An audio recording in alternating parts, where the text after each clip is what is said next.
to see us or hear us. No friends or relations on weekend vacations. We won't have it known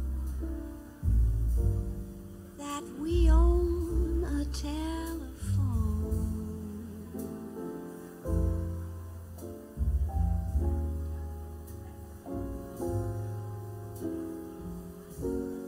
Day will break and you'll wake, and I will bake a sugar cake for you to take, for all the boys to see.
תפסו מקומות, אנחנו ממש בעוד 2 דקות נתחיל.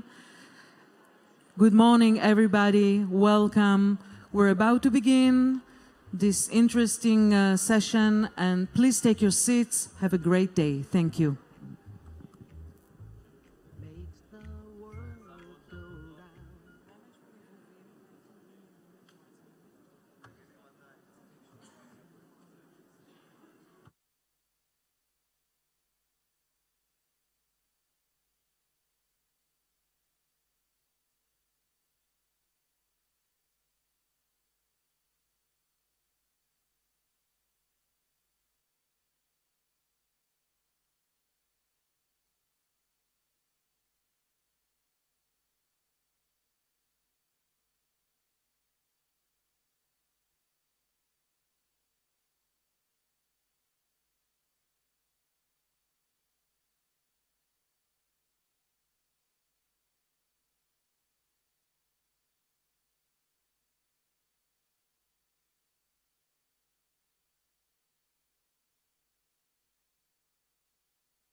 Welcome to the epicenter of innovation, where the sky is no longer a boundary, but the starting point of endless possibilities. In Israel's vibrant space industry, cutting-edge technology meets bold ambition, reshaping what it means to explore beyond our world. This spirit of ingenuity has elevated Israel to its status as the 8th spacefaring nation. At the heart of this achievement are the visionaries and engineers, extraordinary minds dedicated to pushing the limits of what humanity can achieve in space. Every launch carries more than advanced technology. It carries the hopes, dreams, and determination of a nation reaching for new horizons. Partnerships fuel this success. Collaboration is the cornerstone of Israel's space industry, bringing together diverse experts to develop pioneering solutions in imaging satellites, communication systems, lunar exploration, deep space technologies, and more. On the ground, the Israeli space sector works hand in hand with academia through initiatives led by the Ministry of Innovation, Science and Technology and the Israeli space industry. The industry fosters a strong alliance with research institutions, inspiring and equipping the next generation of space leaders. Orbiting Earth, our satellites deliver more than data, they empower progress. From communication and climate monitoring to intelligence, precision agriculture, and medicine, they address critical challenges and drive innovation across industries. Israel's journey into space doesn't stop at the edge of Earth's atmosphere. Groundbreaking missions to the moon and beyond are charting new paths, advancing technology, and leaving a legacy of exploration in the cosmos. Through relentless ingenuity, Israel has developed revolutionary advancements, from state-of-the-art satellites and propulsion systems to space-qualified computers and robust subsystems with the aid of artificial intelligence, machine learning, and big data, redefining what's possible in space technology. This impact extends far beyond national borders. By forging strong international collaborations, Israel is building bridges that unite humanity in the shared pursuit of discovery and innovation. As the stars illuminate the night sky, the Israeli space industry remains a beacon of progress, guiding us toward a future where the sky is not a limit, but a gateway to infinite opportunities. Standing together, building the future, we invite you to join us in shaping a brighter, more innovative, and peaceful tomorrow.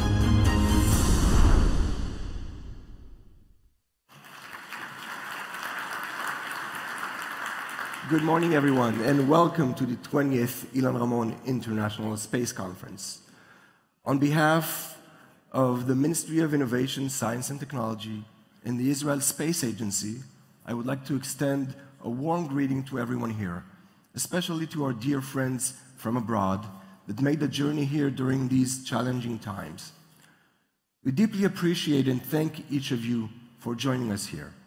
Your presence demonstrates not only your love for space, but also your solidarity and support, which means so much to us. We are honored to welcome the distinguished leaders and esteemed high-ranking officials joining us today, whose presence underscore the significance of this conference and its mission. Ms. Gila Gamliel, Minister of Innovation, Science and Technology of Israel, Mr. Gadi Arieli, Director General of the Ministry of Innovation, Science and Technology of Israel, Mr. Uri Oron, Director of the Israel Space Agency, Professor Dan Blumberg, Chairman of the Israel Space Agency, His Excellency Imran Sharaf, UAE Assistant Foreign Minister for Advanced Science and Technology, Mr. Christian Feichtinger, Executive Director of the International Astronautical Federation, Professor Teodoro Valente, President of the Italian Space Agency, and other distinguished guests. As we gather today to explore the boundless opportunities of space and innovation, it's hard to ignore the gravity of the challenge closer to home. The ongoing conflict in Gaza has brought pain and uncertainty to many, and our thoughts are with all those impacted, both on the front lines and at home. We are profoundly grateful and relieved that some of our kidnapped have been safely returned to Israel, and we are hopeful for the safe return of all the hostages. In these difficult times, the pursuit for knowledge and innovation reminds us of the strength and resilience that define us as a people. May the spirit of exploration and of collaboration that brings us together today inspire hope for a brighter and more peaceful future for all. My name is Eyal Ben Zeev, and it is my honor to moderate this conference and be here with so many distinguished individuals from across the world, all gathered to discuss the future of space and its impact on our world. This year we have two amazing programs in the conference running side by side. The program we're in right now and the academic program, which will start after our first break at around 10:35 and will take place just out here. Don't worry, I'll give you a reminder before the first break. Now it's time to start the 20th International Ilan Ramon Space Conference. And to kick things off, we have the privilege of hearing greetings from two esteemed leaders. First, I am pleased to present a warm video greeting from Mr. Isaac Herzog, President of the State of Israel. Ministry of Innovation, Science and Technology, Minister Gila Gamliel, its Director General Gadi Arieli, ISA Chair Professor Dan Blumberg, and its Director Uri Oron, Ramon family, leaders of the international and Israeli space community, Professor Teodoro Valente, Itzik Ben Israel, Tzvi Maze, Dr. Christian Fichtinger, Dr. Jacob Cohen, and especially young scientists and students who are gathered here today in this most exciting gathering. It is a great pleasure for me to send my warmest greetings to the Israel Space Agency's 20th Ilan Ramon International Conference. We are living in incredibly exciting times for space exploration. Humanity is discovering new ways to use space technologies not only to scan the stars, but to advance global health, stability, and prosperity on our own planet It is clear to me that space exploration is the next frontier for humanity. And I am convinced that it will play an increasingly bigger role in science and that humanity will ultimately settle in space as well. This is the grand vision of space. Israel, despite its small size, is a global trailblazer in the field of space. Already now, we partner with the leading space programs in the world, including with some of our Abraham Accords partners. I'm hopeful that we will see many exciting new collaborations ahead. This leadership at the forefront of new space is absolutely critical for Israel's future security, prosperity, and scientific leadership in the world, and we must make it a top priority. It is fitting that this conference is taking place on International Holocaust Remembrance Day, marking 80 years since the liberation of the terrible, horrific death camp at Auschwitz. And that is why I'm not with you, as I will be representing the State of Israel and the nation of Israel in the UN General Assembly, which is gathered to mark this unique time in history. Ilan Ramon was the child and grandchild of Holocaust survivors, and he moved us all when he took aboard the Columbia Space Shuttle, the drawing moon landscape created by Peter Ginz, and then a 14-year-old boy who was murdered in Auschwitz death camp. From the depths of inhumanity in Auschwitz, Ilan's family journey took him to command courageous missions as an Israeli Air Force pilot and to research for the benefit of all humanity as an astronaut. His legacy and the legacy of late Rona and Asaf of blessed memory live on through Ilan and Rona's wonderful children, Tal, Yiftach, and Noah, and through the foundation that carries their name. As we gather here to celebrate the triumph of spirit that is Ilan Ramon's legacy, we do not forget for a moment the hostages that are still being held in brutal captivity in Gaza. We cannot be whole without them, and we await the return of every last one. Dear friends, the other day I called my good friend, Professor Tzvi Maze, one of the greatest space scientists in the world. And I said I'd like to come and see the telescope in Mitzpeh Ramon one of these nights. And indeed, he invited me and took me to see the incredible Wise, what's called the George Wise Space Center down near Mitzpeh Ramon. And he showed me Saturn. And I was thinking how small is man and how unique is humanity. May Ilan's legacy, may his humanity continue to guide us as we boldly enter the new frontiers of new space for the benefit of the world at large, our region, and of course, our beloved state of Israel. Have a wonderful conference. בהצלחה רבה לכולכם.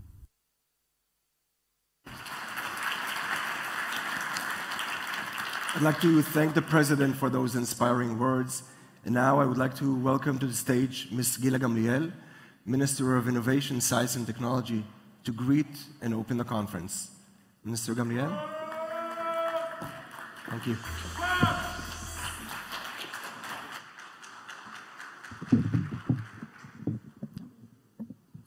Distinguished guests,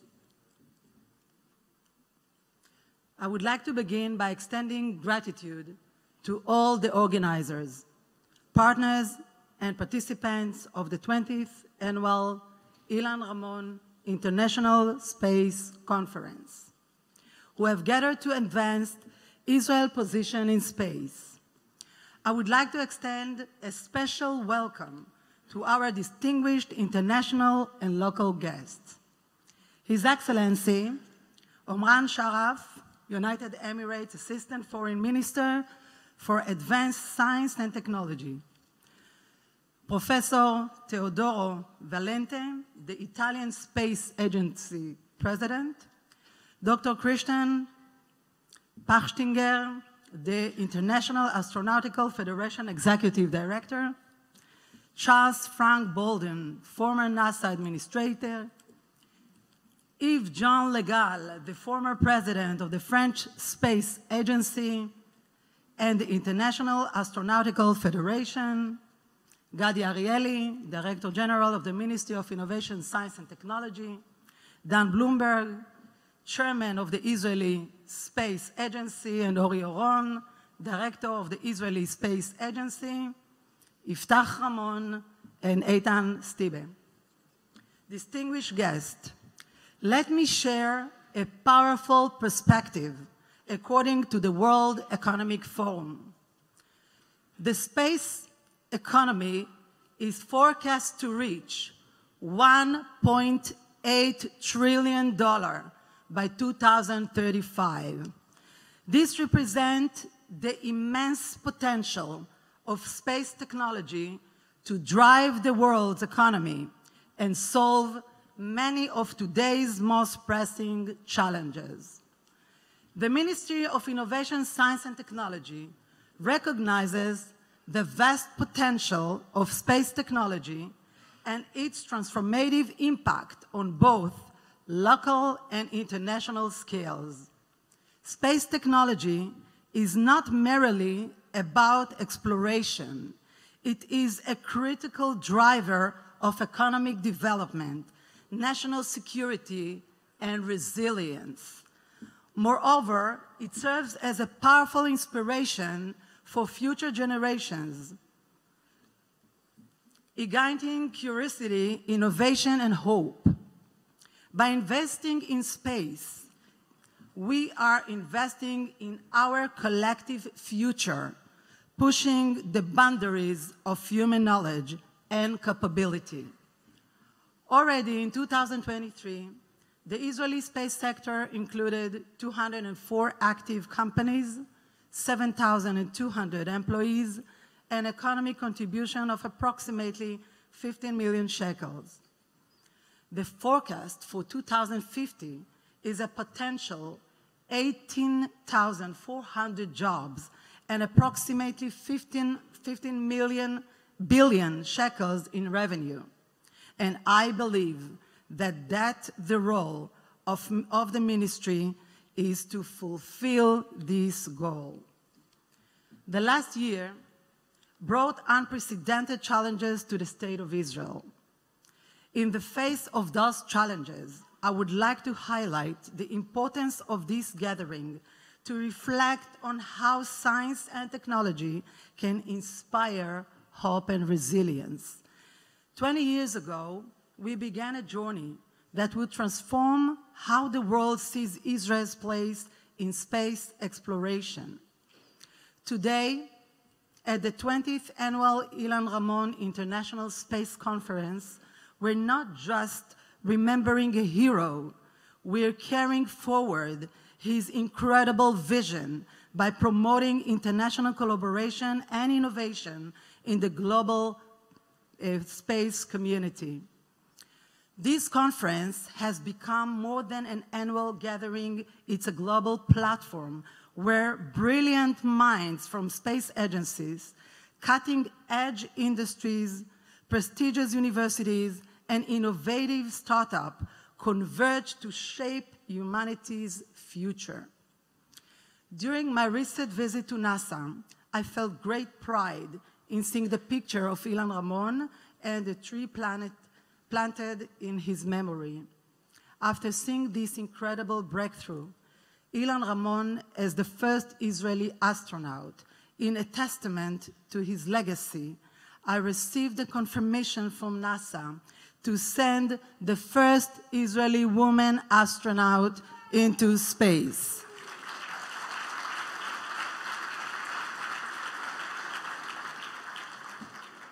We in Israel have now begun the process of searching for our candidate among our brave women. In 2010, Rona Ramon established the Ramon Foundation, continuing to promote academic achievement and social involvement among youth embodying the spirit of both Ilan and their son Asaf. Her commitment ensured that Ilan's dream, inspiring future generations, would continue to burn brightly. The Ramon Foundation has been instrumental in creating educational programs that help Israeli children realize their dreams through space and innovation. This aligns perfectly with the Israel Space Agency's core mission to provide cutting-edge educational opportunities. Take, for example, our flagship Tevel program. Students in 10th and 11th grades are building nanosatellites, not just learning, but actively creating. On March 3rd, these satellites built by students from 9 different Israeli high schools will launch via SpaceX rockets on the west coast of the US. This is an excellent opportunity to also note the cooperation with Azerbaijan in the Space Olympics that began this year. Even in our most challenging times, space technology demonstrates its critical value. Following the events of October 7th, our space agency collaborated with the Ministry of Environmental Protection to address a critical challenge. There was a significant danger of asbestos being spread throughout the Gaza border area due to the bombing and destruction of buildings during the war. Using advanced hyperspectral satellite imaging, we detected asbestos locations in these areas with 84% accuracy. Our satellite imaging contributed to a comprehensive mapping of the topic material with an aspiration to eventually map the entire country for environmental safety. And I'm very excited to announce that our aspirations to advance space technology together with government initiatives to invest in the Arab and Druze communities will come to fruition this week. On Thursday, we are opening a solar observatory, Solaris, in the Druze village of Osafia, built with government, yeah, they deserve it. Built with government resources, it will provide local youth access to science, astronomy, and space technology, creating jobs and opportunities in the community. This facility includes state-of-the-art equipment, such as advanced solar telescope, which will assist in academic research, education for youth, and international collaboration in the fields of climate and satellites. This comes at a critical time when the north of Israel has been extremely affected by the war.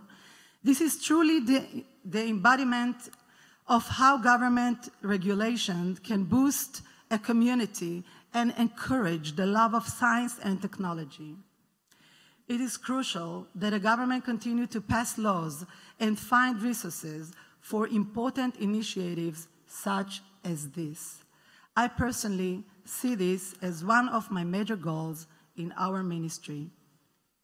Our space technology ecosystem is powered by robust international partnerships. We exemplify this global community through landmark projects such as the Venus research satellites, collaborative initiatives with innovative startups and leading academic institutions, the Ultraset Space Telescope, a joint endeavor with NASA and Germany's DASI Research Group. We believe that the most profound scientific breakthroughs emerge when diverse minds converge, and we remain dedicated to expanding our international scientific collaborations. At the conclusions of this conference, 5 startup finalists will present groundbreaking ideas in energy, materialize, and analytics, showcasing the boundless potential of space technology. You will witness firsthand the vibrant ecosystems of space technology in Israel through these innovative pitch presentations. The Ministry of Innovation, Science and Technology's commitment remains unwavering. As the ministry, I am committed to provide space technology and science education to every student in every city and town in Israel.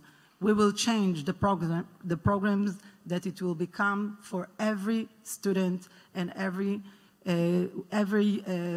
city in Israel. We are dedicated to pushing forward legislation and securing government resources to advance space technology. By continuing to forge international partnership and collaboration, we aim to solidify Israel's status as global leader in the space industry while contributing to the advancement of global space exploration and innovation. And I would like to share with you some of the highlights which I believe make this conference extraordinary. You will have the opportunity to network directly with decision makers from leading space agencies, companies, and academic institutions. You'll get the exclusive look inside the Israeli space ecosystem, seeing firsthand the incredible innovations emerging from our startups, academic ventures, and industry leaders. For those looking to make real connections, we are offering B2B meetings with key players in space, AI, and cyber industries. These aren't just conversations. They are potential launchpads for groundbreaking collaborations. And if you're looking for insights, our panels and discussions will give you a front row seat to the conversations that they're literally defining the future of space technology and business. I invite you to immerse yourselves in the exceptional lecture and panel features global leaders in space technology. May this discussion inspire, challenge, and propel us toward new frontiers of scientist discovery. On a personal note for our nation, in the past 2 weeks, we have welcomed home 7 of our beloved daughters who had been held hostage in Gaza. Emily, Romy, Doron, Karina, Daniela, Naama, and Liri. Each smile, each wave, each thumbs up was a gesture of triumph. We pray for their physical and psychological well-being and are committed to the return of all our beloved mothers and fathers, sons and daughters, and grandparents. Thank you very much.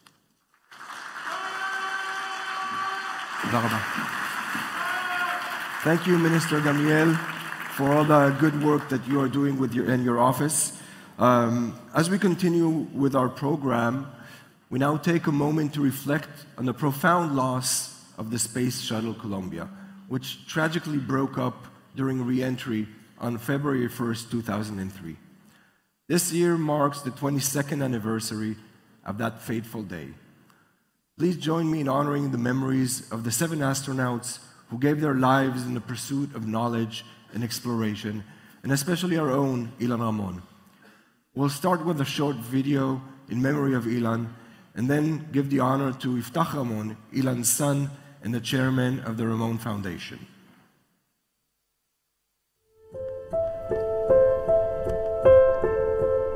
Coming out now as they are making their way to the astronaut pad. Commander Rick Husband, payload specialist Ilan Ramon, pilot William McCool, and mission specialist Michael Anderson, David Brown. 3, 2, 1. We have booster ignition and liftoff of Space Shuttle Columbia with a multitude of national and international space research experiments. Houston now controlling the flight of Columbia.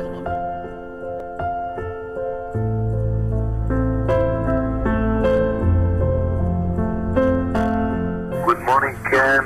Good morning to all, and special good morning to my wife Rona, the love of my life. רונה, אהבת חיי והילדים, אני אוהב אתכם את כולכם ומתגעגע.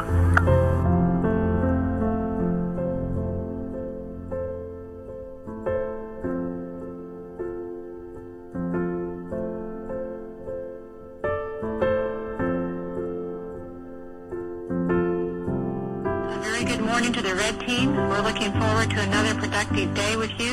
The music was for Ilan. That was Hatishma Koli.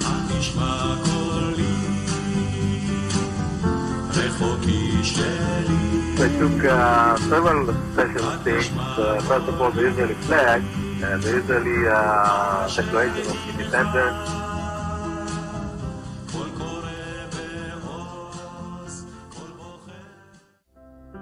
Mission Control confirms it lost contact. There's been no further communication with the shuttle Columbia.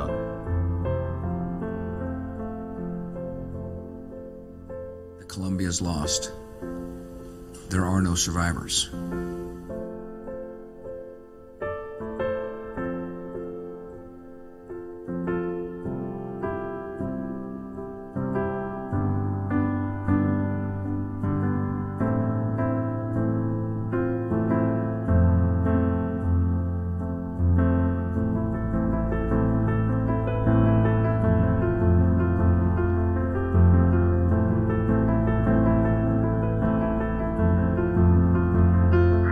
המבט שלנו כאן בחלל, כשאנו סובבים במסלול של כדור הארץ, אנו מביטים אליכם, ולמולנו נשקף עולם ללא גבולות, מלא שלווה והדר.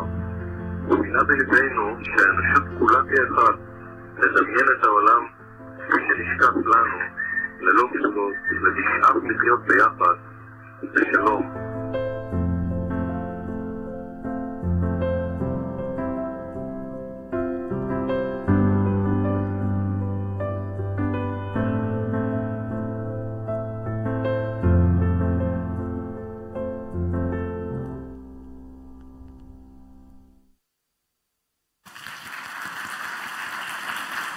I would now like to invite to the stage Mr.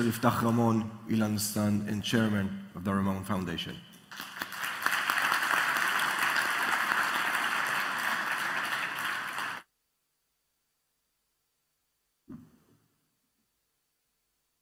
Honored guests, friends, and family, I want to begin by saying how amazing it was to hear of all of our achievements and to wish you all a good and meaningful conference. It's a great honor to stand here before you today at this special event where we remember the STS-107 crew and continue the legacy of my father, Ilan Ramon. My father's mission was not just a historic moment for Israel, but for the entire Jewish community.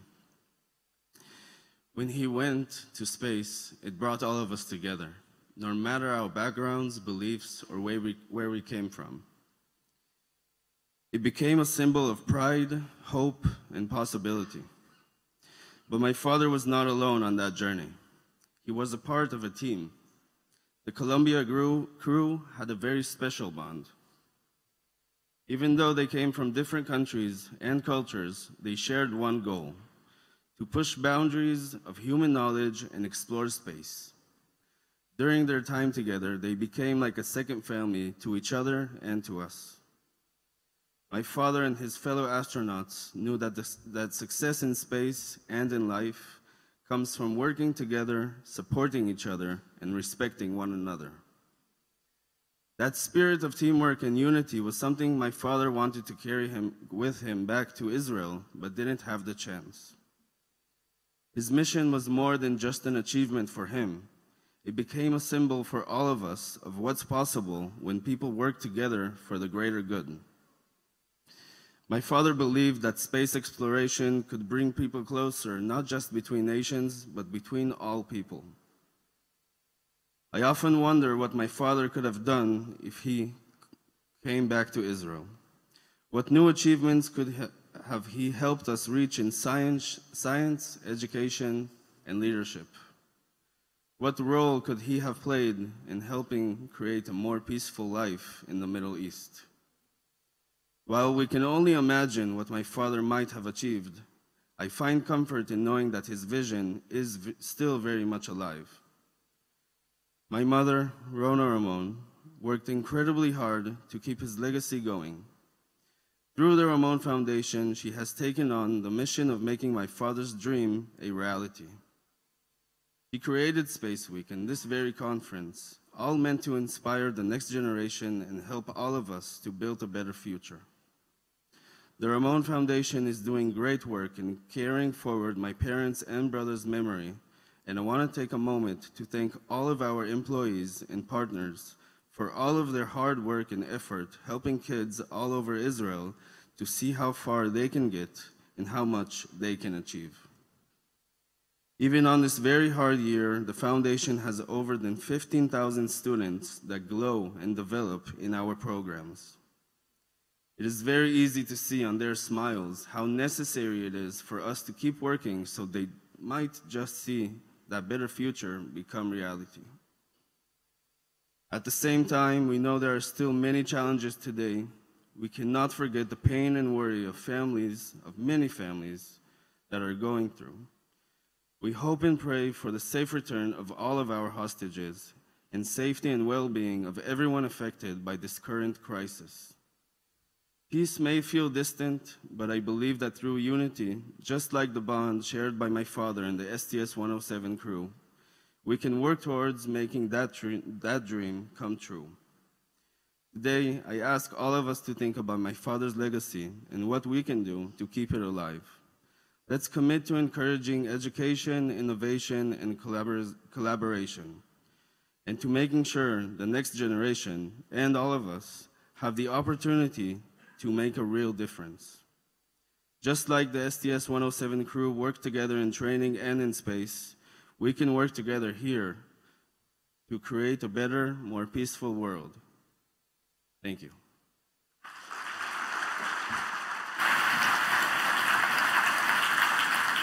Thank you very much, Iftach. And now, let's talk a little bit about education. Any students here in the crowd? Young people? Yeah, I see some. Okay, that's good. Israeli high school students have been building and launching satellites to space since 2014. The Israel Space Agency's Tevel program is a three-year program for 10th to 12th grade high school students. The students undergo full training in building of a satellite, launching and managing it in orbit. One of the schools participating in the development of these satellites is Bet Chinuch Sha'ar HaNegev, which is situated about 3 kilometers northeast of Gaza. October 7, 2023 caught our students in the middle of their space project. What happens when education, space, and a national disaster meet? Let's watch a short movie and then hear from one of the students who led this project. Please be advised, some of the footage might be disturbing and not easy to watch. התעללו בתינוקות, בגברים, בנשים, זקנים, בכולם. ולצערי אנחנו איבדנו, התעללו בתינוקות, בגברים, בנשים, זקנים, בכולם.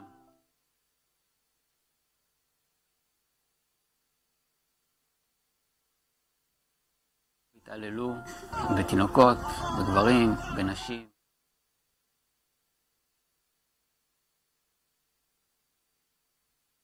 Do we need a few minutes?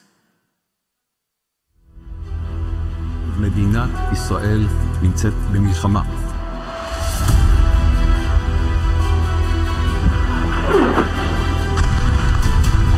الله أكبر!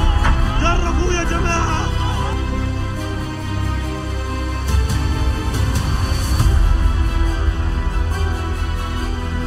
7 באוקטובר, יום שבת, אני מתעורר עם כל הדי פיצוצים, מבין שמשהו אחר קורה, לא מצליח להבין עדיין מה. מחבלי הנוח'בה והחמאס הלכו בשבילים של הקיבוצים שלנו באכזריות וברישות, שלא פגשנו עכשיו מאז השואה. الله أكبر! الله أكبر!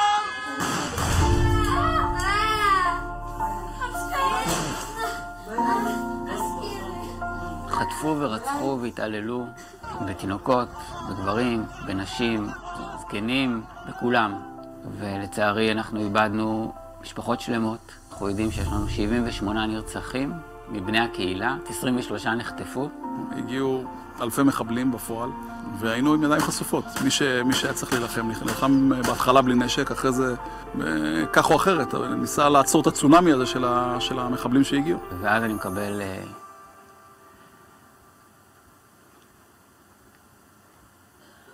מקבל בשעה 9 שיחת טלפון. אנחנו מעדכנים, כך אומרים במועצה האזורית שדות נגב, בצער על מותו של ראש המועצה האזורית אופיר ליפשטיין. הוא נהרג בחילופי אש עם מחבלים. הוא פשוט יצא להגן על היישוב שלו בזמן מתקפת החמאס על היישוב, ותוך כדי חילופי הירי הוא נהרג.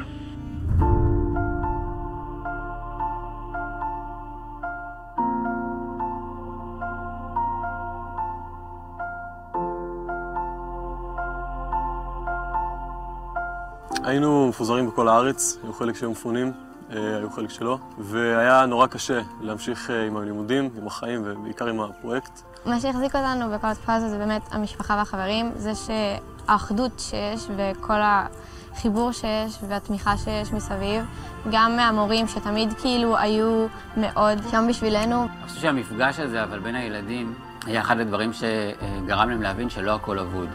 ואחד הילדים בא למורה שלו ואמר, הייתי בטוח שאת מתה.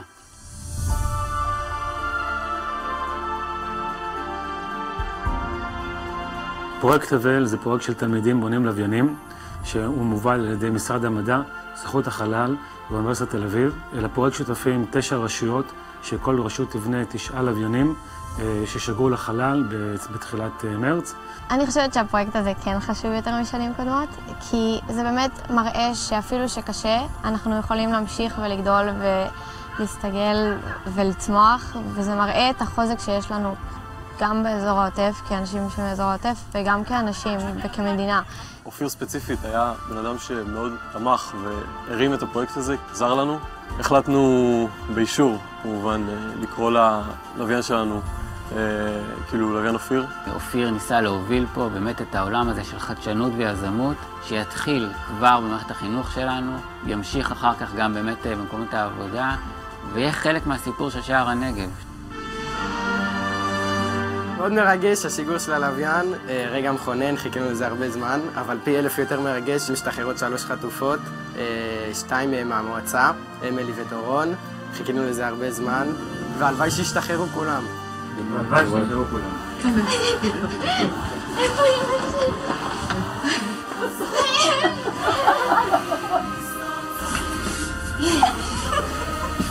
יאללה, נראה בשביל איך שרדיתי חייש. ממש אפשר לחבק! ממש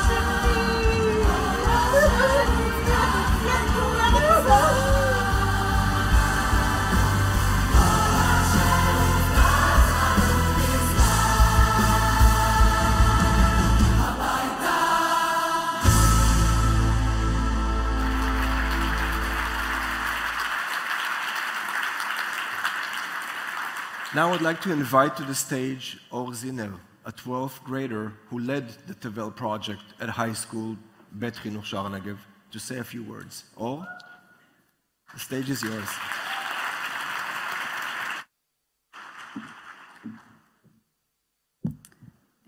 Good morning, everyone. My name is Or Ziner, and I'm the head of the Tevel project at Sha'ar Negev High School. First, I want to thank all of you for the opportunity to be here. The Tevel project is a unique educational initiative that empowers high school students to build and assemble satellites entirely from scratch.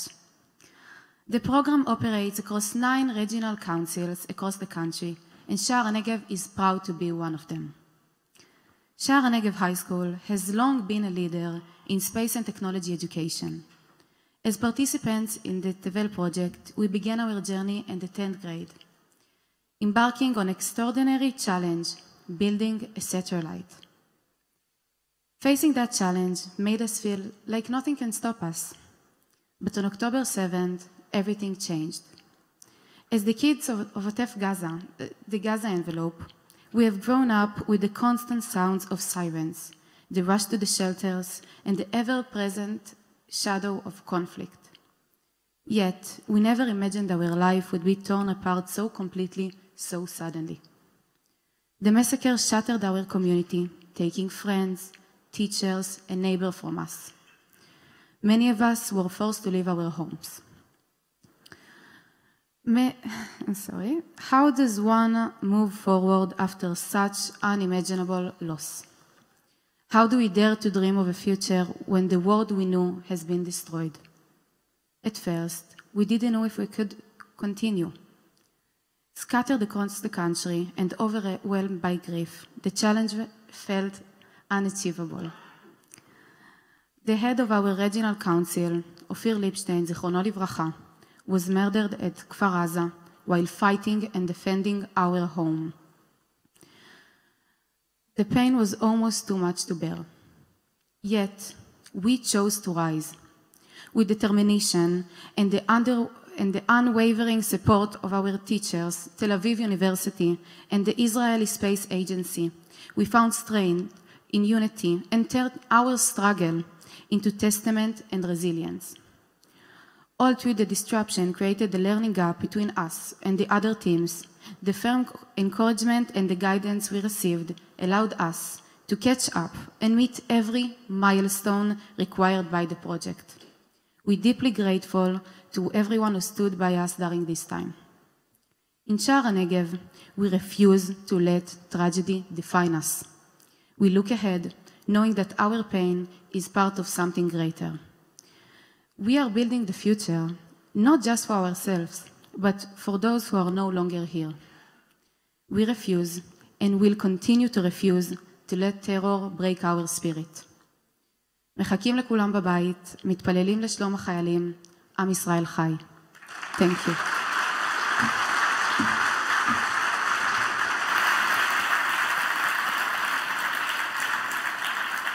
Well, thank you very much for telling us about your experience in the Tevel project and living in Otef Aza, and for carrying the torch of the next generation of space professionals.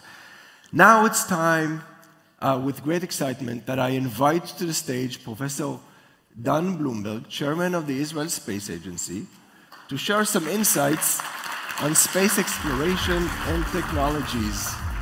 Dan, the stage is yours.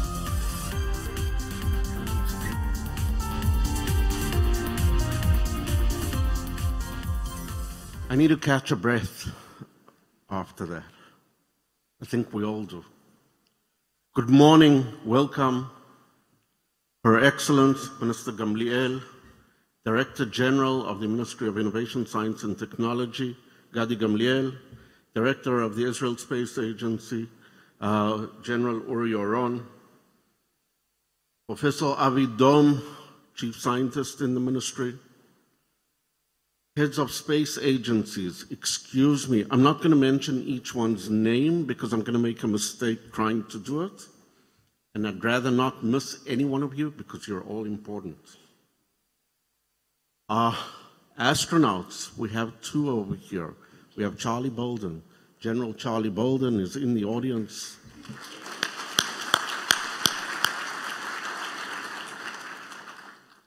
We're really proud to have you here today.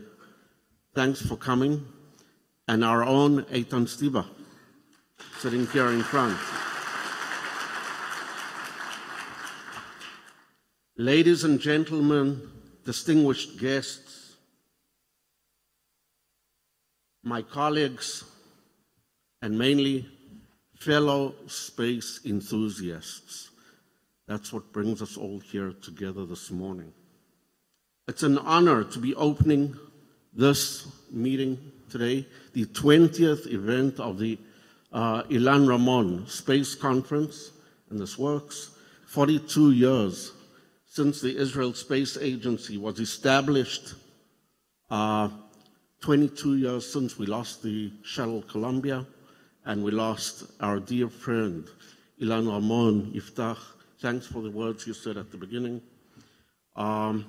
And also, I want to mention one other day that we're commemorating today. Today is the International Memorial Day for the Holocaust. I think my own mom would be proud, not only of me standing here, but of all of us and the State of Israel being able to celebrate achievements in such a challenging environment and reaching space. Welcome to Tel Aviv, a city that embodies innovation and progress. And that's what we're going to be talking about today. Space exploration has always been a testament to human ingenuity and determination. From the launch of the first artificial satellite in 1957, the Sputnik 1, whoop, this went forward too fast. Sorry. Over there, the Sputnik 1 in 1957 would probably, whereas Mayor Ariel would probably call this a spherical CubeSat nowadays. Size of a football, did very little in space, but showed that we can reach space. And only a mere 11 years later, mankind stepped on the moon, and Neil Armstrong said the famous words, "One small step for man, one giant leap for mankind." All of this goes to show advancements that we have made in space sciences and technology. Other significant achievements have been reached, including this photo here on the left from the Hubble Space Telescope, launched in 1990, showing the nebula Eagle. The picture itself shows a gas cloud of about 4 to 5 light years, some 24 light years ago. Just think that we can see back into the past. What if we could see into the future?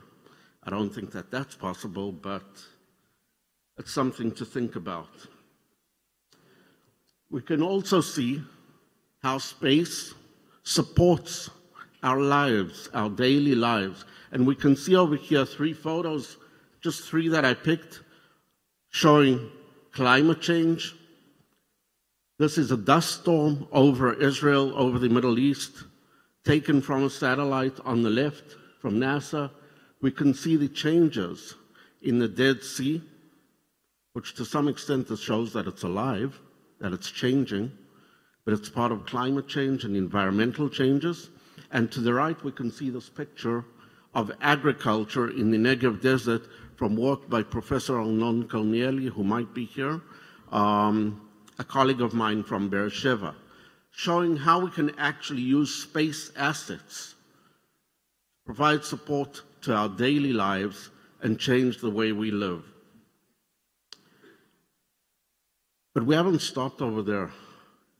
Space events are growing.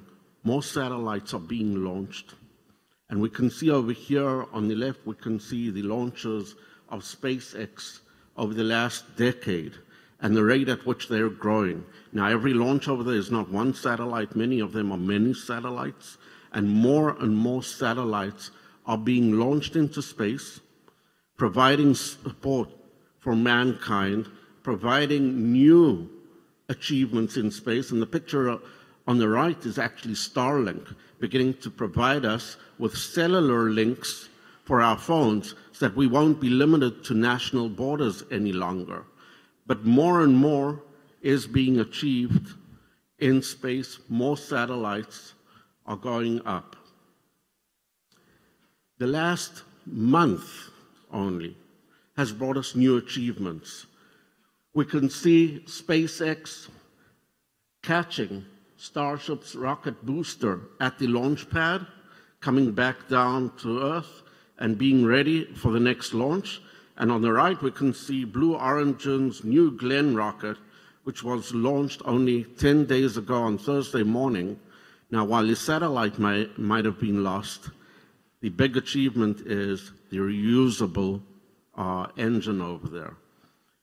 All of that is actually bringing the cost down. So just to put a number to that, in 1970, the cost of the launch of 1 kilogram up into space was roughly $90,000. If I change that, add inflation to that, we're talking close to $1 million today to launch 1 kilogram into space. What's the cost nowadays? We're talking roughly $1,200. The price has come down dramatically. Not only that, NASA has put a goal to bring it down to about $100 by 2040, which means, my friends from the Negev, I'm also from the Negev, almost every school in the Negev will be able to launch its own satellite by then. What will $100 be? But don't be fooled. There are a lot of other costs other than just launching the spacecraft. Then if we go and look at numbers, and this is this year's assessment of government expenditure, not in Israel, globally, in space technologies. It used to be that almost all of the space expenditure was in defense. We're talking now about 54% of the expenditure in space technologies coming from defense, still leading, and it'll probably go up due to the geopolitical changes that have occurred in the last 2 years, the war in Ukraine and the war in the Middle East. And another 44% in civilian technologies. That's quite a lot to spend on exploration, but we want that to go up even more. And there's also a reason for that. When we look on the revenue on government investment in space technologies, that's gone up dramatically. And we're talking now about 78% of government investment in space technologies is recovered in revenue. That number is expected to go up. By the way, I'll mention that in Israel, our government expenditure is very low compared to other countries, and our revenue is higher because we also get external government investment in the technologies coming out of Israel, which is a good testament for our industry. It's a good testament for our agencies, both the civilian and the defense agency. It also means that we expect the government to invest more and more in space technologies because we can achieve a lot more.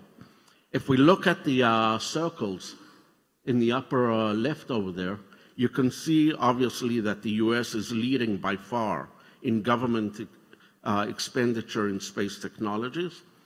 But we can see more and more investment in Asia. We can see a growing investment in Europe. And we anticipate that to go up here also. If we also look at the distribution of investment in dual-use technology, that's growing. So the traditional way was that in the US, there was a strong separation between civilian versus defense technologies.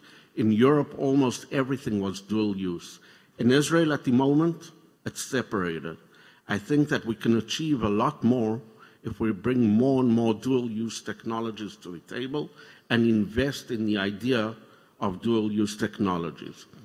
There's several technologies that are leading in this graph. Some of them are environmental management. You can use space to now look at the environment and actually manage the environment. We used to fly airplanes to collect pictures of cities. Now we can do that from satellites. We can monitor changes in vegetation, precise agriculture, and more. I think that one of the biggest leaders here is communication technology that's supporting us on our everyday life. When we go and look at Israel, we all know that Israel is a leader in innovation. If we look at this on the continent level, Israel is the leader in Northern Africa, Western Asia, probably in Asia, Switzerland in Europe, and the US in the Americas. A lot of our technologies go abroad. We're not a market at all.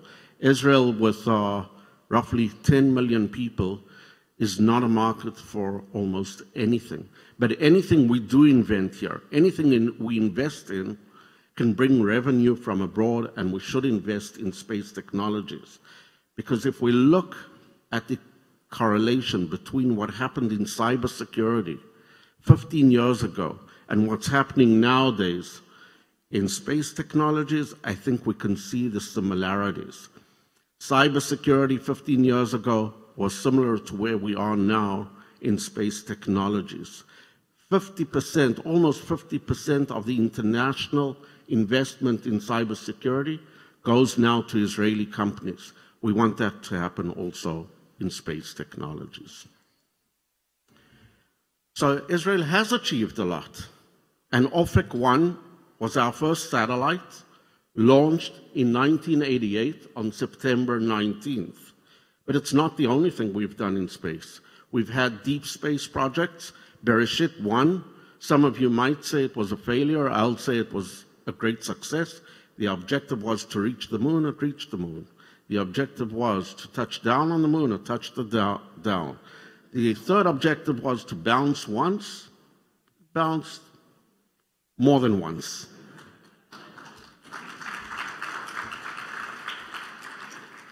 I also want to mention that we've had 2 Israeli astronauts in space, another 2 trained to be astronauts. Ilan Ramon, zichrono livracha, and the family is sitting over here in front of me, and Eitan Siva, who's sitting right in front of me over here. Boy, we just heard about the Tevel projects. I was going to say a few words about that. I'll say 2 things. One is, next month we're supposed to launch 9 high school satellites, CubeSats. And the other thing is, where are my friends from the Negev? Over there. We're proud of you guys.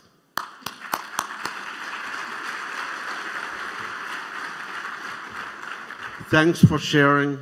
I couldn't do it better than you.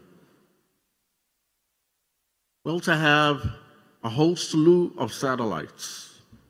We won't count the number of Israeli satellites that are up in space, but our satellites include Earth observation satellites. They include communication satellites.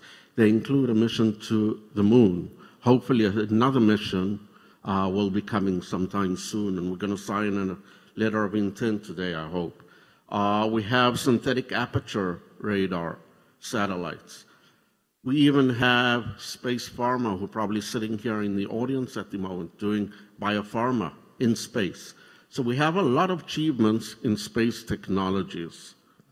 We have Israeli contribution to space missions. We have smart shielding, the protection vest that flew on Zohar. Zohar and Helga flew together around the moon in the first mission with the STEMRAD vest. We also have black coating from the Negev. All of my friends from the Negev, I'm also from there, so I allow myself to be proud.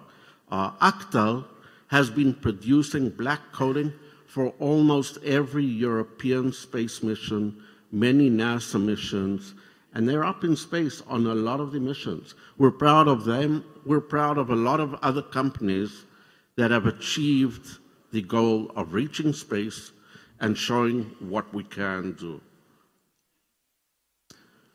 Recently, we started a program looking at threats in space, specifically cybersecurity threats. We're doing that at Ben Gurion University. We hope to be doing that with the space agency. My colleague, Professor Yuval Alovich, is here in the room, and he's going to be talking about that in the next session in the science track. So I'm not going to take away from him now, but knowing the talk and knowing his ability to tell the story, I highly recommend. The global achievements in space exploration really inspire us to connect, to achieve more.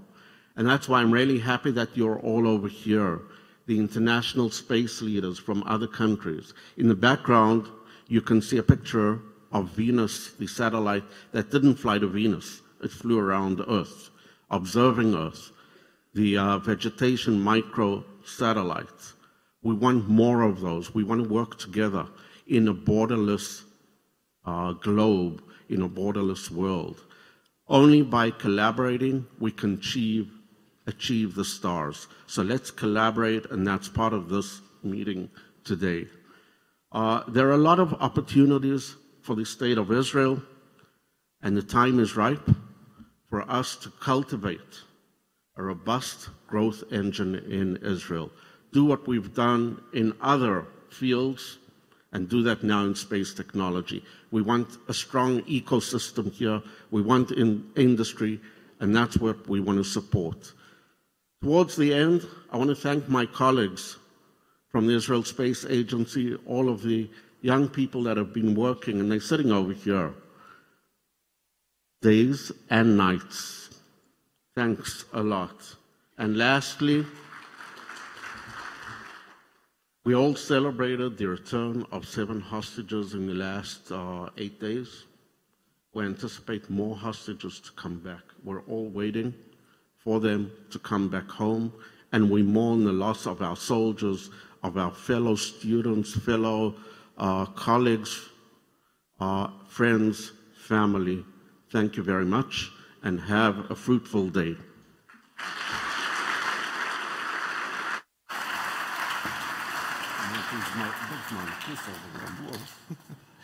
Thank you very much, Dan.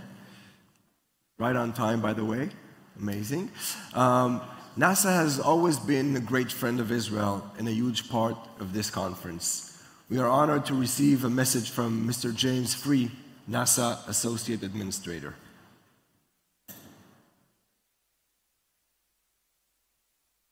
I want to thank the Ramon Foundation, the Ministry of Innovation, Science and Technology, and the Israel Space Agency for organizing this event each year and for inviting me to share this message.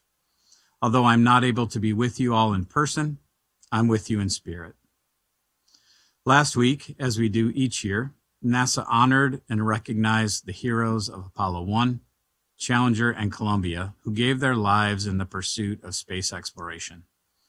This conference is an enduring tribute to Ilan Ramon and his 6 crewmates who perished in the Columbia tragedy.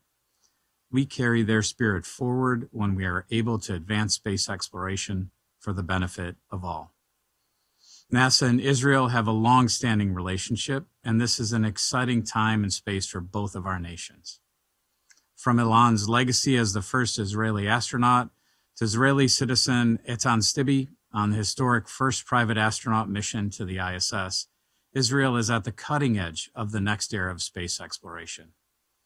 We are now gearing up to support the 4th private astronaut mission to the ISS and cultivating a bright new future in low Earth orbit. NASA and Israel have also extended our ties to the moon. The Israeli company Stemrad flew a radiation vest to the space station and on the Artemis 1 flight test around the moon. Radiation is one of the biggest challenges we face in long-duration human spaceflight missions. Data from those investigations not only helped improve our understanding of the radiation exposure astronauts will experience outside of Earth's atmosphere, but it also helped inform Stemrad's design for radiation shielding applications on Earth as well. Collaborations like these demonstrate the value of space exploration's benefit to humanity, and they also inspire the next generation of explorers, the Artemis generation. Israel signed the Artemis Accords in 2022, and since then, more than 36 other countries have also signed the Accords, bringing the total today to 53. The Artemis Accords represent a community of nations that want to share scientific data freely, operate safely, and preserve the space environment for future generations.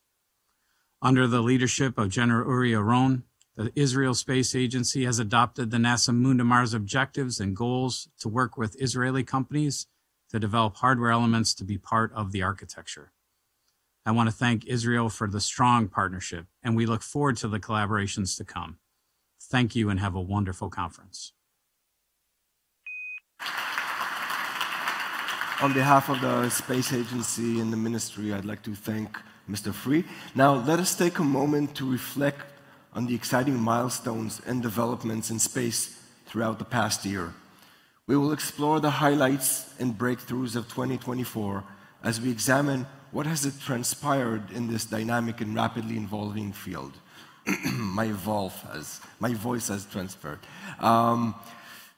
For this, I'm happy to invite to stage Mr. Tal Inbar, space expert and senior research fellow at the Missile Defense Advocacy Alliance. Tal, stage is yours.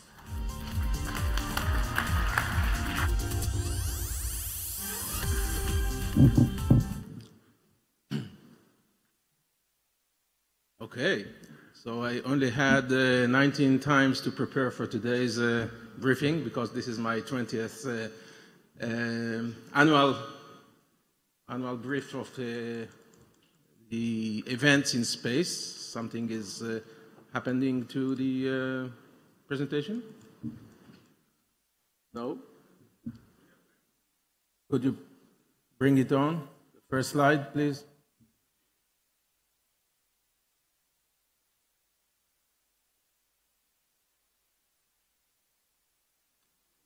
Okay, so as every year, I'm again saying it was a remarkable year in space.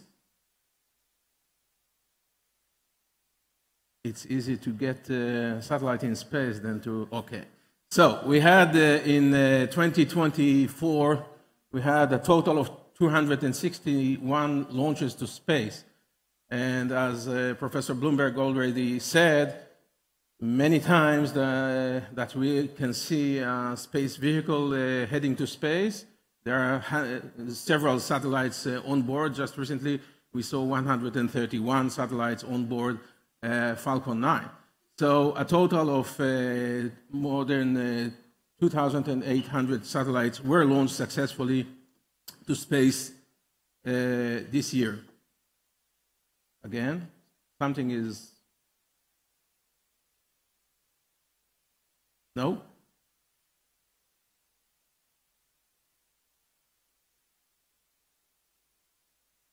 Yeah?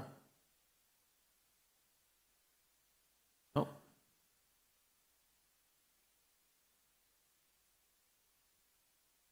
Ah, okay. So this is an innovation. The red button is forward. Okay, so I took the liberty of reflecting back for the data from the first Ilan Ramon Space Conference we held in 2006. And you can see a slight difference in the quantity of both satellites and space launches. And the average in 2024 is a space launch every 1.4 days. And this year is going to be even busier. And you can see the dominance, absolute dominance of the United States in space launches, 156 successful launches to space. Most of those launches from the United States are carried out by a private company, SpaceX. But you have to remember that with all the buzz, which is going on new space and private space companies, the governmental part is immensely important in providing the capabilities of access to space. Then China and Russia complete the three nations who launches the most satellites in space last year, and we see one from North Korea, 4 launches from Iran, 7 from Japan, 5 from India, and only 3 from Europe last year. And if we can break down the space launch vehicles, and you can see the dominance of Falcon 9, 134 launches. It is half of the launches of the entire world, and this was just 1 year.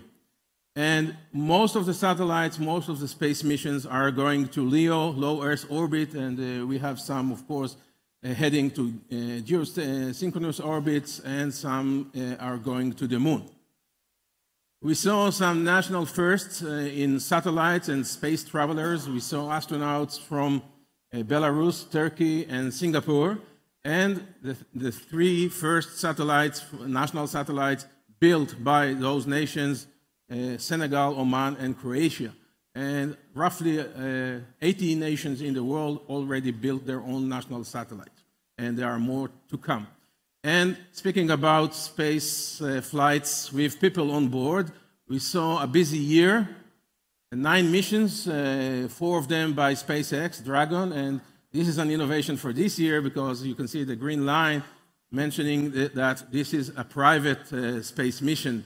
And Starliner launched 2 astronauts to space, but they are about to come back with a Dragon spacecraft. 2 missions from China, 2 from Russia. And suborbital regime is also important, and we saw several launches from Virgin Galactic and Blue Origin. So a total of 30 people went to a very short but fun trip to space on board those privately owned and operated spacecraft. And we saw a busy year in the arena of space launch vehicles with several new vehicles from China, from the US, from Europe. We saw the first launch of Ariane 6 and the first launch from Japanese H3, made by Mitsubishi, by the way. And of course, the Super Heavy with the Starship, and we saw the first ever successful landing on the launch pad itself, and then we saw it just recently, but it will be included in next year's presentation. We saw the first hot fire in 2024, late 2024, and a successful launch in 25. So again, it was an amazing achievement by the team of Blue Origin with a very, very heavy and capable launch vehicle. And we are going to see more of it in the near future. And I mentioned Iran successfully launched with its own launch vehicle and put in space several small satellites for research and technology demonstration. Not military, not scientific at the moment. Speaking about exploration of the solar system, 2 major missions launched last year. One is Hera from the European Space Agency, heading to a binary asteroid system on which NASA crashed deliberately a spacecraft to divert the trajectory of a small asteroid, and Europa Clipper. And I am waiting since I was 10 years old in 1979 when I saw the first images of Europa taken by the Voyager spacecraft. I'm waiting to see what is going on the ice and beneath it in the ocean of Europa, Jupiter's moon. And NASA planned only 5 flights of the first helicopter, first drone flown on the atmosphere, in the atmosphere of another planet on Mars. So the Ingenuity flew 72 times, and we said farewell, and this was only the beginning of another aspect of Mars exploration with vehicles that will travel through the atmosphere, and we know that NASA is also planning another drone mission to the moon of Saturn, Titan, the Dragonfly. And we saw that moon is hard. It's not just hard for us. There are only several successful private missions to the moon. So this was not so successful. It was lost in the early stages of the mission. But nevertheless, we saw 2 landing on the moon, one by intuitive machines.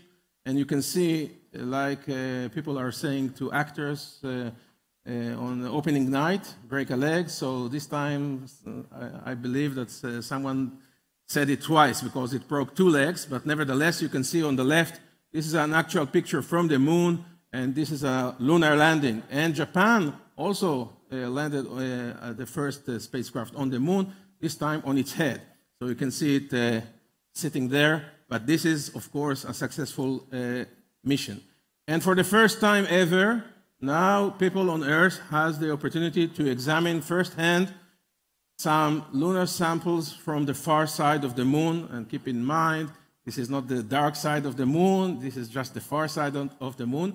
So China brought back some 2.5 kilograms from that interesting site on the lunar far side. The first crewed launch of Starliner, which is a man-rated spacecraft made by the Boeing company, and it lofted successfully 2 astronauts, and they are still on board the International Space Station. They will come back this year. And we also heard about the Artemis Accords. Actually, it was yesterday, 3 years ago, when Israel signed the Artemis Accords, which is, of course, of immense importance to many nations in the world, including Israel. And we saw an amazing space mission, a private space mission, the Polaris Dawn, the first ever private EVA, extravehicular activity, carried out by Jared Isaacman and Sarah Gillis. And we heard the space concert. Hopefully we will have the opportunity to hear it in the future. And there is another slide for Jared Isaacman because he is going to be the next administrator of NASA. And this is a shift of generations because his age is exactly half of Bill Nelson, who was an amazing administrator. And Jared Isaacman is just 41 years old. And for him, Apollo is an ancient history of space. And he experienced firsthand 2 times in space the opportunity to travel and see the Earth from above. So all in all, it was a very busy year. And every year at the conference, I had the challenge to keep it in 10 minutes, and I have 15 seconds less to the end of the time that I have. I can promise you that 2025 will be as busy as ever, and it will be interesting to see. So hope to see you all in 2026. Thank you very much.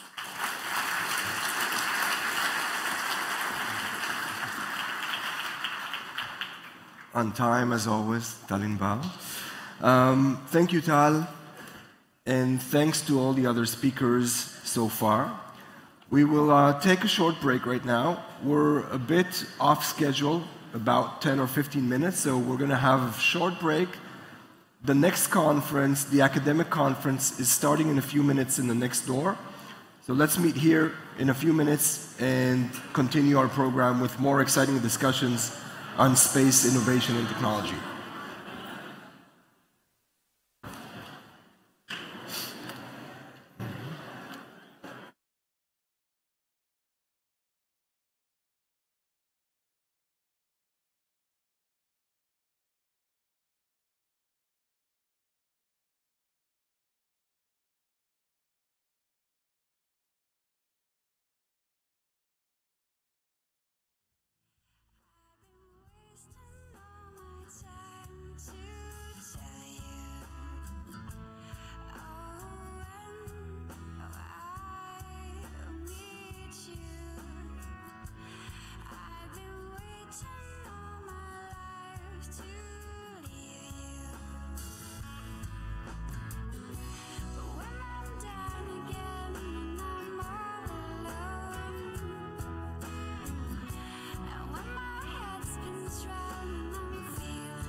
discontented with homes that are rented, so I have invented my own. Darling, this place is a lover's oasis where life's weary chase is unknown. Far from the cry of the city, where flowers pretty caress the streams, cozy to hide in, to live side by side in. Don't let it abide in my dreams.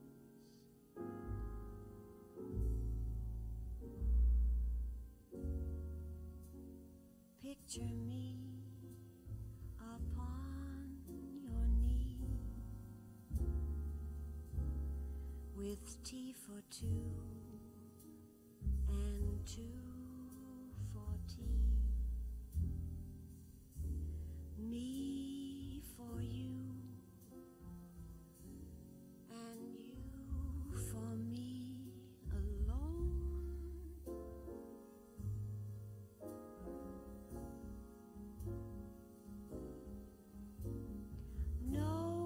Nobody near us to see us or hear us. No friends or relations on weekend vacations. We won't have it known that we own a telephone.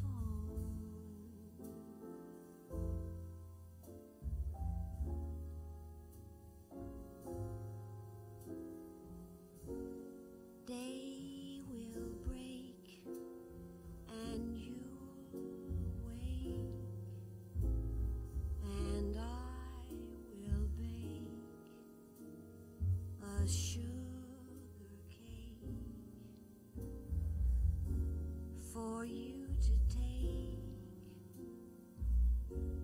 for all the boys to see.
everybody. I hope you are enjoying your coffee and your snacks. We're going to start the next session in just 2-3 minutes. If you're going to the academic conference, go to section D, to hall D. And if you're coming back to the international conference program, we're waiting for you here in the main plenary. So please come back to us or go to the academic hall. We're going to start in just 2 or 3 minutes. Thank you.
Love makes you cry now.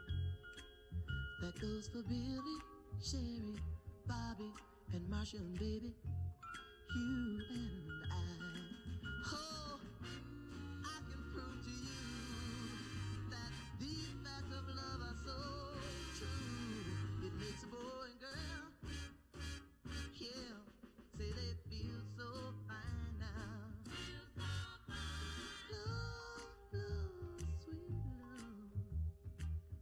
Love is so good, child. Ooh, it's so fine.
Ladies and gentlemen, please take your seats. We're going to start the next session.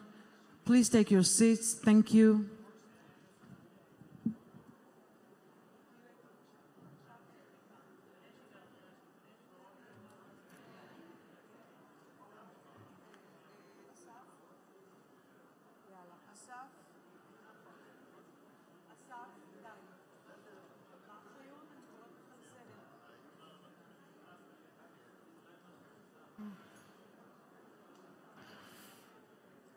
Hello, everyone.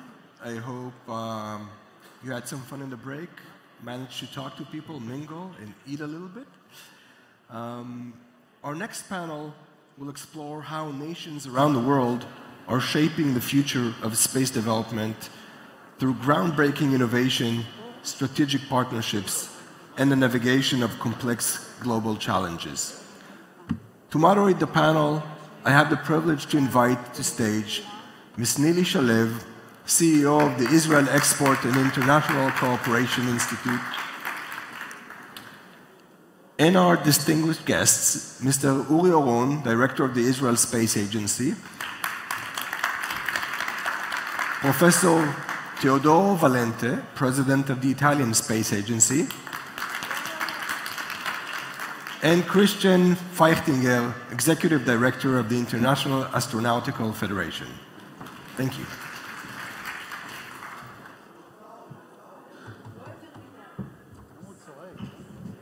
Hi, everybody. Good morning.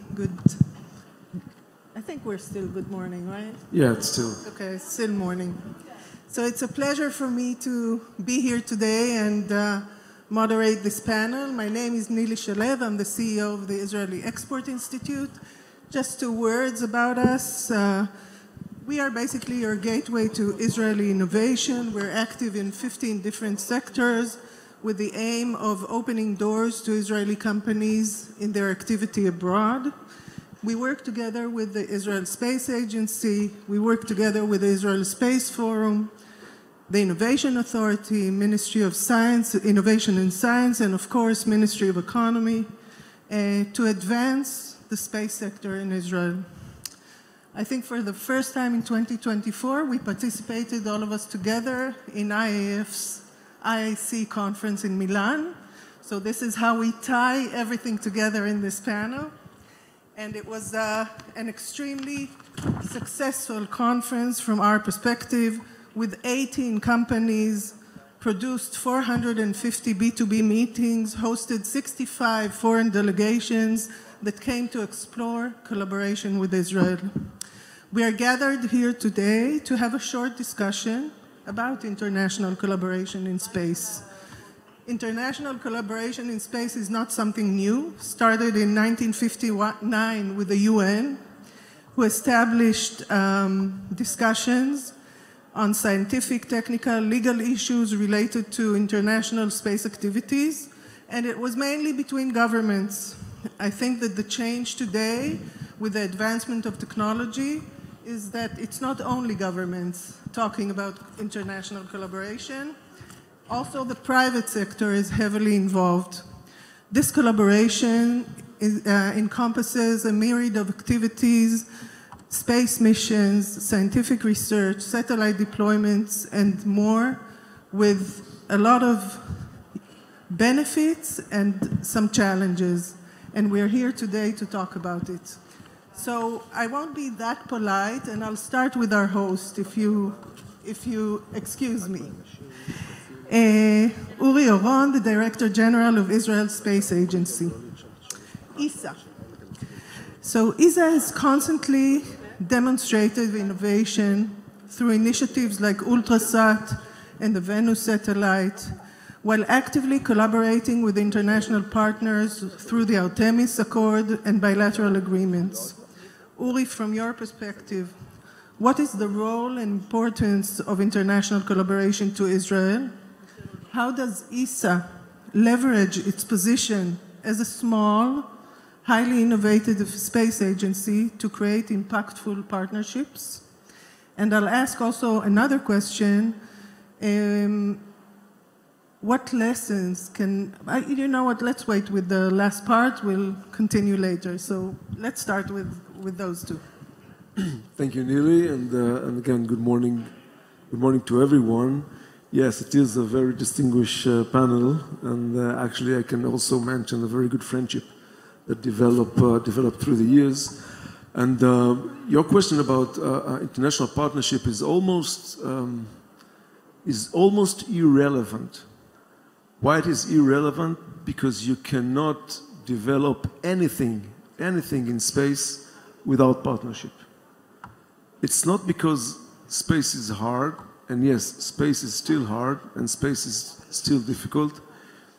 And space, although, yeah, the cost of launching and everything is going down, but this is an area that without the cooperation, you will find yourself basically reaching nowhere. And every country, and I will talk, and I will elaborate a little bit about, it's not only between governments, but the role of partnership is crucial, because without it, we'll find ourselves wasting a lot of effort, a lot of time, a lot of money, reaching nowhere. The only way to reach places in space is by doing things together. And it's not only from let's say, a diplomatic point of view. It's from science point of view. Look at Ultrasat, for example. Ultrasat is a cutting-edge project to basically answer very basic physical phenomena. It's going to be, I guess it's going to be like 10% the cost of James Webb. But again, we seek the partnership because we understand that only by that way we'll find the right path to really answer those questions. And if you look in other places, again, there is not too many people that understand how to exactly use space. So you want to collaborate, for example, with the Italian Space Agency in order to discover new areas. If you try to do it by yourselves, you probably reach nowhere. So it's basically the only way to move forward is by doing things together. Now, and let's go to the second part of your question, the role of the government or the role of the agency. Our role is basically to facilitate the right infrastructures to connect the dots. It used to be between governments only. Nowadays, it's between companies and governments. And governments could be the clients, they could be the one that pay the money, but we must build the right framework to do the cooperation. Because again, without that cooperation, we'll reach nowhere. And you can look at all over the globe, the only way to move forward in space is by doing things together because of the effort, because of the cost, because of the need of the knowledge, and because of the opportunities. That's the only way to move forward. That's a strong statement and quite obvious, but still it's good to ask. But Uri, so how do you balance governmental interests with private interests? How do you balance national interests with international collaboration? Yeah, that's a great question. I think it's still a challenge to put your point on exactly on the right spot. But the way you should balance is, first of all, to ask yourself as a country, where are the failures? Where the government must be involved? Now, this point sometimes change from time to time. It's not always at the same point. Space exploration could take you to places of sending astronaut to the moon or sending astronaut to the space. That could be a failure. Another failure could be access to space, and I believe this is one of the main failures right now. When you look at the industry, one of the main failures, at least in Israel, is to get access to space. We need those ideas, we need those startups to reach to space, to get space heritage. This is something that the government must be involved. So the balance is a continuous questioning process of asking yourself, okay, where I must be involved. And that's the way you balance. And it's a continuous progress that you need to do all the time. Right now, where I believe the balance should be access to space and to facilitate the right infrastructures to give the entrepreneurs the right environment to flourish. So it's continuous questioning for a very long-term process. It's a continuous questioning forever. Forever, yeah. Dr. Christian Flachtringer, the IAF Executive Director. The International Astronautical Federation, IAF, brings together diverse space agencies and organizations to advance global collaboration in space and global exploration in space. From your perspective, what are the most effective mechanisms or platforms that have emerged for fostering innovation and collaboration between nations in space, especially in an era where emerging space nations and commercial actors are becoming more prominent?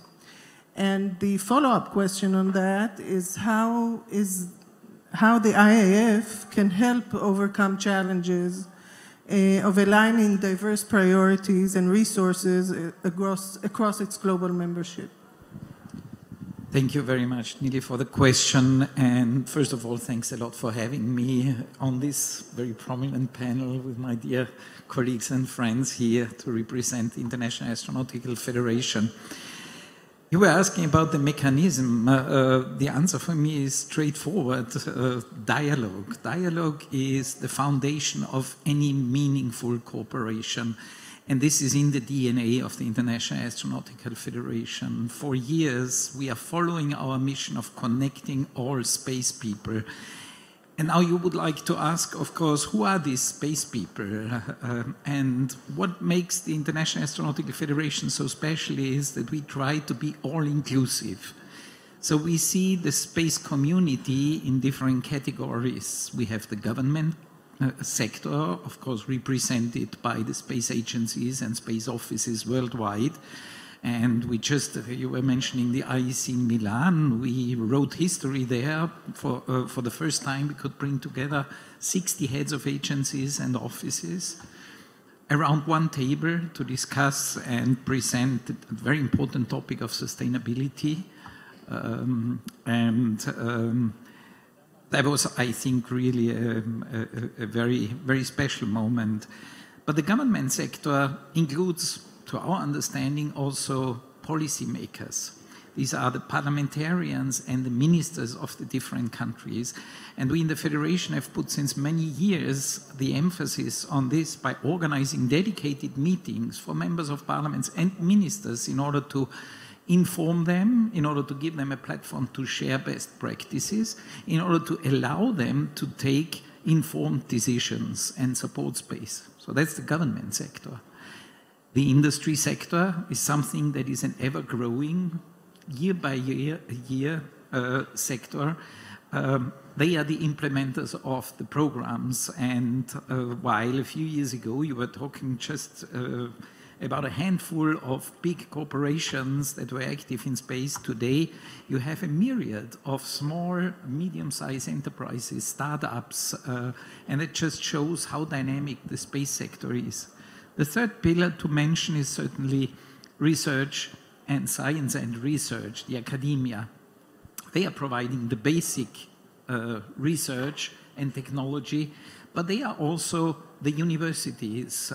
They are those who are nurturing and developing and preparing the next generation of space leaders and the space workforce. But this is certainly not, these are three main pillars, but there is more. There is certainly also the very important stakeholder of the general public. Because without the support of the general public, without being able to excite the general public about space and get their support and understanding that this costs money, this is an investment that is worth doing, our policymakers will not jump on it. And how do we, from the space community, get the message through to the general public? This is certainly via several mechanisms, because usually we, the space community, if you allow me to say so, we are not doing the best job in talking to the general public, because usually we're always talking amongst ourselves. And there the media plays a very significant role. We are putting a lot of emphasis also in kind of always inviting dedicated media in order to help us to transport this message. But there is another community that is crucial in order to ignite and excite the general public, and these are the astronauts, the space flyers that have seen it. And I mean, I'm so happy to see Ilan here. We are since now several editions of the IEC organizing so-called IEF Astronauts chapter, where we invite astronauts to come to the conference, to do outreach activities, to support the program. And you wouldn't believe how excited, especially the young generation is, in order to meet an astronaut, to talk to them really. This is really the way how to excite and convince the general public. And finally, if we want to be really all-inclusive, we need to embrace all countries and all communities in this world. And that's what we are doing when we are talking about embracing emerging countries. Today, every country, practically worldwide, has recognized space as something that is important for their socio-economic development. And we, in the International Astronautical Congress and in the Federation, are providing this space for the emerging countries in order to network in order to present, in order to set up partnerships, and coming back again to this historic meeting of 60 heads of agencies, I mean, it was really remarkable that all the heads of emerging space countries were sitting on the same table with the heads of the space nations and talking to each other, getting to know each other, and getting support. And I think this is one of the important missions that we in the Federation try to pursue. It's this all-encompassing and inclusive attitude towards all the stakeholders that shape today's space. I must confess that it sounds quite amazing, both in the ecosystem that you describe and we're able to pull together. It sounds like a massive mission. And also you mentioned all the pillars that are basically the need for any innovation: academic research, government support, and industry inside. So bringing all those players around the table, maybe financing would be also another pillar to join the group. Well, not only financing, there is one thing which we are focusing now, and you will see that in our next edition of the IEC in Sydney in end of September this year, and that is space-enabled industries. So industries that are profiting from space technologies, be it now mining industry, agriculture, anything else, insurance, investment, and we are inviting these communities in order to get to know more about space and to connect them to the space community. Professor Teodoro Valente, thank you for coming here, President of ASI, Italian Space Agency. So Italy has been a key player in space and in fostering also international collaboration in space, particularly through contribution to programs like Cosmos SkyMed, ExoMars, and Artemis Accords. From your perspective, what is the role and why is Italy taking such a leading role in international collaboration? How do you balance national priorities with the global initiatives and commitments? And what strategies, it's three components I can to the question, what strategies do you use to ensure that the Italian industry and academia remains competitive and not lose its competitive edge while doing these international partnerships? Good morning. Thank you for your question. Let me start saying that the Italian space ecosystem is quite a complex ecosystem.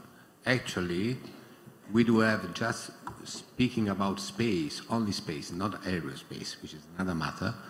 We do have more or less 300 companies working on these domains with 8,000 people involved, directly involved. If you look to people not directly involved, they come 20,000. 2 billions per year as a revenue, 15 regional districts, 1 national clusters, 3 industrial associations, more or less 100 nodes of cooperation among academia and public research centers. So, I mean, it's quite a consistent, growing, still growing ecosystem.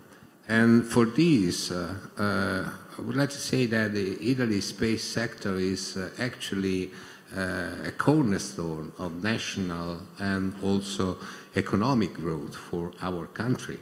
That's contributing to the worldwide growth. And you mentioned 3 programs. One is a national one, this Cosmos SkyMed. The first Cosmos SkyMed satellite was launched in 2007. It has been, and it is still, a joint program between the Italian Space Agency and the Ministry of Defense. Then you mentioned ExoMars, that means European Space Agency, and the Artemis program, that means the United States. So to say that, first of all, we move our actions into these three basic, they are not exhaustive, but they are three basic pillars. National programs, in which we, with our own resources, I mean governmental resources, we support technological and scientific advances and developments.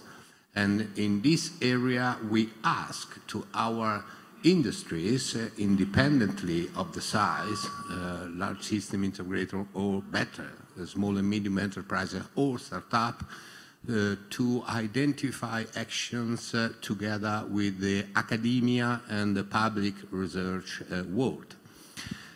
Then you mentioned the actions at the European Space Agency level and also European Union level.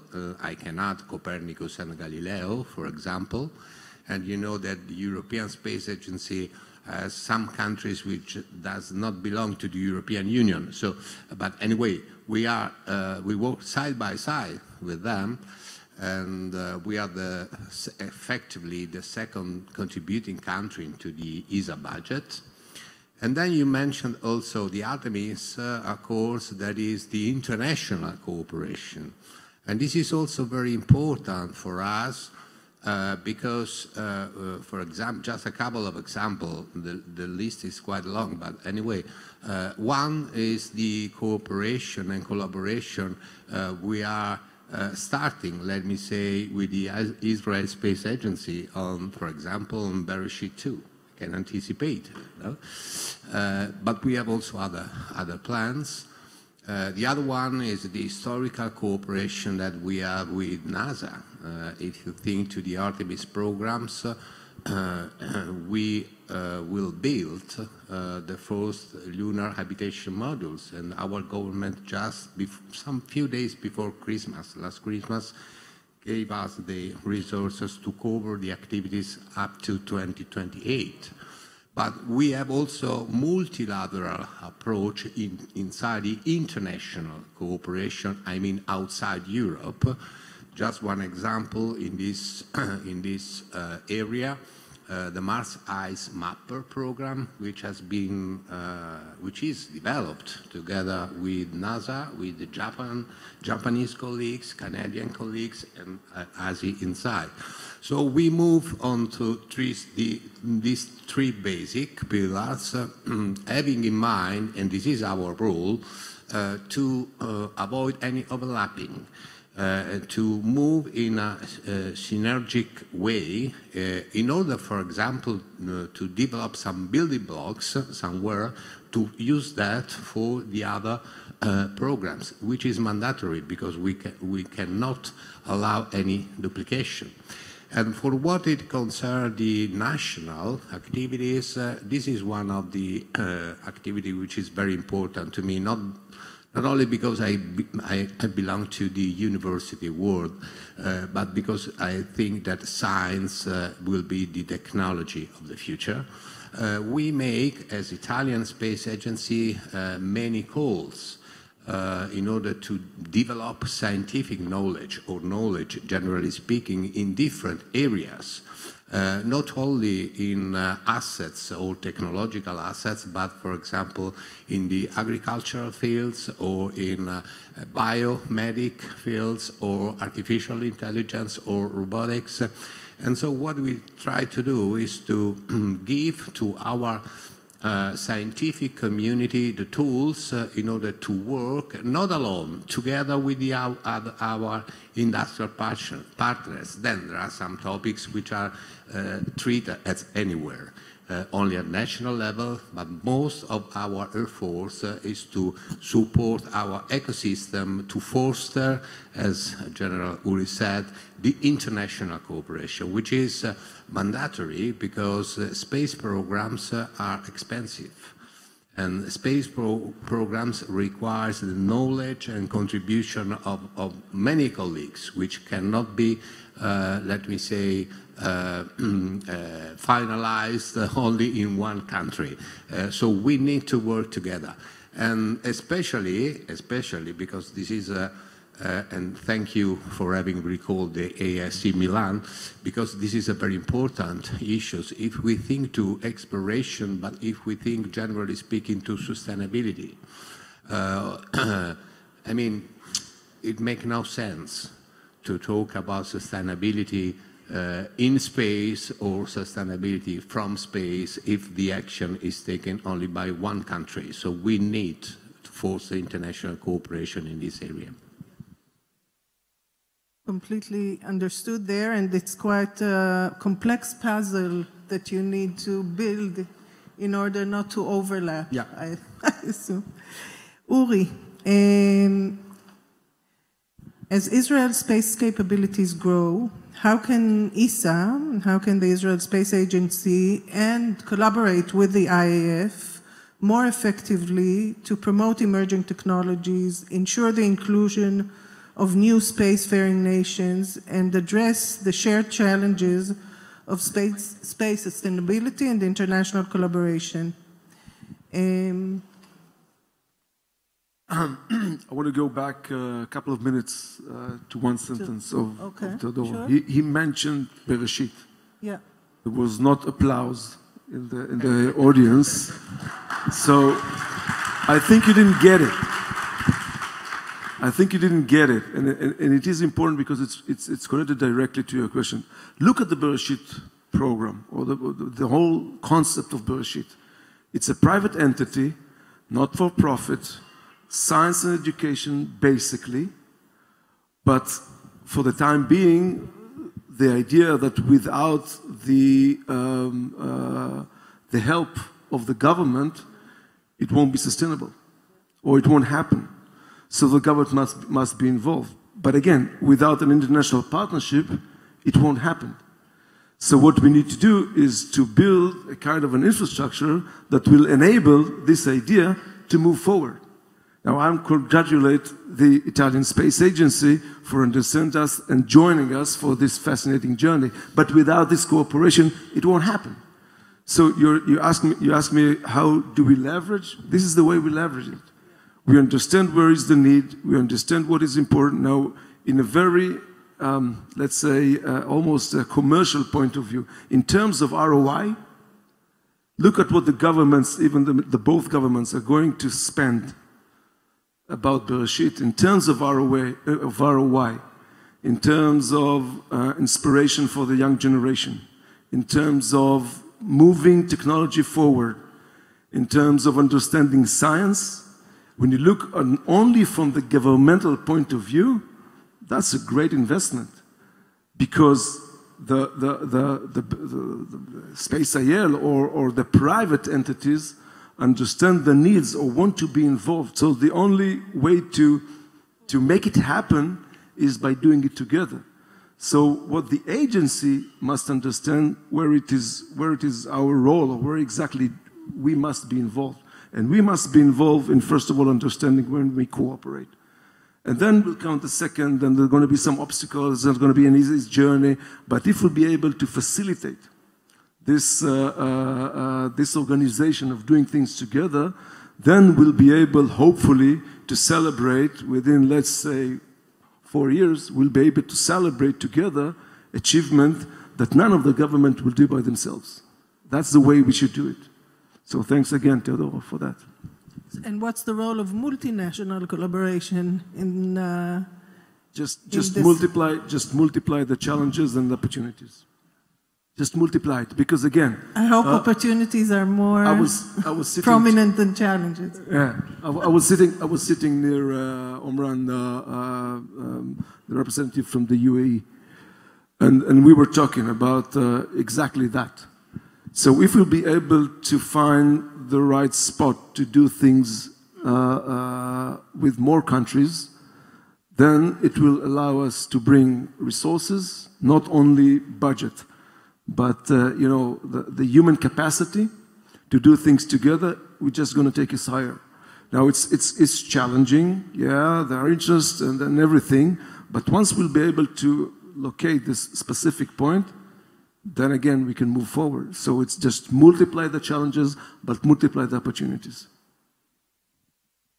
Christian, maybe tell us a little bit about what's going to be in Sydney in IAC. So maybe players in this audience can see how they can fit into your vision.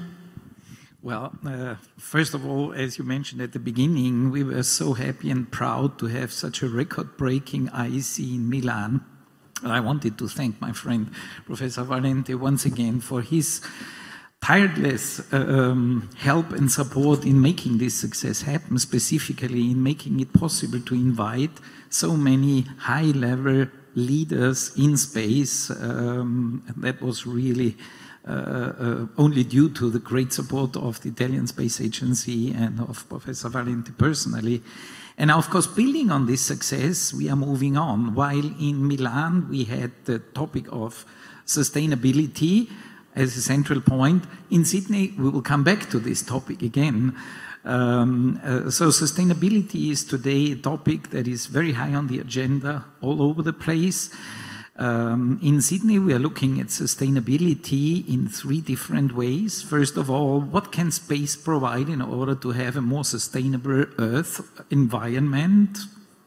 Monitoring climate change, disaster monitoring, all the good things which Earth observation satellite systems can provide. Second, we need to keep our space environment safe and secure. So sustainability of the space environment, and here you get immediately into space debris, debris avoidance, debris removal, space traffic management. But there is a third aspect, and this is a bit more an inspirational aspect, which you will see there, and this is how do we make life for humans sustainable outside Earth. So that goes really into the exploration part, and this is something I think that will inspire especially the young generation. We will certainly have our usual program that will be a technical program that will be huge, with more than 2,000 technical abstracts and technical papers presented, exciting plenaries. We will have, again, a lineup of big number of heads of agencies and offices. We'll do the 2nd edition of the IEF Global Space Leaders Summit, and I would like to thank Uri and Professor Blumberg as well. They were part of this first inaugural meeting, and we look forward to seeing you again in Sydney in this format. We will have another meeting for international parliamentarians and ministers. As I alluded to at the beginning, we need to work on the policy makers in order to inform them, in order to help them, to support. We will invite media, of course, help us again to reach out. We will have an astronauts chapter again, where we will invite astronauts. We will have a huge exhibition where industry can showcase everything. We'll have dedicated program for the next generation, for students and for young professionals. And of course, there is a lot of fun also at the IEC, a lot of associated events, receptions, meetings. It is also this informal environment that allows you to get closer to each other. And space has always been the catalyzer for setting up even friendships between countries that normally may even have some issues with each other. So we are very proud of pursuing this mission, and I would like to invite you all to consider to come to Sydney 29th of September till 3rd of October. Yeah, it's a nice location and not a bad month to be in Australia. And also informality is key to collaboration. I totally agree with that. Professor Valente, as you look to the future, what do you see as the most pressing challenge for space agencies today or in the coming decade? And how can international collaboration address these challenges? Well, I think that the future of space, generally speaking, including also the future of space exploration, it presents really significant challenges for space agencies at various levels. let me say, one, it's not in order of priority, is national level. The second one is the global level, and the third one is the regional level. What do I mean?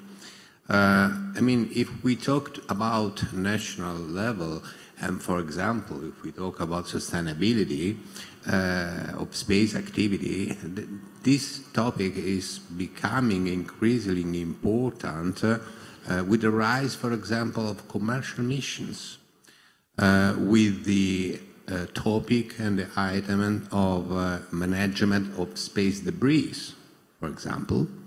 And so in this area, the international cooperation is essential because we need to share policies and we need to also define, when possible, technological joint solutions simply because we are talking about a peaceful use of the extra atmospheric area that is space. So we must move all together.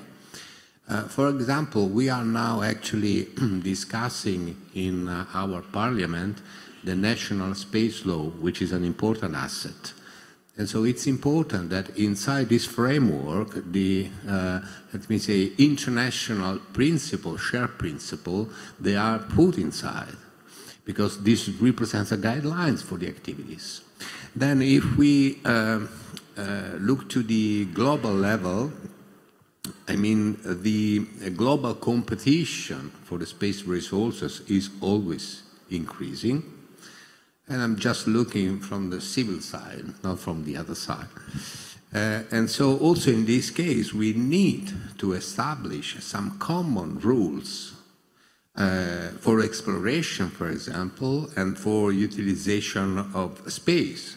And these are top priorities.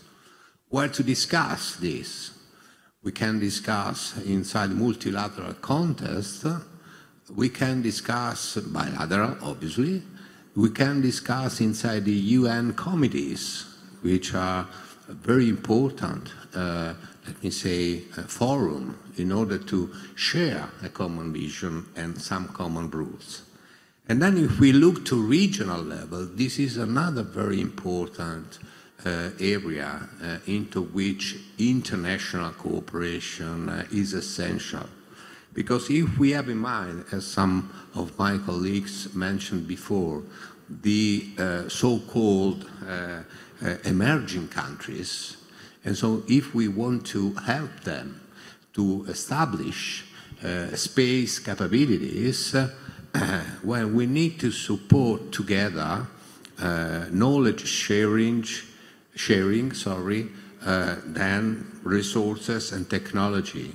Otherwise, this would not be an action based on an equal basis cooperation, but it would be just a sort of relationship between customer and client. And so this is not worthwhile for the future. Let me just say, and I finish, this is the guideline that we are following, for example, in Italy with our Mattei plan for Africa. Mm-hmm. So essentially, we want to be a sort of bridge, let me say, even because our presence in Africa is an historical presence with the Malindi base in Kenya, between Africa and the international community, not only Europe, also the other non-European countries which share this idea to let them grow in situ, if I use, let us say, a technical term, because this is helpful for our general aims. We are almost out of time, but Uri, would you like to also address the challenges that you see for Israel Space Agency shortly, very shortly, like 1 minute? 1 minute and counting. The main challenge is to make space a national asset. That's the main challenge. Right now in Israel, it's between the worlds. And in order to maintain our our leading position in order to maintain our economy, in order to maintain our level of science. Space must be addressed as a national asset, and that's a challenge. Christian, a word? Well, as we are here in Tel Aviv, in Israel, of course, I remember fondly the great successes we've had with the Israel Space Agency. We've hosted, organized together 2 very successful but also challenging international astronautical congresses. And I just would wish that we will be able to bring back the global space community to Israel again for any other big event, be it a global conference or maybe even an international astronautical congress of the future. Thank you. And we will. That's wonderful. Thank you very much. I've learned a lot. I enjoyed the conversation, and I wish all of us a successful day. And thank you for joining us. Thank you. Thank you.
who will share Nvidia's vision of future trends in the space industry. Chairing the Fireside will be Professor Isaac Ben Israel, former chairman of the Israeli Space Agency. Gentlemen.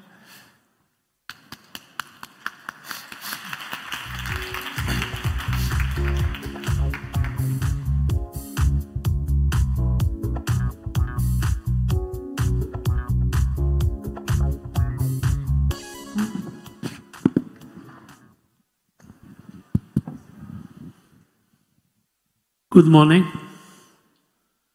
We are going to speak about computers and space. We all know that some 55 years ago, man first landed on moon. Computers were hardly involved. Very primitive sort of computation. The computers today, of course, are totally different. We are now, let's say, 60 years or so after Moore's law, which predicted this huge rate of computation capability in computers, and we are now towards the end of this, what we call rule. And of course, computers can do and may improve our space capability in many different ways than what we expected in the past. We have here Nati Amsterdam, the Israel Nvidia Senior Director. And my first question will be very natural. What can you say about computers and space? So, first of all, I think we should understand, that computer really evolves, through the AI industry recently. So, before ChatGPT came to the world, and after ChatGPT came to the world, things changed. And I think it's the first time that the computer understood the human language. And taking that to not only the spoken language or semantic, language can be a language of many things. It can be a language of a spoken language, it can be a language of brainwaves, and it can also be a language of space. To be able to understand and learn from data that we collect through the space and using AI algorithms and models to understand, to learn it, and really being able to provide intelligence on the data, this is something that we are seeing coming. And just, we see many examples from AI researchers that are doing a lot of AI training on space data and are coming to amazing insights. So that's just the beginning of using computer to analyze data. What we are also seeing is, space is working autonomously, right? So there are autonomous machines all around space, whether it's satellite, whether it's rovers on planets, whether it's any things that they need to take decision by themselves. So we want to make sure that we put AI as closer to the autonomous machine in space to be able to really take decisions, smart decision, analyze data. And this is one of the major trends that we are seeing with space and computers these days. Thank you. You mentioned AI, artificial intelligence, and which is a result, of course, of computer capability. I mean, the ideas were here in the 50s, but the actual performing of them became possible only in the last 10 years or so. This reminds me a case in which I was in Tel Aviv University researchers were involved some more than 10 years ago, a research on extraterrestrial intelligence, SETI. Even if we believe, and most of us believe, that there are intelligence sort of life somewhere in space, still we don't know where to go, and it will take us years and hundreds or thousands of years. And therefore, it's easier to, assuming there are intelligence communities there, to receive signals here. It's easier to communicate than to go. and SETI was built for this. But the problem is you get a lot of signals. How do you distinguish between intelligent signals or some accidental physical effect that causes signals? And we were involved in trying to use machine learning to learn what are the characteristics of human language. It was much before ChatGPT that you mentioned, and to distinguish between human language or intelligent language and a sort of accidental signal. Today you can do it much easier. You can simulate almost everything. And I wonder if you can simulate the whole Earth environment for solving many problems that we have. So first of all, if I knew you were going to speak about aliens, I would come with my black suit, you know, from the Men in Black. I didn't know we were going to talk about aliens, but I can tell you that SETI, for example, that you just mentioned, we just announced recently they are doing AI research to build the first real-time AI search for radio burst signals, trying to hunt for life beyond Earth. So this is something that is happening. And of course, using AI helps us to be much more accurate and identify, you know, the right signals, although they are fading signals. And I think that using astronomical data and AI is really, we'll be able to discover with it amazing things. So it's just, you know, stretching the potential. So talking about really simulating the Earth, Nvidia announced something called Earth 2. I invite all of you to look and search for it. Earth 2 is actually a digital twin of Earth. Think about, you know, learning from data, from climate data, and building a supercomputer that runs a digital Earth. And you can now use AI models to predict climate changes, to identify disasters before they appear. And this is massive because using AI actually allows you to reach a much higher resolution and really being able to identify a lot of accurate things and predict trends that are going to happen. And we actually open it up for researchers to use it. It's like an open API. You can connect to it. You can do your research. We're also doing some work around it in Israel. And this is actually really, I mean, exciting thing that Nvidia is doing. But the digital twin part is not only for the Earth. You can actually do a digital twin of many other things. Think about the rocket launcher that you can build a digital twin, or a satellite, and you can actually manipulate it using physical foundation models on Earth before you send it to space. And this is quite unique, and this is something that we are probably going to see more and more happening. Thanks. Last point, because we have a very short time. Last point should be everything we talked about, space and computing, related to Israel. What can we say about this? So first of all, I heard the previous panel, which was really interesting, and I heard there are 85 startups in Israel doing space, but I'm really eager to know how many of them are doing AI. And I think this is something I will be happy to explore. But actually, we have a program called Inception. We support startups. We connect academia and startups and the industry to build center of excellence around specific areas. We're doing it in various areas in Israel, healthcare and defense and others, and I think it's about time we do the same for space, to invite, you know, global partners together with the space organization in Israel and with Israeli startups and with venture capitals.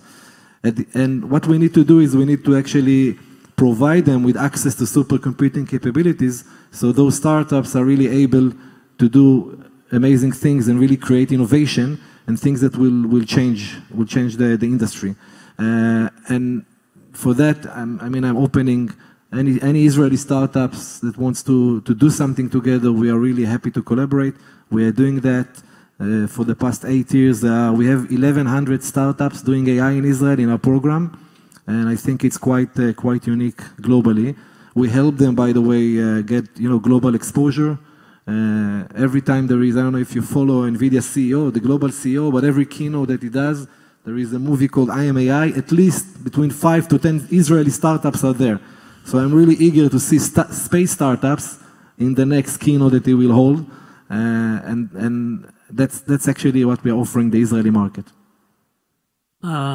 We all heard about the recent regulations of Biden administration, which limits in a way export of certain technologies, especially those technologies that Nvidia specializes or is even a world leader in, to Israel.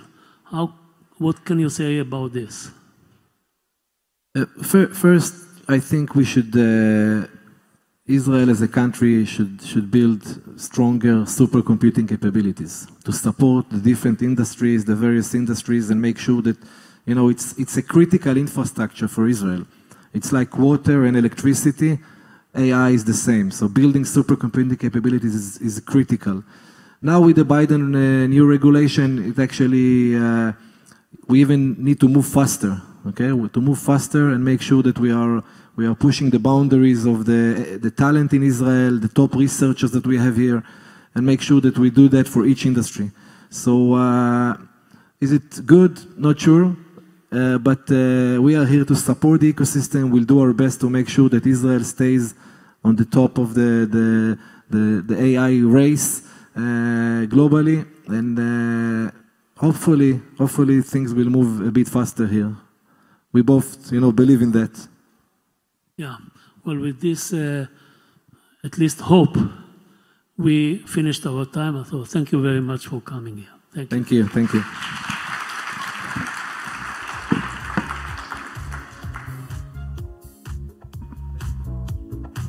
Microphone, oh. Thank you very much, Nati and Professor Ben Israel, for shedding some light on NVIDIA's future of space technology. Ladies and gentlemen, we're about to dive into one of the most dynamic and thought-provoking debates in the space industry. Satellite upstream versus downstream. On one side, we have the innovators who design, build, and launch the satellites that make exploration possible. On the other, the visionaries who harness that data to transform industries and change lives here on Earth. Both are vital, but which is truly driving the future of space? Join me in welcoming to the stage our distinguished debaters who are ready to take on such a journey through the orbits of innovation, impact, and perhaps a little friendly rivalry. Okay. I'm going to talk slowly, okay? I'm happy to invite, I got some jokes for later, not for now. I didn't know that I need jokes for now. I'm happy to invite Mr. Ehud Chayun, VP of Engineering at ImageSat International, ISI. That's the most slow I can talk. On my left side. And Vera Gutman, Head of Software Engineering at ImageSat International ISI. There's Vera. To orchestrate this debate, I'm honored to invite Mr. Tal Inbar.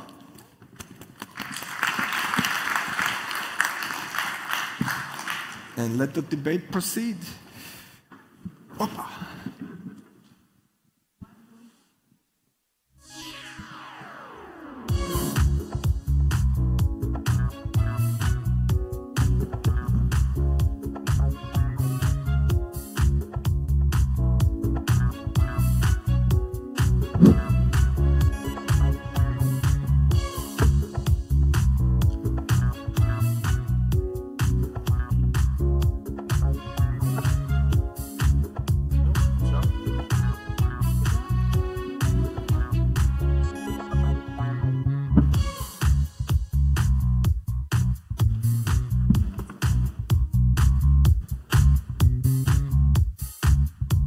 Okay, we can turn down the music.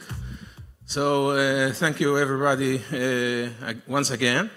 And I have to be cautious about my wishes for the space conference because this was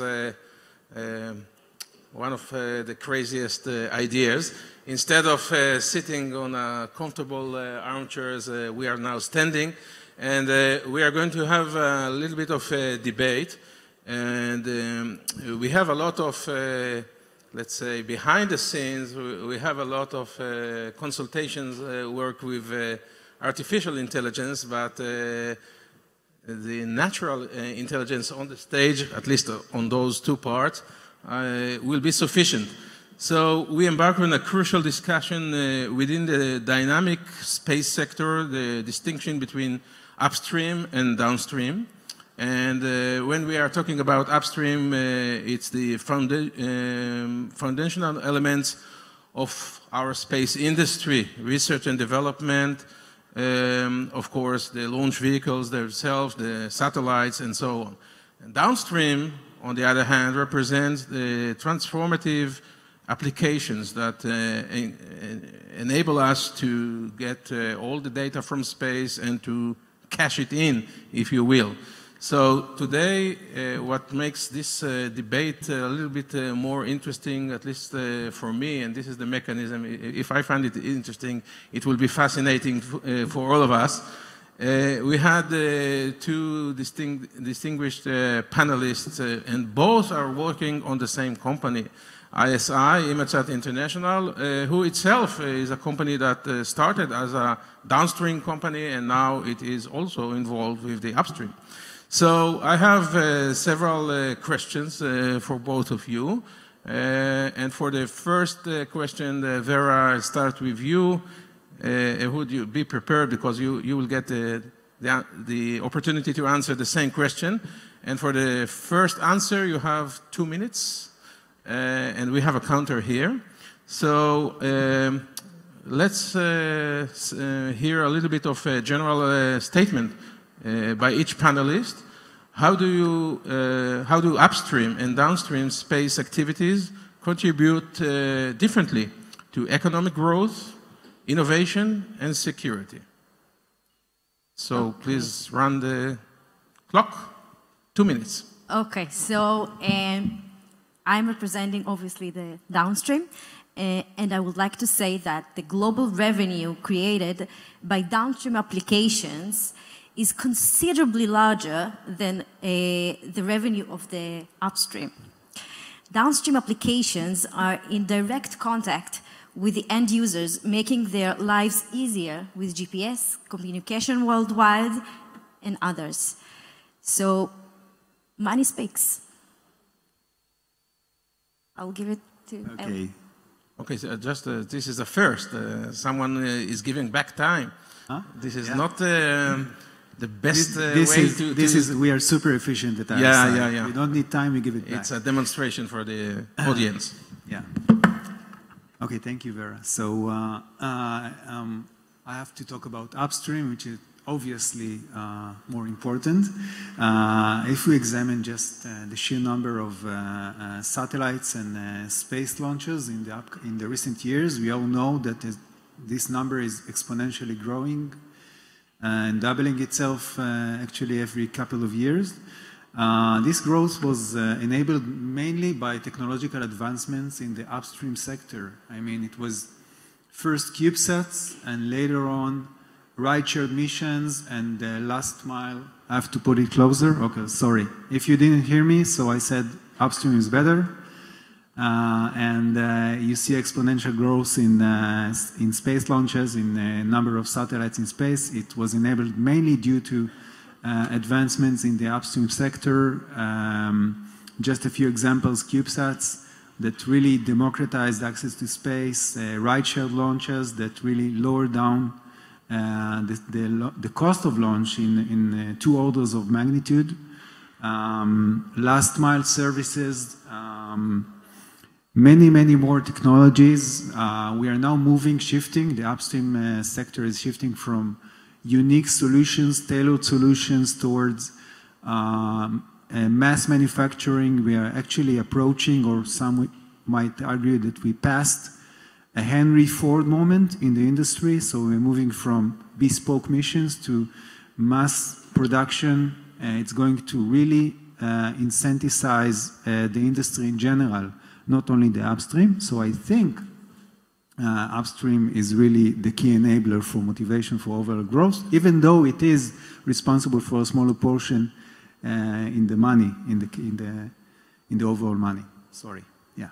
Okay, spot on the buzzer. So following questions will be answered by 1 minute only, short answers.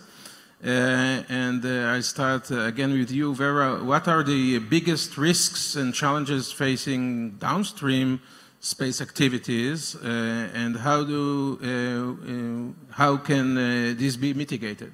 Okay, so downstream risks are more related to market competition, data security, cybersecurity, on the upstream, and depends on upstream. Downstream adaptability and market focuses allows more rapid mitigation for risk due to shorter development cycles. Downstream activities entirely depends on the successful launch of operators of satellites. Therefore, we are very relating on the upstream services, but this can be mitigated if we use more than one services. So this is the risks, and this is how we can mitigate those. Okay, thank you. Some may argue, I mean, you think about risks and upstream and satellites, you immediately think about launches because it's like with a lot of fire and explosions, but actually a launch is quite reliable these days, touch and wood. SpaceX and Rocket Lab are nearing like 97-98% success rates, and the European are not too far behind. So I think the biggest risk is, no doubt, is space debris mitigation and space traffic control. This is the biggest threat on the industry in general. Why we have currently in space like 5,000 satellites active. We see feelings for mega constellations piling up. And I read an article saying that we are accumulating, the accumulated number of satellites filed for is reached 1 million satellites. So even of 1 million, again, even if only a small fraction of these satellites will reach space, we are entering a catastrophe. Thank you. And we have a huge elephant in the room, and Ehud, I will start with you this time. How do regulations and policies impact development and innovation within each sector? But you represent, of course, your sector. And also commercializations. Okay, so regulations can both drive and also delay innovation. I give you some examples. First, ITAR. We all love ITAR. Who hasn't heard about ITAR? It mainly prohibits export of technologies outside the US. It really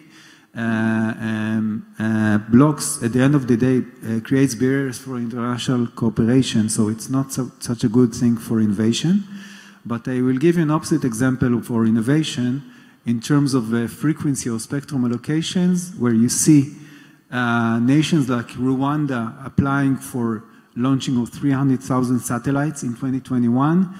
We had similar stories in the world. It's all backed up by commercial entities trying to overcome the spectrum allocation by registering on other countries. So this is an example of creativity to overcome regulations. And I think I'm out of time. Yeah. Vera? Yes. So while regulation exists in the downstream, it generally enjoys a more flexible regulation environment compared to the upstream. This allows greater innovation and experimentation in the development of new services and applications. The focus is often ensuring the fair competition, protecting customers, and managing shared resources such as spectrum. The less restrictive regulation environment in the downstream sector allows companies to be more agile, adaptive to changes, market demands, and the technologies investment. The similar regulation processes enable faster innovation cycles. While both sectors require regulation, the nature of impact regulation is significantly different. Okay, we have to follow the rules here. And the clock is dictating the pace of the debate. And Vera, how can upstream and downstream sectors collaborate more effectively to accelerate space exploration, commercialization, and the business as a whole? Okay, so I will start by saying that collaboration is essential for the industry. And the best example we can see is us standing on the stage. ISI holds both upstream and downstream. Collaboration is essential for the growth of the space sector as a whole. Downstream, closer to the connection to the market, and a key driver of the requirements coming from the user, and drives innovation. Since the end user is the one requiring better spectrum, better resolution, this drives the upstream for better innovation and finding the solutions to allow downstream the data it requires. Ehud? Okay, so collaboration hinges on standardization and innovation. I'll give you 2 or 3 examples as time permits for these principles. Start with the CubeSat standard. So it was a universal form factor just to streamline the launch services and make it cheaper. And it really enabled new companies, new ventures to emerge. Take Planet Labs or Spire, which were like the pioneers in CubeSat constellations. They succeeded because they relied not only on one side. They had a good integration between the upstream and the downstream sector, and they gave a product to the user, not a satellite. Another good example is ground segment as a service, the GAAS. It's basically a connection between standardization or unified space-to-ground protocol and the emergence of cloud computing. I think the next step would be unification of the flight software and mission operation software, which needs unification and standardization as well. Okay, I don't want you to feel too comfortable on the stage, so I switched the sequence of the questions. So Israel has a unique position and challenges in the space arena, and we heard a little bit about it in the previous panels. What do you think is the best path to expanding its capabilities, international influence, and potential economic benefits? I'll start with you, Vera. Okay, wow. So Israel is already known as a startup nation with expanding experience in AI, big data, and cybersecurity. Combining those strengths together with the satellite data drives cutting-edge applications. We can already see in downstream applications companies such as Astra, who finds out leaks, and Gorilla Link with IoT through space also helps agriculture. So downstream activities with lower barriers of entry than upstream makes their ideal Israeli tech startup. Israel doesn't need to launch the biggest rocket to make the biggest impact. By focusing on downstream activities, the country can maximize its tech-savvy advantages. So the time's up. Okay, Ehud. Well, I hope the chairman of the Israeli Space Agency is here, because I have to say that I have only one word: money. We need more money, a lot more money. And assuming we'll get this money and the investment, public investment in the space sector, I would say focus on small satellites, because we made great satellites, cost-effective and very, very agile. So focus on advanced satellite, miniaturized space technologies, leverage existing strengths in AI and cybersecurity and spin them off into space business. Allocate national funding for something big, like I have a dream about a GPS constellation or a communication network or disaster monitoring constellation that will be funded by the government, and many, many ideas. But we need more investment in the public space sector. I couldn't agree more, but I couldn't agree more with you as well. So another question, I'll start with you again, Ehud. How can we best educate and inspire the next generation of space professionals in your domain, the upstream? Okay, so I think we should start with science fiction, because science fiction is a great motivation. Science fiction and art in general is a great motivation for getting kids curious about space, about the universe, about technology, and so on. So it's getting science fiction into the curriculum of the schools.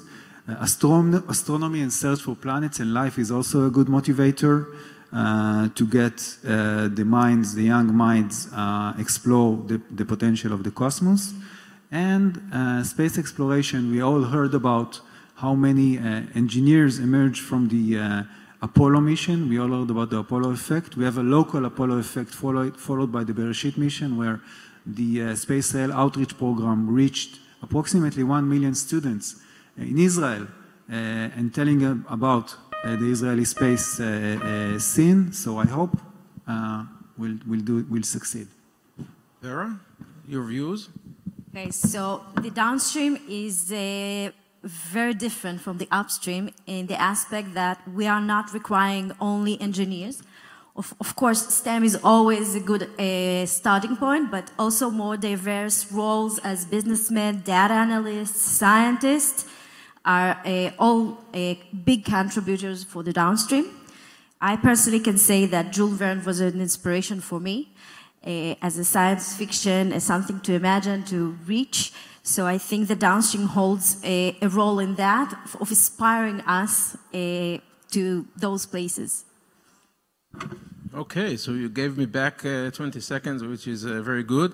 And I will skip another question. And we want to try something new, except for this debate-shaped discussion. So perhaps you can, you, the audience, you can vote, perhaps, on what do you think? Upstream is more important, or perhaps downstream is more important?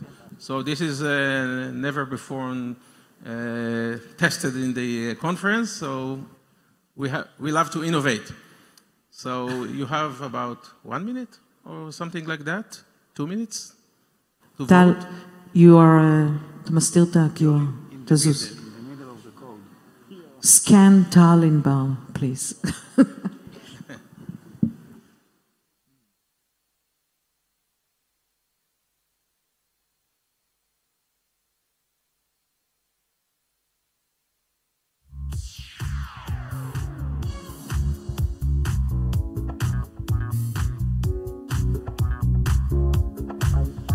Let's vote.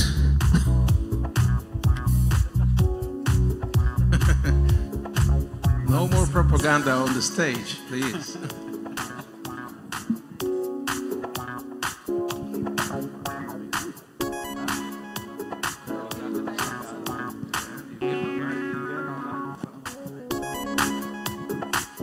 Okay, can you see some results? Yeah, in a minute.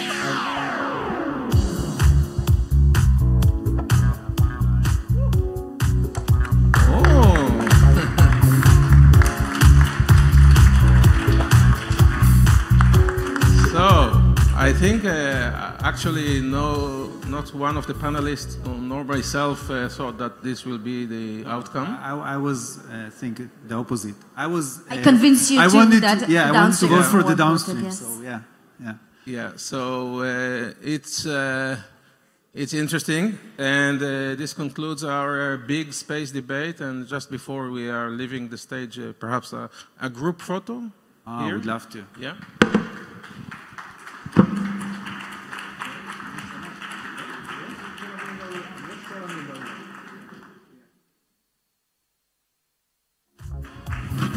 Thank you very much.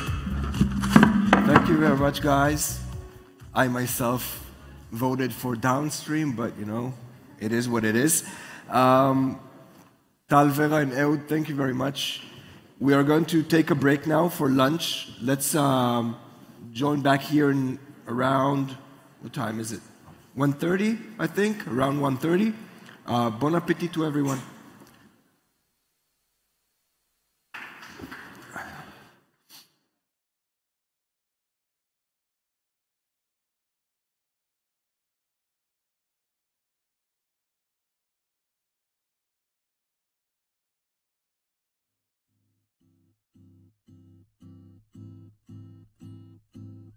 There's perfume burning in the air, bits of beauty everywhere, shrapnel flying, soldier hit the dirt.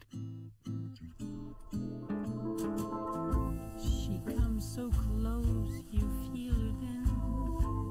She tells you no and no again. Your lip is cut on the edge of her pleated skirt. Low alert.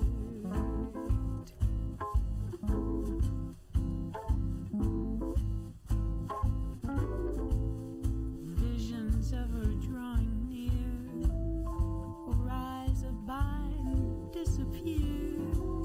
You try to slow it down.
to leave you. But when I'm down again and I'm all alone, and when my head spins round and I'm feeling small, and when I'm down again and I'm all alone, oh, when my head spins round and I'm feeling small.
discontented with homes that are rented, so I have invented my own.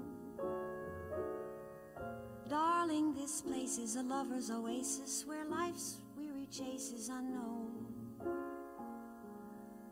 Far from the cry of the city, where flowers pretty caress the streams,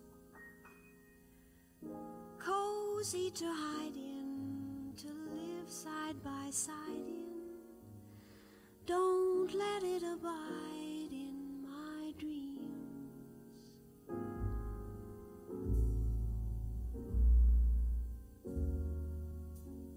Picture me upon your knee,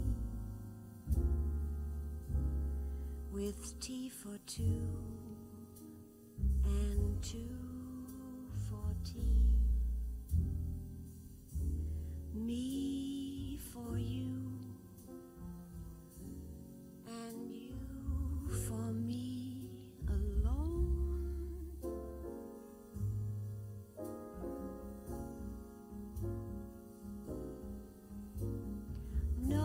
Nobody near us to see us or hear us. No friends or relations on weekend vacations. We won't have it known that we own a telephone.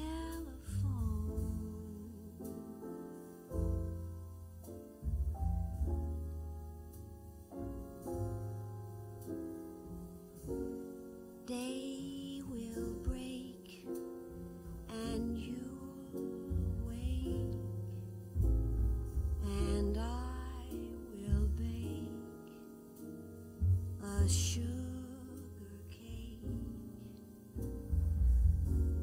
for you to take, for all the boys to see.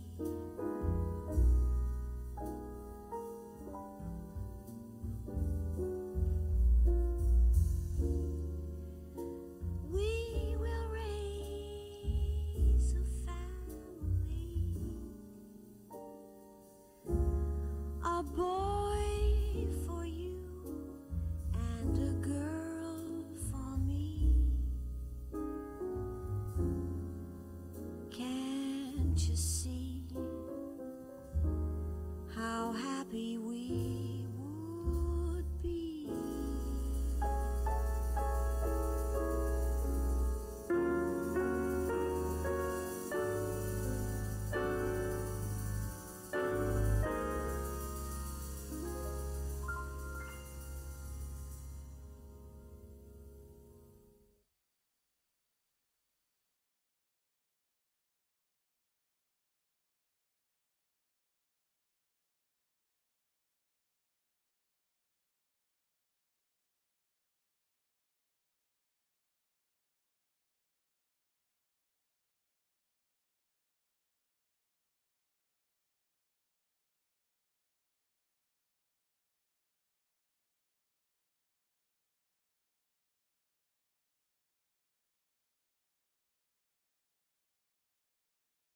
You know love makes the world go round, and love, baby, makes the seesaws go up and down, and it makes trees grow tall, and the most important thing of all, it makes a boy and girl, oh, say they feel so fine now. Without love, flowers wouldn't grow in spring, and without spring, yeah, the British just couldn't see. Yeah, yeah, everybody needs love, and to watch the twinkling stars above, it makes a boy and girl, yeah, say they feel so fine now. Yeah.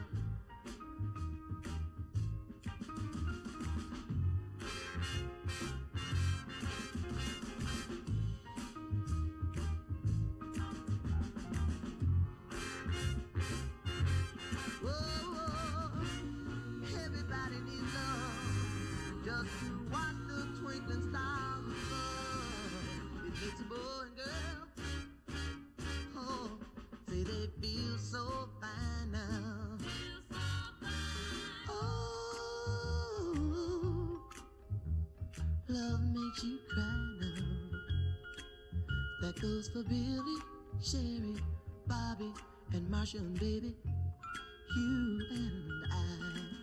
Oh, I can prove to you that these facts of love are so true. It makes a boy and girl, yeah, say they feel so fine now.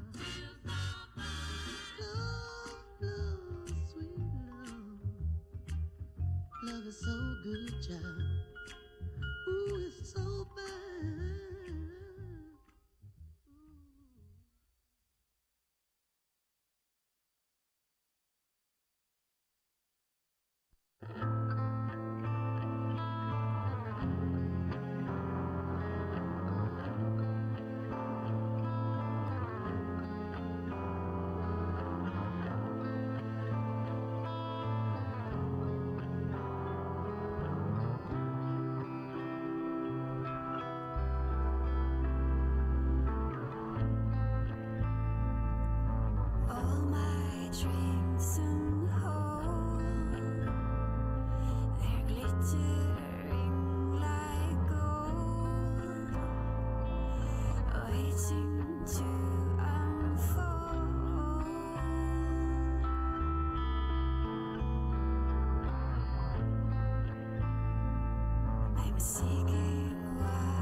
road before you travel on.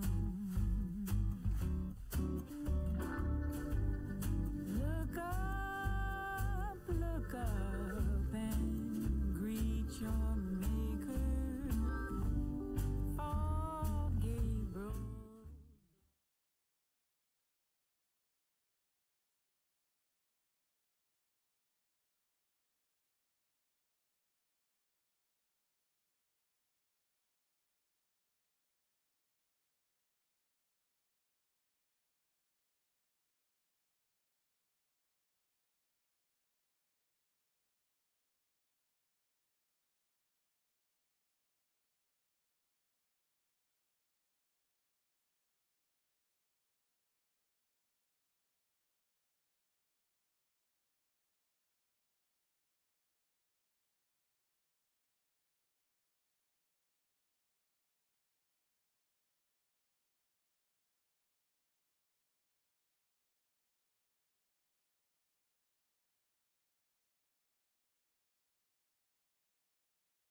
Hi everyone, welcome back from lunch. Hello. Okay. The Israeli Space Agency has been managing the Israel Space Olympics for elementary and junior high schools for the past 10 years. This year, the Olympics has grown from a national competition to an international competition. I personally have the privilege to be part of this process by managing the work with our new partner, Azercosmos, the Azerbaijan Space Agency. I'm proud to invite to stage a dear friend of mine, which I've been seeing for the past few months almost on a weekly basis, Mr. Imran Mukhtarov, Head of Space Academy at Azercosmos.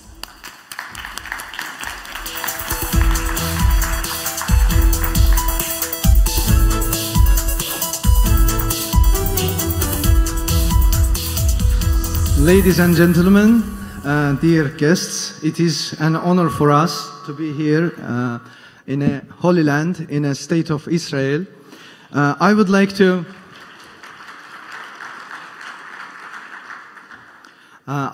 briefly give you a very short introduction regards the Ramon International Space Olympics, which we have started in a year of 2024.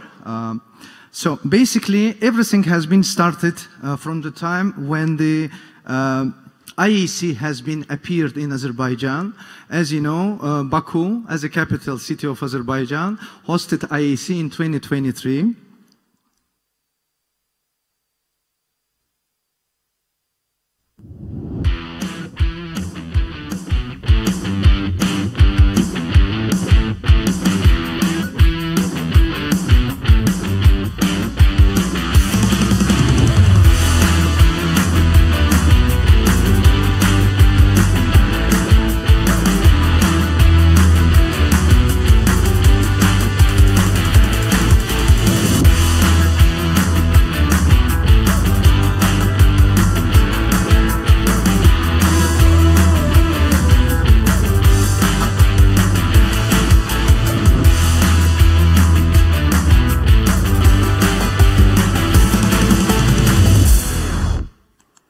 Thank you for your attention. So it was the time when we have came to the solution together with our distinguished friends from Israeli Space Agency to discuss how we're gonna start our cooperation and expand the Space Olympics, Ramon Space Olympics, to the level of the internationalization.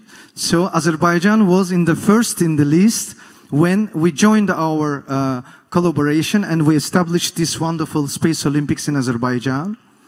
Of course, it was the first visit of us. We've been visiting Israel in 2024 in June, and we observed together the process of the establishment and as well as the finalization stage of the Olympics here in Tel Aviv. Of course, the purpose of this wonderful Olympics is to join as well as expand the knowledge of the school children in the grades of 7 to 9, as well as in the early age from 4 to the 7th grade, on the STEM education, science, technology, engineering, and math. There are 4 stages of the process in itself. The first stage, it combines in itself the idea of the tasks, as well as online quizzes and activities. Another stage, I mean the second stage of the Olympics, combines together the community projects, as well as the third one is designing a model, and the final one, building a model.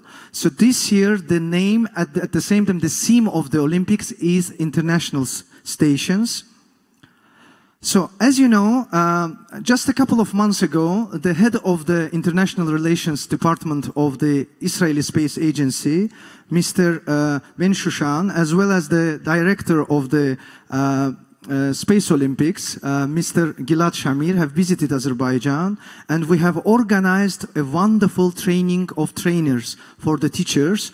And believe me, 70 teachers have been joined together representing 35 schools of the state of Azerbaijani Republic.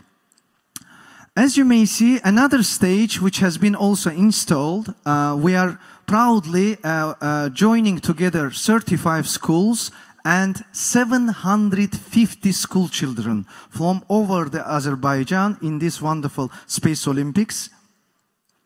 You can see the pictures of the trainings, 70 facilitators, 35 coordinators, and 35 schools. And 700, it was with the governmental schools, and now 750 together with the private schools are joining to this wonderful Olympics. You can see the national committee members. Tomorrow we will have the international jury at the same time committee in order to vote for the winners. You may see the monitoring and evaluation of the process, how it is happening. And as well as we are developing problem-based learning, computation and thinking, guide, discovery and learning GDL model. And as I have mentioned before, space stations, innovations and business solutions is the topic of this year.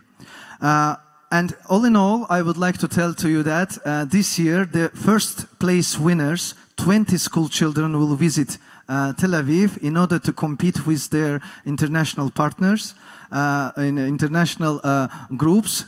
So thank you so much for your attention and congratulations for all of us. Thank you.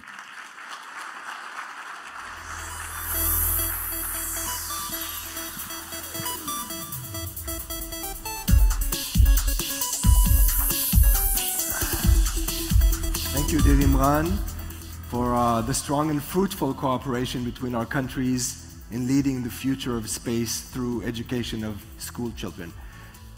Now, one of the more notable technologies in the last decade has been AI. In our next panel, we'll explore AI trends in different space domains. For leading this panel, it's my honor to invite to stage Mr. Bar Chayun, Content Manager at the Israel Space Agency, and the distinguished panelist, Mr. Jean-Yves Lagal, IAF Honorary Ambassador, Mr. Mir Gaver, Deputy Managing Director and EVP of Operations at Astroscale Israel, Ms. Inbal Kreis, Chief Innovation Officer at the Israel Aerospace Industries, and Professor Ran Genosar, President of Ramon Space. Ladies and gentlemen, the stage is yours.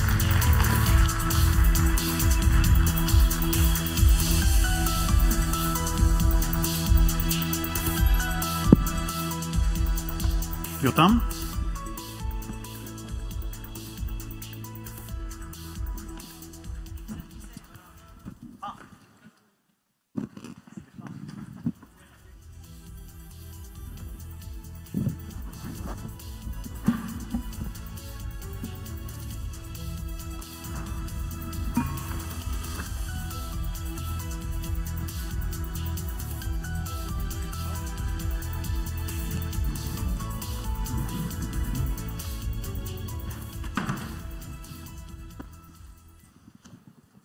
Hi.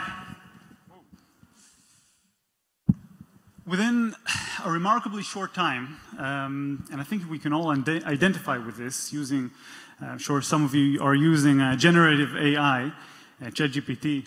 AI has proven itself to be a powerful set of tools in three key ways. Can I have the slides? It helps us scale up by augmenting skills, capacity, and capabilities. It drives automation, offload tasks, it saves time, optimizing resources, and of course it provides creativity boost. It's broadening our perspective, it's sparking inspiration in ways we couldn't have imagined. Now, when you think about AI and space-related topics, the first thing that usually comes to mind is big data, right? AI has already revolutionized downstream applications by helping us process and gain insights from ever-growing volumes of data. But AI's potential in space goes really far beyond data analytics. It's really reshaping the way we design and execute missions, and it's transforming what's possible in real time without human intervention. AI is making waves in, it's making waves in mission design and manufacturing, resource and risk management, docking and servicing, and really so much more. The ability to scale, automate, and unlock creativity, the three topics we talked about before, opens up incredible opportunities in upstream space domains. And today, we're here to explore some of them with our distinguished guests, okay, let's dive in. Hi. Can you close the slides? Thanks. Jean-Yves. The space sector has a reputation for being a conservative in adopting new technologies, which makes sense given the stakes involved, especially in human missions. Until recently, AI seemed merely a buzzword, but we've seen some shift in this. It's been gaining serious traction.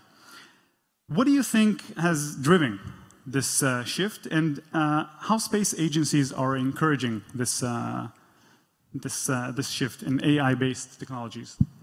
Okay, so first of all, I want to thank you for your very nice invitation. As a matter of fact, I was here 20 years ago in different positions, and I'm very pleased to be back in Israel for this 20th Ilan Ramon Conference. Now, moving to your question, it is clear that the space sector is always very cautious when dealing with the introduction of new technologies, and people wanted to wait a little bit to see what are the benefits of artificial intelligence for ground systems. But now the benefits are so huge that people start to move, and they move very, very quickly, to use artificial intelligence in satellites, in operations, because if there is a place where we need something as an artificial intelligence, it is in space, because the only way to put in space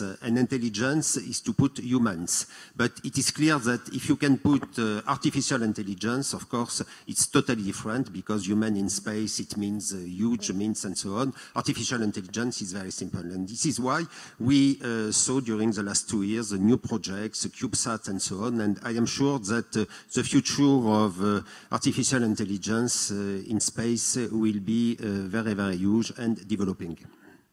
Thank you. So integrating AI into space is naturally a really gradual process. Inbar, from your perspective, what trends in the aerospace industry today do you see as early indicators for stepping stones toward the future of AI, applications and space systems? Good afternoon, everybody. I agree with Legal that there are intelligence in space, and the space technology and space industry always was the driving force for the advanced technologies, and it will be also the driving force for artificial intelligence and analytical tools. Actually, in the Israeli aerospace industries, we already implemented AI capabilities in different aerospace platforms. It's an end-to-end capability starting from identification, classification, targeting, tracking, and targeting. So this end-to-end capability from other platforms or from other defense systems gave us the knowledge and the expertise and the know-how to implement it also in space missions.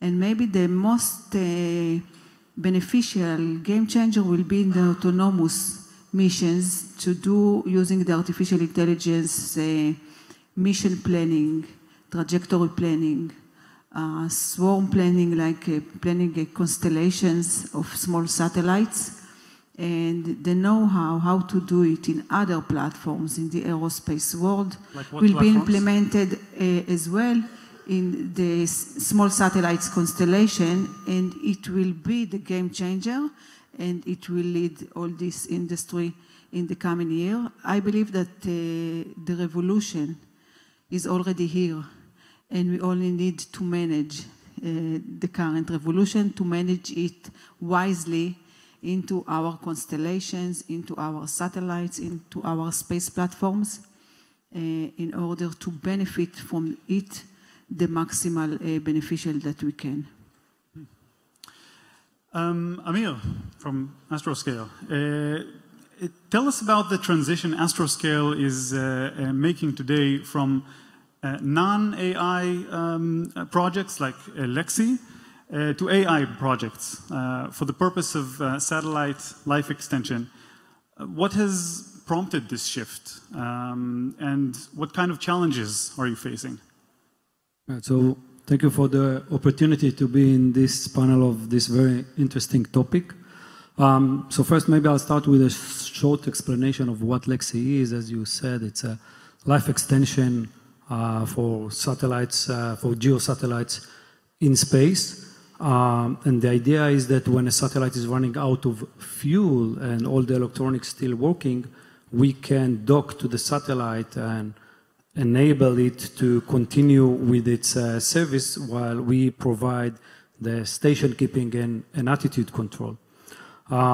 So today, in order to achieve that, we need to use computer vision algorithms, which are traditional and rule-based algorithms. And those algorithms need to have the capability to overcome many challenges that you have in space when you want to capture a picture. So there is like a very intense illumination, a lot of different angles and so on. You need to test all those scenarios, and for each new scenario or everything which is a bit new, you need to change your code in order to enable to have a good image that by the end of the day, from this image, by having identifying one specific item like the launch adapter ring of the satellite we are going to dock to, we can have a knowledge of the exact pose and then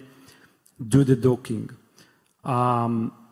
In another project that we are currently as a study project for implementing robotic arm in space, in this project that is funded by the Israeli Innovation Authority, we are trying to connect to the umbilical plug of the satellite. This is the plug which is usually being used on ground in order to connect to the satellite, send command and receive telemetry.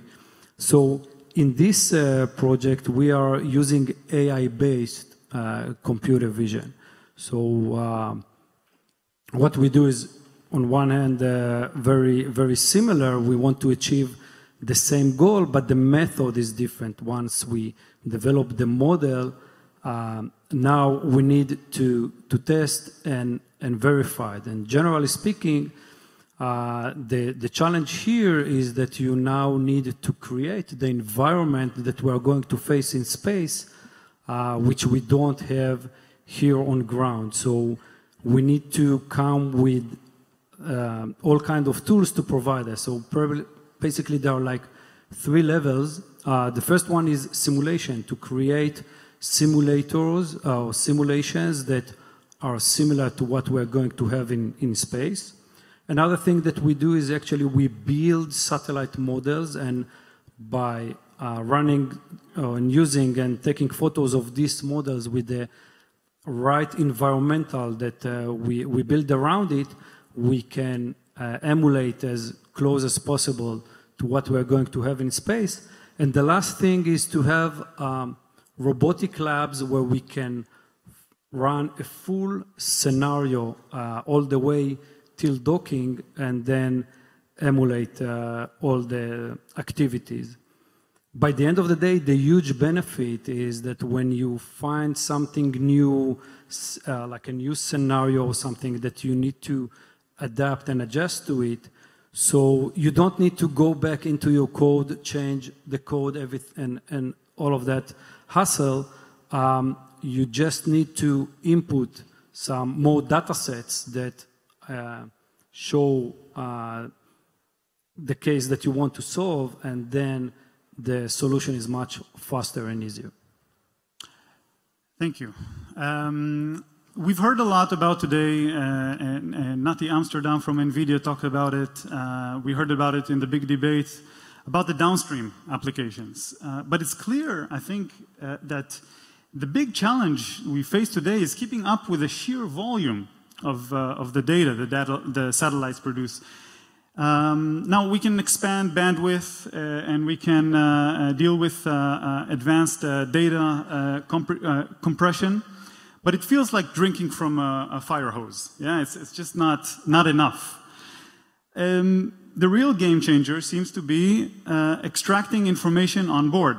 So, Ron, what's happening in this field today, and where do you see things are heading in the near future?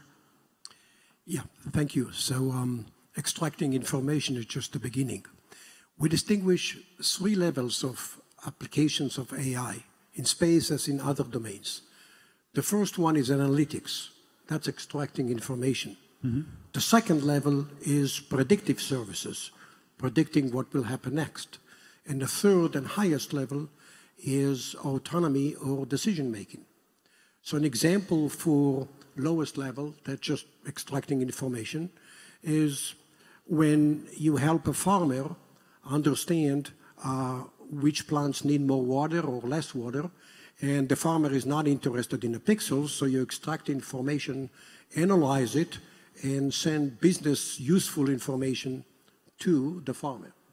That's the lowest level. The next level is predictive.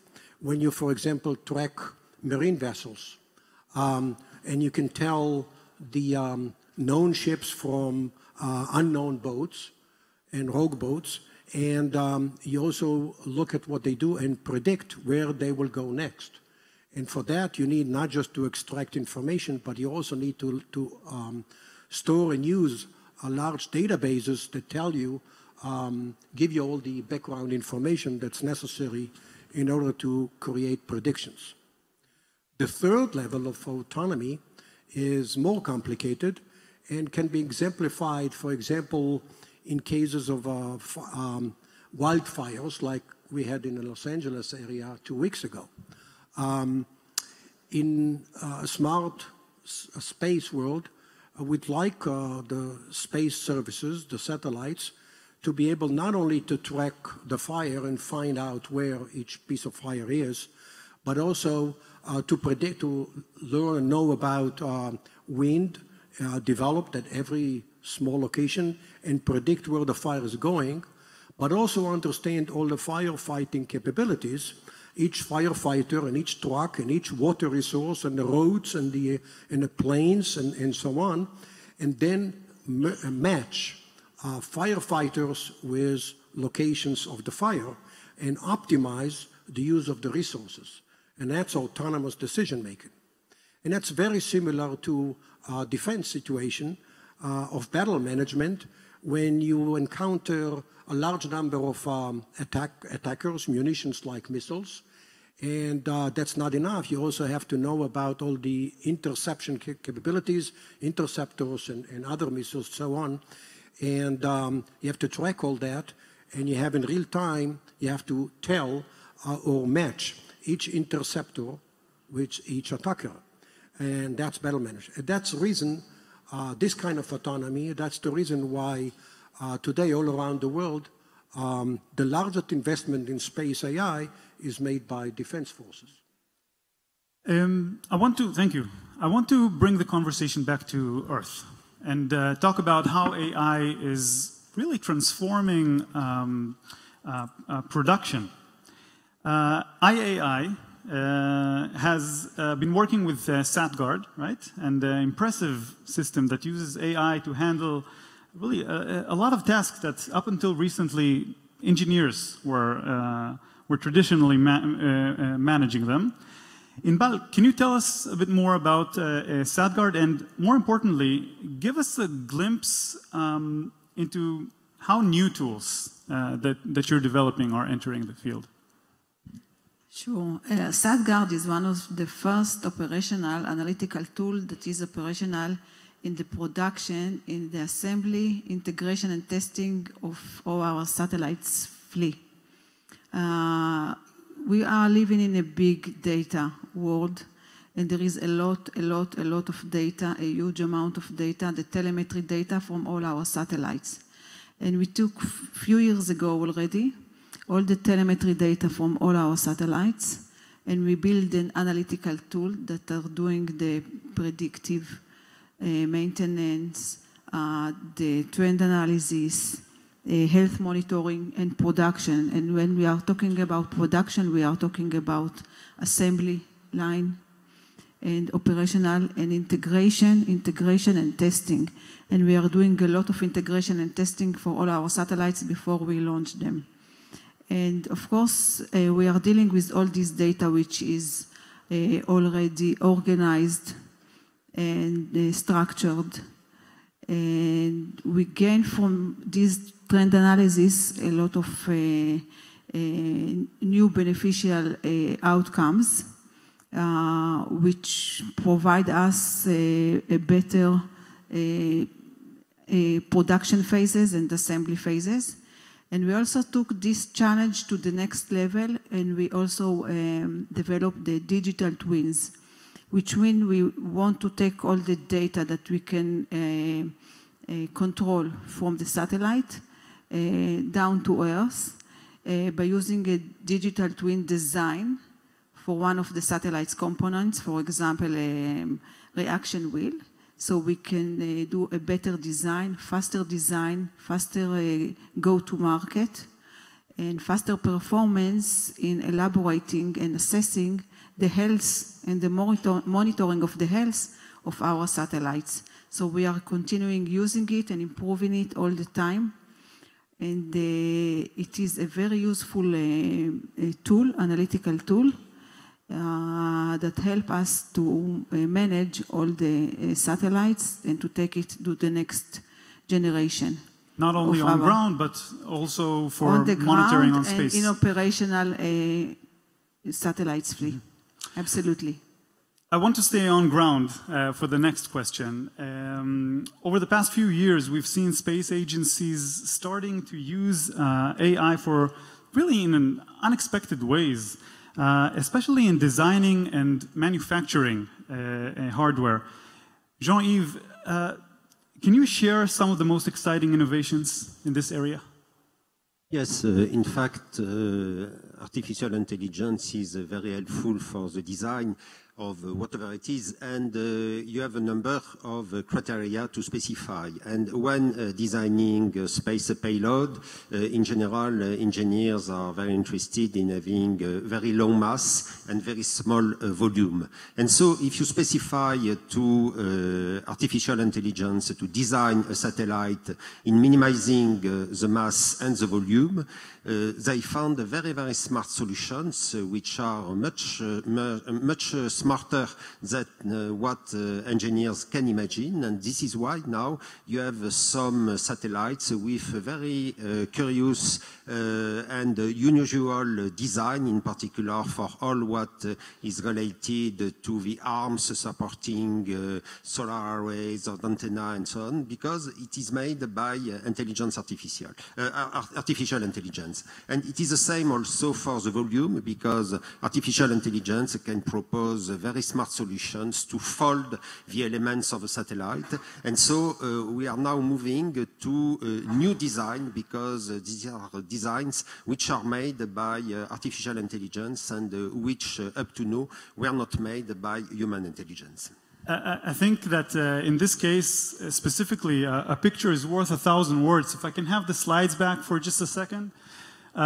This is one of those examples in which AI is... Yes, and you see on this picture, you put mass just at the place where you need mass. Let us say, usual setup would be to have something with big pieces, and here you put just the mass at the place where you have the constraints, and so you have this structure which are very, very strange. It reminds a little bit an insect or something like that, but it's of course much lighter than bigger structures, and it is a real big progress for satellite design. It looks like something a 5-year-old scribbled, but It's light and it's strong. What we're seeing here, by the way, is NASA engineer Ryan McClelland. And these are actually parts that are manufactured for a space telescope. Yeah. Okay, you can turn it off. It seems that this is actually one of the things that are going to become a commodity in the space sector. And I want to ask, and this is an open question maybe for Amir and Ran. In your view, which areas of the space sector are most likely to see AI systems becoming standard tools, or even more, a necessity? Right. So we see that AI is really getting into all the product lines and services, simply because it really drives the capabilities of automation, bring us high efficiency, and by the end of the day, also reliability. And I'm sure that as we move along, we'll see AI goes and in all those different sectors that we have. Specifically for us in Astroscale, we see it really happening. It's not just a buzzword. So in all those satellite services that we provide, it starts happening. So in space situational awareness, right, when you, for example, want to go and see specific elements in space, you would like to see, track them, identify, and also estimate their tumbling. So the algorithms over there are we can see starting the use of AI algorithms. Same thing for active debris removal, right? When you want to navigate, to use all those GNC algorithms that used to be hard-coded, we can see now the starting of development of algorithms which are AI-based. Same thing for refueling. Refueling, if a few years ago seems to be like some things which is not really reachable because the targets were more for refueling of non-prepared satellites. Now that we are moving towards prepared satellites, we see those services getting more and more, and Astroscale, only Astroscale won like 2 contracts for refueling. And again, the algorithms that will search for the refueling port and will do all those services will be AI-based, and in most cases, we will use the same infrastructures and capabilities that are being used for ground missions, and that's the beauty of AI. So other than those missions of satellite services, no doubt AI will also go into all other services, whether it's Earth observation that was mentioned here earlier, definitely defense, deep space missions, and by the end of the day, also to repairing and manufacturing or assembling in space. Ron, what is your take on it? Where do you think this is going to be a standard, a commodity? Yeah, so earlier we talked about applications, mission applications, but AI is going to be used a lot in order to serve space itself, satellite helping the satellite itself. So the first thing, of course, is what we call onboard health, satellite health. So detect anomalies, predict failures, create proactive maintenance, and so on. In general, self-healing, so that the satellite will never fail and will always recover as far as you can. So what's the big deal? It's already been done today in long lifetime satellites. The major advantage is massive or significant cost reduction. It's quite expensive to build high reliability satellites. It's much less expensive to build smart satellites that can repair themselves as failures and faults develop.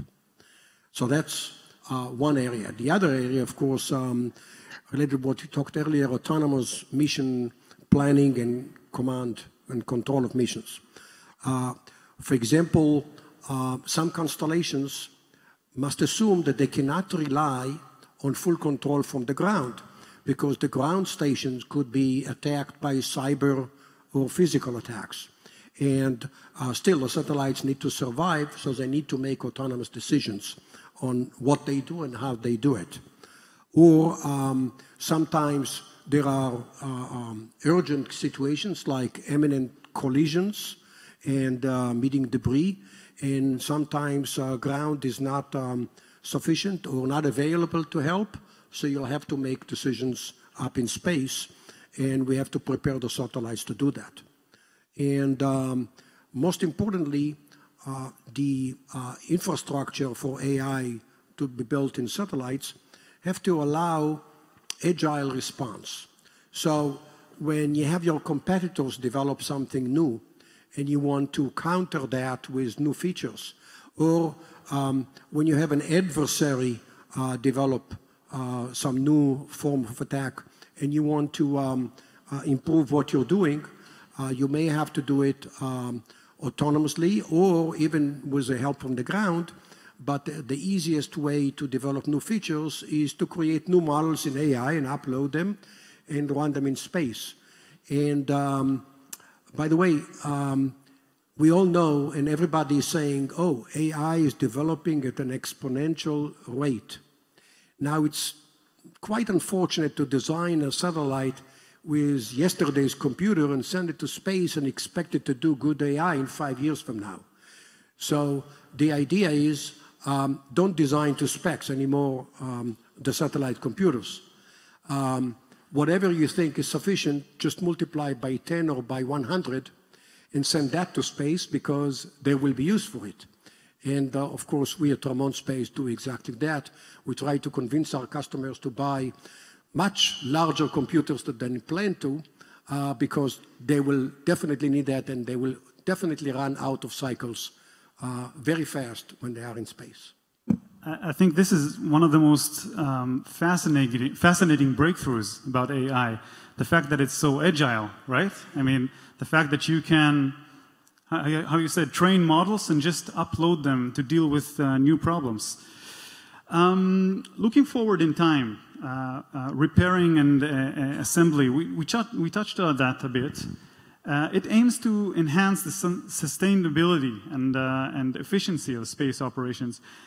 Amir, how can AI be leveraged to enable autonomous repairing and assembly in space? So again, what challenges are we facing here? Right. So AI definitely have the potential to revolutionize autonomous in space and enable us repairing and assembly in space, right? So those are, I believe, missions that will take longer, right, in time, comparing to the previous missions that I mentioned that are actually start their development nowadays, right? So you could think of a robotic arm which is guided by AI-based, right, capabilities, and this robotic arm will simply, or not that simply, right, but will disassemble, for example, the satellite's battery if it failed, and will be able to replace it with another battery, right, or any other components, or a robotic arm coming from the satellite which provide the service, or maybe other satellite that enable you to deploy a mechanism that failed to deploy in space, right? Today, if you have a failure of a major deployment like solar panel or reflector, the satellite is out of usage, right? Similarly to assembly of large-scale elements in space, right? Whether it's just a telescope or a space station or even a solar power farm, right? So this could be think of something that it's far away from us, but maybe it's not that far, that you can think of multiple robots working in space and assemble together something which is much bigger than what we used to see until nowadays. But are we there yet? No, there is still a long way to go, right? There are several challenges, starting with limited computational resources, which is being solved, right, and more capabilities are being provided with companies like Ramon Space and others. But other than that, we have to do the training that I mentioned earlier, the data training, getting all this information, running the simulations, and by the end of the day, building the models and have all the capabilities of testing it on ground, because if on ground, when we use those capabilities, we can easily test them, right? If we want a self-driving car, so we just go out to the street, we have all the environment to test it. In space, it's totally different. So the verification and validation is another challenge that we'll have to go through. And there are two more items that we together, the companies, will have to deal with. The first one is to design for repairability. So if I mentioned earlier that there will be capabilities to disassemble part of a satellite or something else in space, so we need to design it because the satellites that we send today will be used for the next 5, 10, or 15 years. So it needs to be designed so it will be able to receive this service. And the last thing is to establish standards. We wouldn't like that for each mission that we want to do some kind of a repair, we need to do everything from scratch, everything from the beginning. We would like to have the capabilities to repeat themselves. So if I manage already to repair or replace one unit from one company, whether it's a reaction wheel or battery, for the next mission that I will be replacing from another company, I would like to have similar interfaces or similar challenges and not to start everything from the beginning. Okay, well, I agree that we're not quite there yet, but it's a fascinating vision. And for the last few minutes, it's an open question for either Jean-Yves or Inbar. Let's stretch our imagination further into the future. Looking ahead, how do you see AI transforming the space sector in years to come? What new opportunities could it bring? I think that there is a sector which will be deeply impacted by AI, which is deep exploration. You know the story, 12 astronauts walked on the moon. All of them, they took a sample from the moon. But out of these 12 astronauts, there is one which was particularly performing. It was a geologist, Harrison Schmitt. And all the samples that he took on the moon were very, very interesting compared to the other ones because he knew exactly which sample to take on the surface of the moon. And I am sure that in the future, when we speak about a mission as a Mars sample return to return samples from Mars, I am sure that we will send AI on Mars to select the sample which are the most interesting geology-wise, and to select the sample to send them back to the Earth. And it will be very, very exciting to see how AI will change the deep exploration of space. Thank you. Absolutely, the revolutionary capabilities in space in the near future will be in the autonomous capabilities and autonomous systems. The capability to do decision-making on our satellites on board. And we can see here several Israeli examples already operated in space. Also, the Ramon space processors, which enable running the models and running the large models on board space platforms. We know also astroscale capabilities. Also in Axiom Space, in Rakia mission, we have several devices that were using AI in several models in the space station. There is another Israeli company, Odyssey AI, which is a unique, again, sensor and application that participated again and again in NASA space missions by using machine vision. So we are in a world of a lot of sensors and data and satellites, and we are proceeding in our capabilities in machine vision and in machine learning, and it will be a game changer in the autonomous capabilities in space platforms. Thank you for this really fascinating talk. I'm really excited to talk with you again next year and see how far we've come. Thank you very much. Thank you.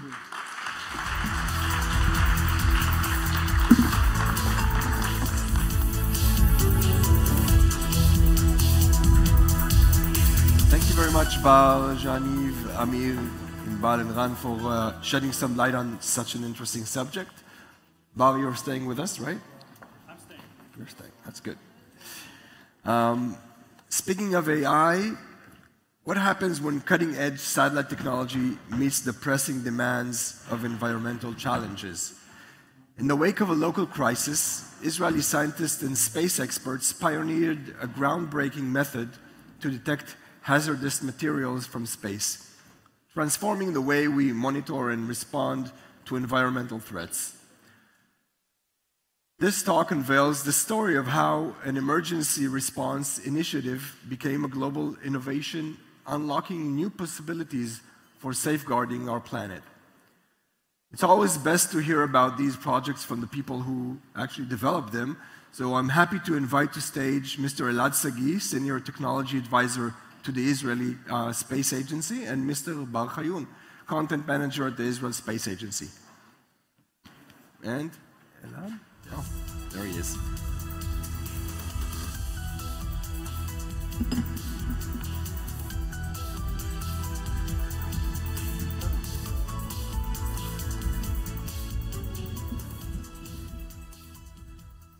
In late October 2023, after the Hamas attack on Israel, the dimension of the disaster were still being uncovered. Now, beyond really the incomprehensible killing and destruction, there was also a need to identify more subtle hazards, sometimes completely hidden from view.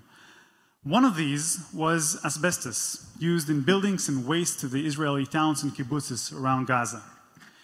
Now, of course, the need to locate and map asbestos arose even before the October 7th. The Ministry of Environmental Protection had already issued a tender worth 1 million shekels to survey 12 communities in the Gaza envelope. They managed to cover 3 communities, and then October 7th came. And suddenly, this urgency became burning. When I say burning, I mean it quite literally. During the attack, buildings and various asbestos sheds caught fire and were destroyed. And I assume you already can guess what the concern here was, that the burnt and destroyed asbestos released dust that would endanger, first of all, the soldiers there, the forces, and later on, it would risk the return of the communities to their houses. Now, today, of course, it's well known that asbestos causes cancer, but the main problem is locating where it is. When the industry began using this material massively in the 1960s, it was used, well, for house roofs, for agriculture sheds, pipes, services, floors. They mixed it with cement. It was everywhere. And about 5 years ago, the Ministry of Environmental Protection estimated that Israel has still more than 100 million square meters of asbestos sheets. After the October 7th, the Ministry of Environmental Protection faced a major problem. Surveyors couldn't enter a war zone, and even the solution using aircraft proved problematic. Again, it's a war zone. But then it turned out that you don't need 1 million shekels to locate and map asbestos in parts of the Gaza envelope communities. You only need 100,000 shekels with which you can map all the communities. No surveyors needed. In fact, the surveyors are already in space. Now, to tell this fascinating story, I want to introduce Elad Sagi, Senior Technology Advisor to the Israel Space Agency. And yeah, thanks. Elad, how did this collaboration with the Ministry of Environmental Protection came about? Tell us about it a little bit. Okay, Bar. So first, let me start by saying I'm very happy to be here and to share a little bit of this, what we think is an amazing project. So after the October 7th, the government of Israel actually approached all the ministries and authorities and agencies and told them to see how they can help rehabilitate and reconstruct the area around Gaza, what we call the Otef area. Mm-hmm. And the space agency was one of the agencies that got involved. And the challenge that we were faced was actually how do we use space technology to help the state of Israel? Not in a security manner, but actually in a more public or civil aspect. And a lot of various connections and solutions were and needs were identified by the Ministry of Agriculture, by the Ministry of Health, by the Ministry of Environmental Protection. And we agreed that the most urgent task was the mapping and identification of hazardous material, specifically asbestos. And for that, we created a joint task team with Dr. Gal Zagron from the Ministry of Environmental and myself from the Israeli Space Agency. I want to stop you there for a minute. This problem isn't new. I mean, if we have the spectral signature of asbestos, why hasn't anyone thought of doing this before? You're correct. I mean, it is known that asbestos had a specific spectral signature. In fact, way back in 2007, we already did some kind of pilot in which we took a spectral imager, placed it on an airplane, and threw it above a location and tried to identify this unique identification. But when you're going to remote sensing from satellite, then each pixel becomes 30 by 30 meter. And so in this pixel, you don't only have the signature of asbestos, but you have also grass, and you have asphalt, and a lot of paint, and a lot of other stuff that you need to be able to take out the spectral signature of asbestos from that mix of signatures. And the other task was that, well, there wasn't an urgent need for such a major mapping of a large areas because surveyors can do the job. It takes them a very long time. You're talking about human surveyors. Yeah, exactly. There were solutions, you mean, but they were slower. Yeah, they were very slower, and they would take them a lot of money and a long time. And here there was a very pressing task. We need to map an entire area very quickly and very accurately. So, okay, so at this stage, you connect with Professor Eyal Ben-Dor and Dr. John T. Shepard from Tel Aviv University, and you get access to DLR's hyperspectral satellite called Nmap. How do you take the theory and put it into practice? So the first thing that you do, we try to understand what is asbestos and what kind of mineral of asbestos were being used.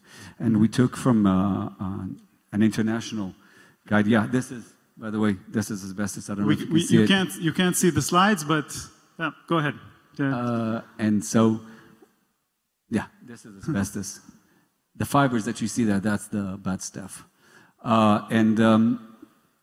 We saw that there were a lot of mineral types of asbestos being used around the world.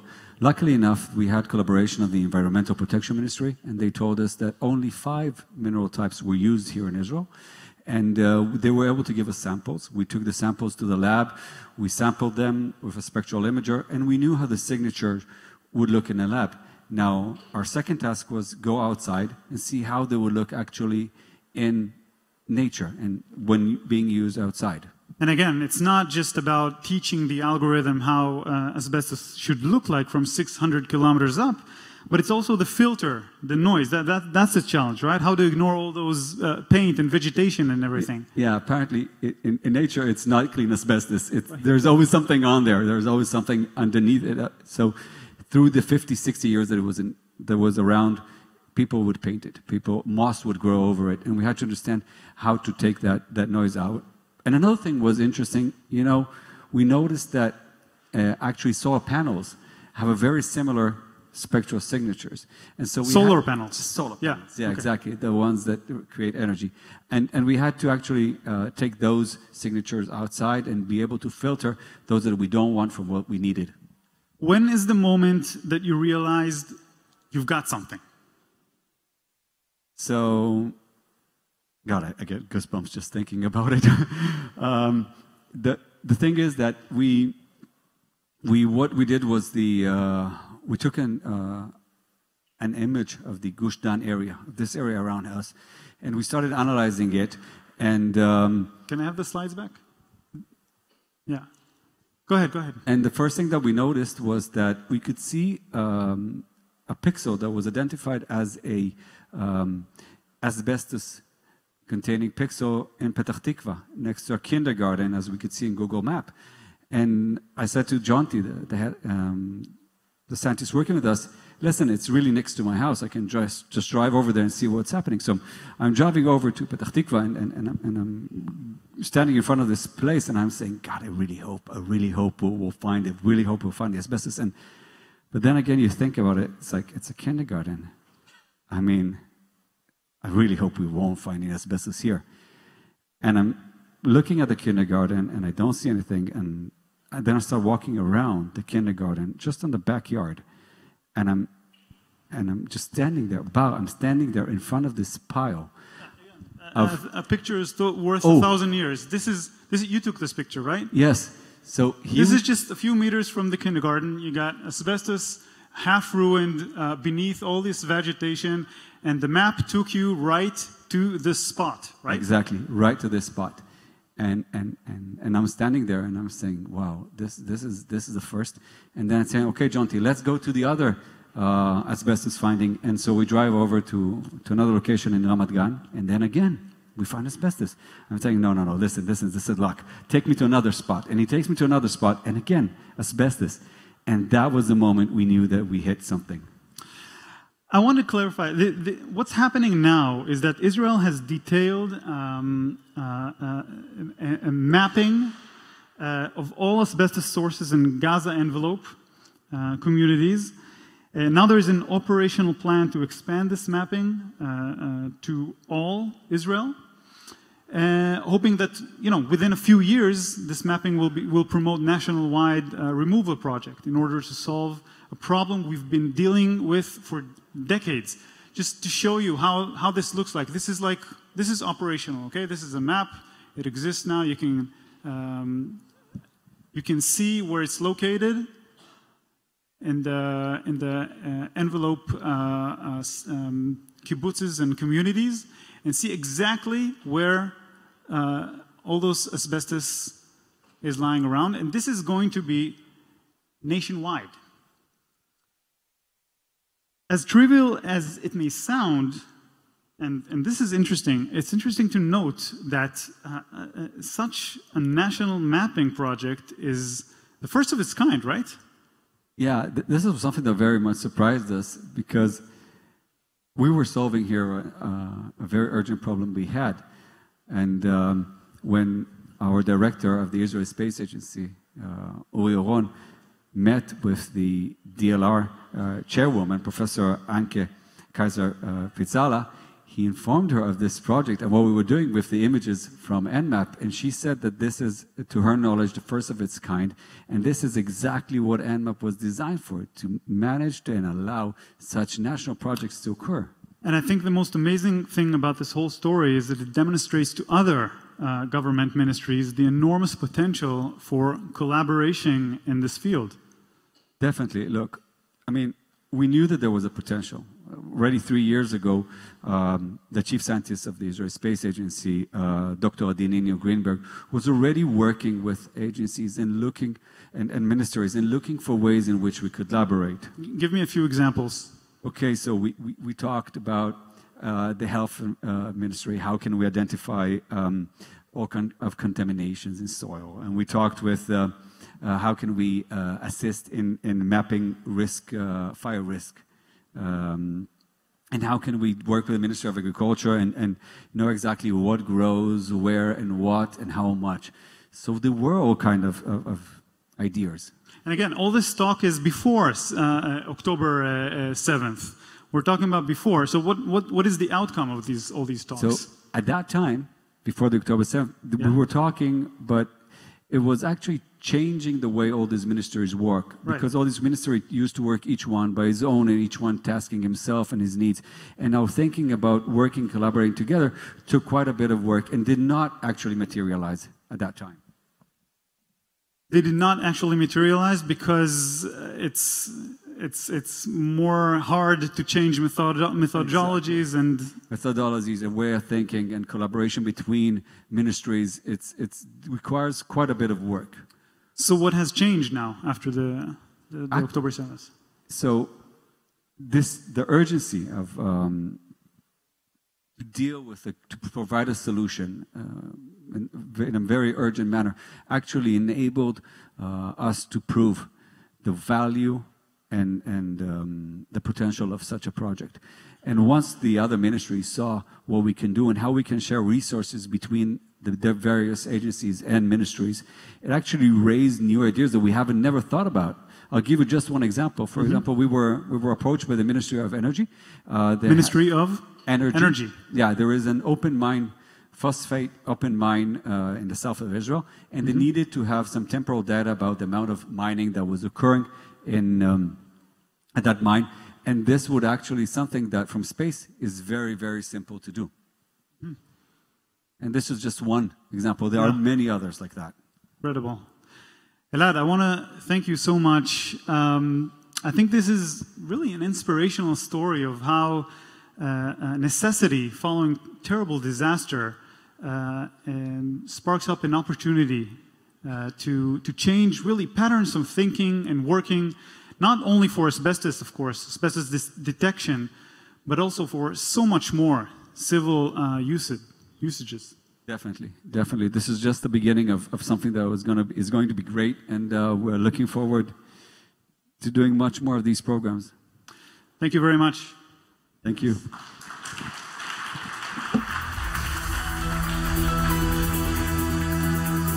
Thank you, Inbar.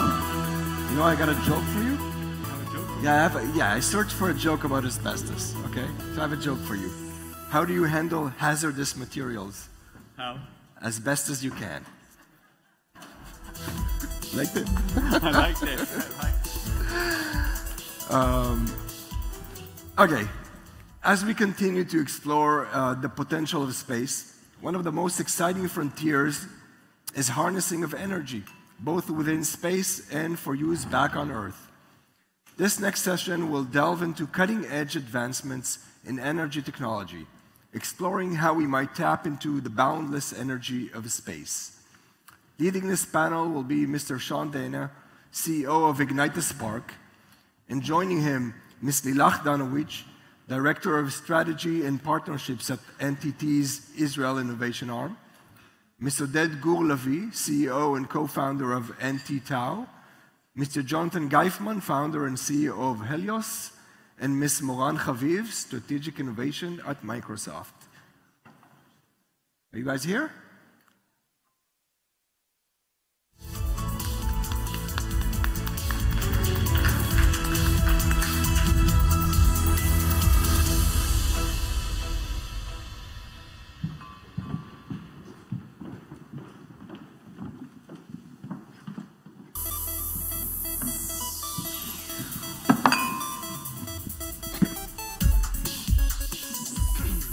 Right, so good afternoon, everyone.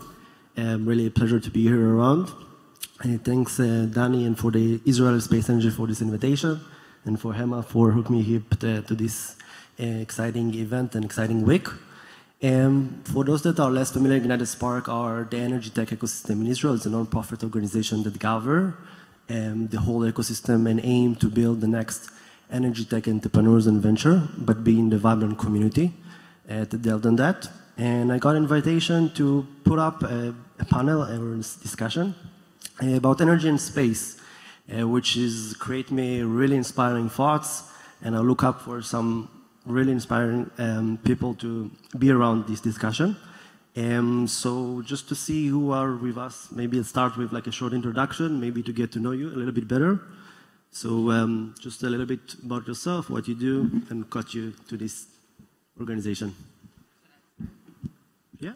Okay. So hi, everyone. I'm Lilach Danewich, Director of Strategy and Partnerships at NTT Innovation Lab here in Israel.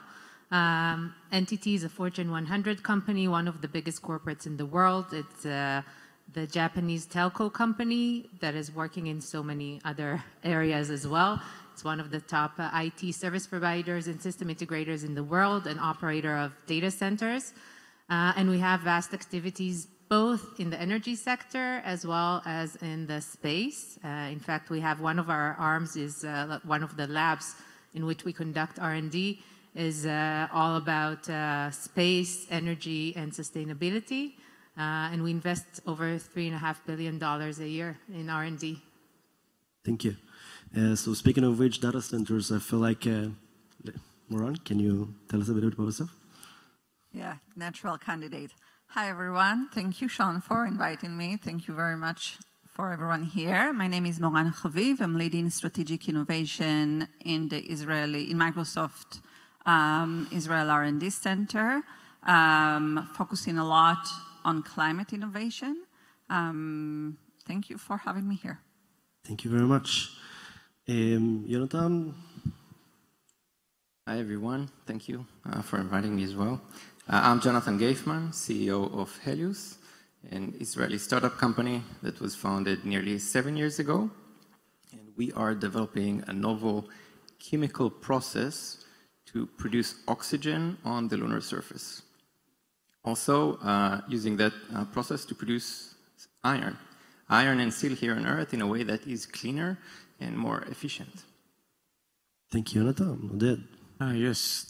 This is very exciting because it's the first time I'm ever in a space kind of conference, and we're going to talk about fusion energy a little bit. So this is kind of an interesting combination. My background is 30 years in the Israeli Navy, and mainly underwater in the submarines, commanded the submarine force, later retired as a rear admiral, was head of the Sea Command. And during my command, most of my time was around energy because you have a personal connection to every electron in the battery of a submarine in order to fulfill your mission. So when I retired 8 years ago, I decided that energy is where I want to be.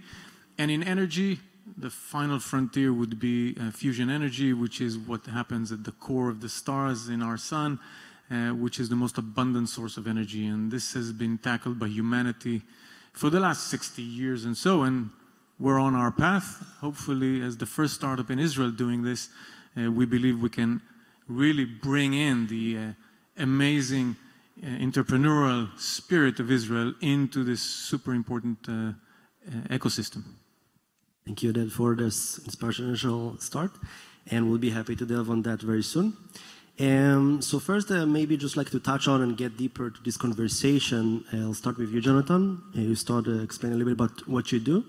Today we'll just start and focus a little bit more specific area and maybe like the demanding needs of energy. So you spoke about one of the solution of really utilization the lunar soil into oxygen as part of a solution that can be implemented in the fuel as part of a source for the rockets. But this process is not an easy stuff to do and require a lot of energy for the reactors. Can you maybe walk us through a little bit into this process and how it looked like? Yes, sure. So going back a bit, I'll start by saying that as humanity is going back to the moon, apparently the most needed consumable there is going to be oxygen. Why oxygen, by the way? For breathing as well, but breathing is going to be a very small part of it, mostly to burn propellant. If you think about it, to burn anything, we need oxygen. We take it for granted here on Earth. we need to take it with us when we go to space. And for instance, if we think about Starship, SpaceX's flagship rocket, this rocket uses methane, and for every ton of methane they burn, they need 4 tons of oxygen. So basically, this rocket is almost 35% oxygen by mass when fully loaded. So if we can produce that oxygen on site, rather than sending everything from Earth, we'll be able to save a lot of money. This is how we started. And the process basically utilizes, as you said, the soil. The term is regolith, which are the minerals on the ground. Basically, these are oxides, meaning oxygen that is bounded to other metals like iron, silicon, and so on. And the way humanity has been breaking these oxides for several millennia, in the case of iron making, for instance, is usually by using carbon or hydrogen. And there's no carbon on the moon. We had to rethink on how we're going to do this, and we have developed different methods based on electrolysis to break these minerals, and they require a lot of energy, of course. So that's in a very high level. Can you maybe just like capture the essence, how much energy, how it looks like in regarding that? Maybe just get yeah. So there's no single mineral on the moon. There's a whole variety, so it depends on the specific mineral, but the range is probably between 5 to 15 megawatt hours per ton. Wow. So a Starship, for instance, will need around 1,000 tons. That's enormous. These are the figures, yes. Yeah, so it's like city size, demand, or like small, big neighborhoods maybe potentially. Yeah. And for those naturally requirement and demanding of energy, they need like interesting solution that can really revolutionize that.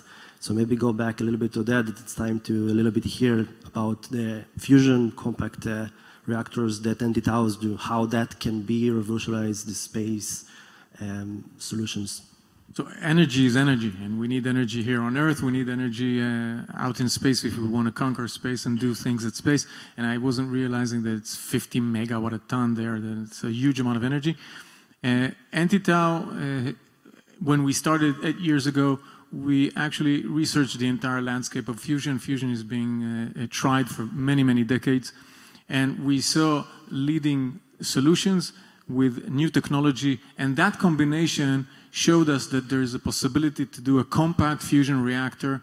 It's basically hold a small sun here on Earth and create those conditions in which fusion occurs.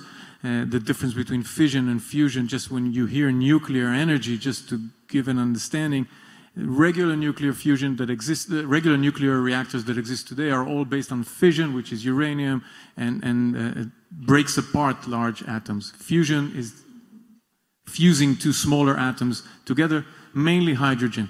And that's what we sought to do. When we saw that there is a possibility for a compact system, we were now pursuing this with many prototypes that we're building. It's a 10 to 20 megawatt kind of system, and it's scalable and distributed. The main idea and vision that eventually it will be the size of a container size, of a couple container, shipping container size, and that's the vision. It's hard work, not everything is solved, but there's a lot of progress being happening. And in the globe, in the world, we're part of a whole ecosystem that is now being built. About 50 startups around the globe, $7.2 billion have been poured into it on the private sector, and I think this is really happening, and we can discuss later when. Definitely the big questions, because that sounds like a really holy grail about energy and utilizing the futures of us. So speaking of sources of energy and abundant energy and also ambitious solution like Jonathan and Oded, one of the most ambitious projects I've heard from Lilach that entity is working on is developing a space solar power system that's able to harness the power from the sun, not only the time that is limited like in Earth, for example, but this is not only that, also transmit that back to Earth, which can make the whole difference in that. Can you tell us a little bit about this project more? Yes, of course. So I think, I mean, it all starts with the fact that in the next few years, we expect the electricity consumption to grow exponentially, right? To exponentially grow because of AI, data center usage, because of cryptocurrency, and so on, the growth in the population. And I mean, for that, we need to think to find solution outside of the box, and maybe even outside of Earth, right? So one of the most ambitious projects that NTT is currently involved in is to build a solar plant, so as SSPS, so a solar space solar power system that basically sets solar panels outside in space and like locates them in a place where they don't get the shed of the Earth, so they have 24/7 energy production. And then this energy is then being transformed into laser and transmitted back to Earth in order to provide electricity to Earth in a sustainable, green way. So it's not commercially available at the moment. It's work. It's in work and in research and development. There are numerous challenges in this aspect, but it's a very ambitious project that will probably help us have a more sustainable Earth, and then can also deliver additional technologies that could be even implemented in the short term, right? Just one last thing about this project, that it's going to be producing electricity 24/7. And it's going to be so close to the sun that it actually is going to produce 10 times more electricity than from Earth in a green way without taking any lands or anything like that. And I think just recently, like in a year ago or so, they already made a significant process, general transmitting energy around 50-meter distance, if I remember right. So. Yeah, I mean, it's still under research and development, and it's a project that is expected to become commercial in 20 to 30 years, right? But technologies like the ability to transmit energy from one spot to the other is actually going to be utilized in the short term in areas like transmitting electricity to disaster area or to remote isolated areas, or even to help us refuel drones, you know, and aerial things that basically fly in the air, and you want to extend their batteries and ability to fly for long term. That's fascinating. So if speaking about also another out of space project that mind-blowed me recently, and for like the recent panel about AI and the surge and demand of AI and naturally energy for doing that, Microsoft have developed and are working about really ambitious project by the ambitious goals itself of Microsoft to being net negative or completely net negative by 2030. It's ambitious by itself. But when I heard about this project that Moran will share about that in more detail later, I was even more surprising to hear, which is developing data centers not only here on Earth, is also on space. Moran, can you walk us through a little bit about this project? Yeah, sure.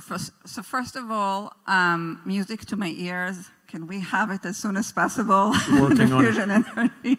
Can we have the station? So yes, Microsoft 5 years ago, in 2020, Microsoft committed to be carbon negative by 2030, and carbon negative history-wise in 2050, which means that we will not have any carbon emission history.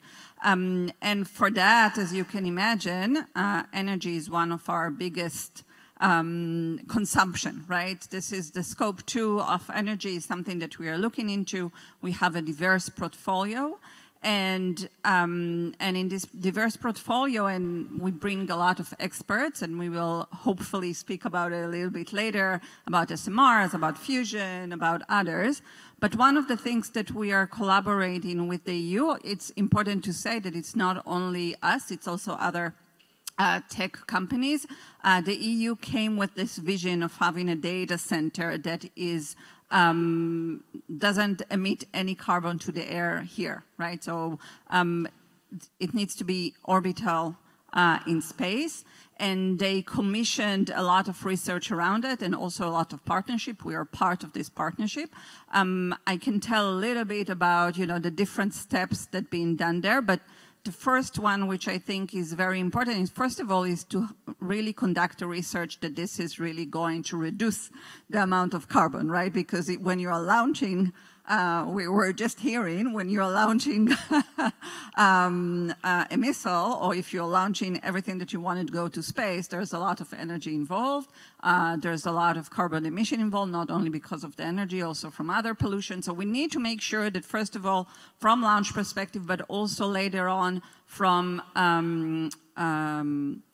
end-of-life perspective, we are arriving to a point that it's giving us what we want, right? That these data centers are greener and almost carbon-free, if you will. The second thing, when this research will be conducted, and we understand the other areas that we are going through. Do you want me to go through that now or later?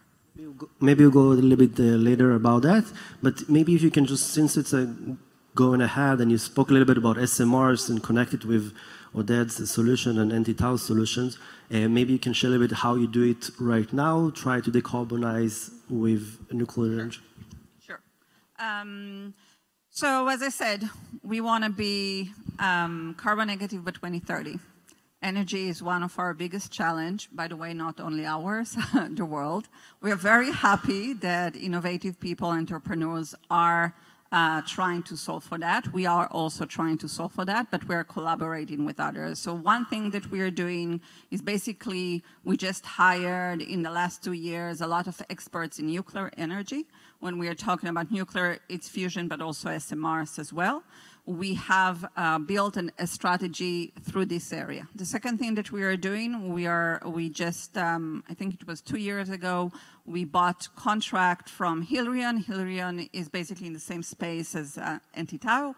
And we're saying, okay, we are going to buy future contract of energy, carbon negative, green energy contracts from Hilarion for 2029. Okay, so this is a way of investing money in this and saying this is.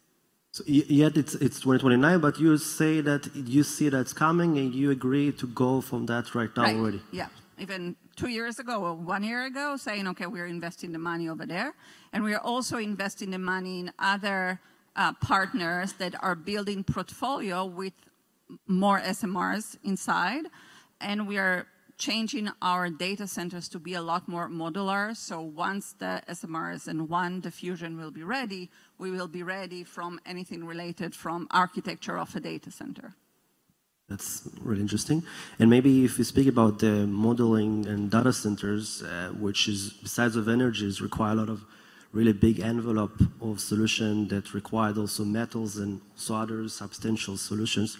Maybe Jonathan goes back a little bit with you, with the other point of view of a Helios solution. How do you see it kind of being a complementary solution for that perspective that Moran just shared right now? Sure. Can I share one thing? I think it's going to really help you. Sure. I just want to say here that everyone speaks about AI and the energy of AI and how much is not sustainable. I have to say that at least in Microsoft, I know it's the same with other providers, the energy is not a problem. The problem is the construction.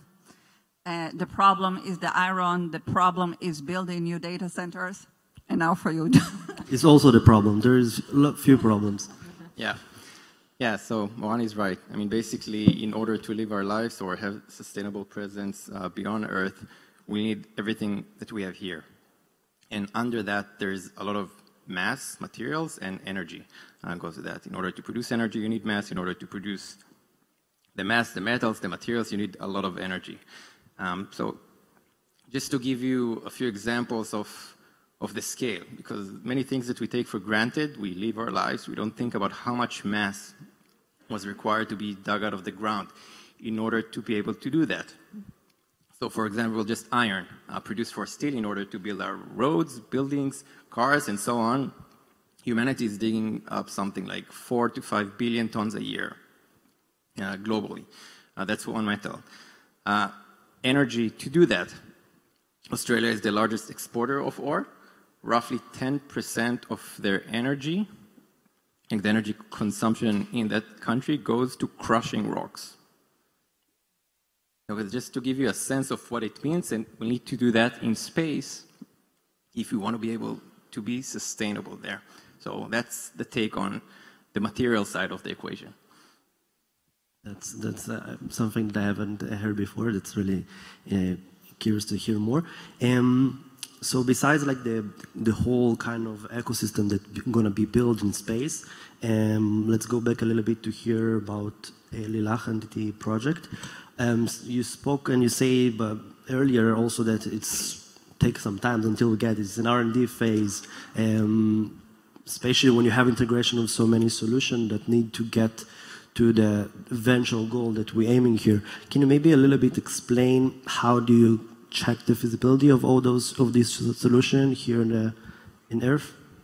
Of course, I can do that. I want to refer in one note to the data centers challenge. And I mean, this is one of the biggest challenges that we are also facing at NTT, as a vast part of our business is actually building and managing data centers globally. And I think that one of the things that we look at a lot also in the Israeli ecosystem, we look for companies that can provide also a solution, I mean, for producing energy, but also for cooling the heat created by the mega computers and by the AI and the data centers in general. So if you're a company doing that, please come to us. But regarding the solar production, energy production in space, I think this is, I mean, there are a few leaps of technology that we still need to overcome, right? A few challenges. So one of them is the ability, having panels that are able to absorb, I mean, to be set in like extreme temperature in space and absorb such a huge amount of energy. This is one thing. The other one, which I think is the most significant part, is the ability to transmit. So to use, to have the ability to condense, to turn the energy, the solar energy into a laser beam that is transmitted to Earth through the atmosphere. There are a lot of challenges there in doing it in an efficient way without losing too much energy on the way, and also without harming anything, right? Because such a laser beam can also be a dangerous thing if it's not very like high quality and precise. So, I mean, these are part of the challenges, but as you mentioned before, it's exactly part of the way we do it. We start with a short distance experiment and then extend it, and hopefully one day we'll also be able to do that from outer space and make it happen, because I think this will be like a life-changing moment for Earth if we can actually produce endless amount of energy from space. That's definitely a good point to speak about how to do it properly, safely. This is completely another perspective that need to be considered. And speaking of kind of having challenges, I would say, let's maybe a little bit speak about one of the main challenges, or that you mentioned that by yourself, that the fusion is a challenge by the last 60 years. And Moran say that you already give the first check for having the agreement and you want to be first. Can you maybe share a little bit how do you see, or maybe what do you see kind of as a development that make you feel a little bit more confidence, and when should it happen? There are big challenges in fusion, obviously, and looking for more checks from other companies as well in order to really fulfill the solution, to create the solutions. But think about it, we need to create conditions in which two atoms that don't want to combine finally do. In order to do that, we need to get them to 100 million degrees. They need to collide at 1 million meters a second. And in that collision, they overcome the repulsion, the electric repulsion, and they actually fuse together to create helium. Those conditions are very difficult to create. To suspend 100 million degrees without touching anything, because anything that touches that either immediately disappears, or it just cools down the plasma. It's a condition in which we have, obviously, plasma, maybe a word on that. Solid, when you heat it up, becomes liquid. Liquid, when you heat it up, becomes gas. Gas, when you heat it up, becomes plasma, in which electrons and ions are just floating around separately. Those are the conditions where we need to create fusion itself. Now, in order to create that kind of floating plasma, we need very strong and special magnets, and there's a lot of challenges there, but a lot of progress being done in very strong magnets, high-temperature superconductors, etc. There's also a need to bring it up to 100 million degrees, which requires very special heating mechanisms and special antennas, etc. And there's a lot of progress there, actually based on things that happened in the last decade. For example, EV, electric trains, all of these kind of special new electric, very high energy consuming systems require power electronics that today enable us to control strong and power sources and bring them into the plasma very, very quickly. And in fact, in order to connect it to space, doing it in a compact way is a solution that is relevant to going into space, I think. I think the biggest load that can go up to space is about 100 tons, and hopefully this will be smaller. So that's the whole idea, and I think we're on our path. And definitely can be seen also from the transition in the state, how they support that with lots of efforts to bring more nuclear solution, SMRs, fusion. Interesting to see how it will be developed. Lach, you spoke a little bit about another challenge, which is cooling, maybe the enormous heat that are developed in data centers in AI is part of the challenges of that. And maybe I think it's just like a good time to ask Imran, from your perspective, when you probably going and sending out data center to the space, which is a vacuum with low temperature, probably will be really beneficial for that. How do you see those solutions and those kind of applicants are helping to make more efficient source of energy from data centers? So there's a lot of innovations and a lot of challenge that needs to be done in order for data centers to actually orbit us and serve us. Definitely temperatures are one of them. By the way, also maintenance, also logistics. We were speaking here, they're speaking about AI. So AI is going to assist us a lot in maintenance, and we're very happy about it. One of the things that I want to tell you that we learned a lot, so we had a data center in sea. We are in the oceans.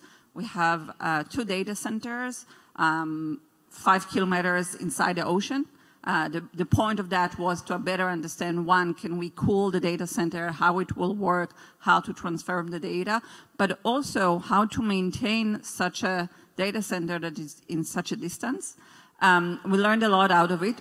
Currently, we decided not to continue with that. We are going to areas of space from different relations. One of them related to the energy that we can get in space, one of them related to the temperatures. But there's a lot of research about materials, a lot of research about how you need to build the data centers. By the way, it's conducted with many partners. What is space-based infrastructure as a service, right, for data centers? There's startups that are doing that, and we are partnering with them to better understand what are the materials, how we are doing it, starting right now on Axios space station, but it's supposed to be in others. But there's a lot of, in one hand, there's a lot of trying and a lot of research, but in the other hand, this is a really deep research, as those 3 doing as well. So we are trying to do this in partnership and collaboration with a lot of others. Definitely the way that to succeed with ambitious goals, partnership and collaborations. Maybe after just like hearing a little bit more about few point of views and few different technologies, kind of interesting to hear your point about what is kind of the next opportunity in the intersection of space and energy. Just looking ahead, you can give each one perspective to these questions, which make a little bit more broad to that. So there's a lot of equipment involved with doing operations, for instance, in our case, mining or extracting resource, etc. And there is in a way a paradigm shift, generally speaking, in the way payloads are going to be launched because of Starship, which is one of the more promising vehicles today. And the reason for this is because of just the sheer volume that vehicle has. They say something in the ballpark of same volume of a 747. That means that instead, for instance, we need to develop an excavator. Instead of developing an excavator that is, small, compact, light, etc., we can just send a caterpillar. Adjust, the hydraulics, electronics, but it will be probably simpler and faster to do that, and that changes the way we perceive this. And from my point of view, this is not something that is being spoken about, meaning most are not realizing that this is going to be the new situation in the future. Thank you. Oded? Yes, space is inspiring us for decades, and space is the place where we can dream. And I think part of the great things that happened in building technology and creating solutions for space, that it created many solutions that were and are used here on Earth now. And so it's a great opportunity. And just about some of the challenges you asked previously about challenges for fusion and compact fusion especially, there's a lot of material issues and material science that needs to be built and created. Some of those areas are very adjacent and can be used together. And I think there's using that kind of understanding of abundant energy and making it available everywhere is super inspiring, I think, for myself as well. And entering into that space, the real space, is a great opportunity. And I think the communities that are working in this really think alike. Super long visions and very aggressive way of doing things. So I think there's a lot of potential in those two ecosystems. And we're trying to create a very strong fusion ecosystem here in Israel. And I think the collaboration between the ecosystems will be great. So I'll take the inspiration. And I'll speak about something a bit different. Once we will solve some of these energy issues in space or challenges, think about the geopolitical conflicts around energy existing today and how much those are going to be reduced. And we're going to live in a totally different landscape from geopolitical point of view, and hopefully a better one. Just to share a couple of last notes is I think that looking and exploring the opportunities in space is the future. I mean, with growing population, with energy shortage, with increasing usage of AI and data centers, we really need to look outside of Earth. And I know it's long-term, but we really need to find, to invest and do research and develop also in this area, although the fruits will get them, in the long term. Also some in the short term, by the way, like Oded mentioned that some of the technologies will be utilized in the short term. But that's the key. That's the key to a more sustainable Earth. That's the key to having additional space, place for people in the future, additional ways to create electricity, to produce electricity in a more sustainable way. And it's something, I mean, Israel has to be a part of that race and has to invest the required funds and resources in order to take part in, conquering space, Mars, space in general. Do you want to add? Maybe to add something after Lilach, I think she touched on a very important point. Here in Israel, we cannot allow ourselves, I think, to stay behind in certain leading technologies, in fusion, in space, in many things, because once those technologies will exist, we'll be too far behind because it takes decades to create the academic knowledge, the industrial capability, and the real stuff that needs to really be part of that kind of ecosystem. So I think it's imperative that we actually go in there, invest in learning, invest in studying, and then invest in these kind of industries. Thank you very much. I feel like we can wrap up this discussion with those transformative visions, inspirational aspects that we've got from each one of you. So I would just like to use this opportunity to thank you, say that we need to keep this energy forward for this state of Israel, looking forward for the hostages to come back home, and moving forward for a better day soon. Thank you. Thank you, Sean.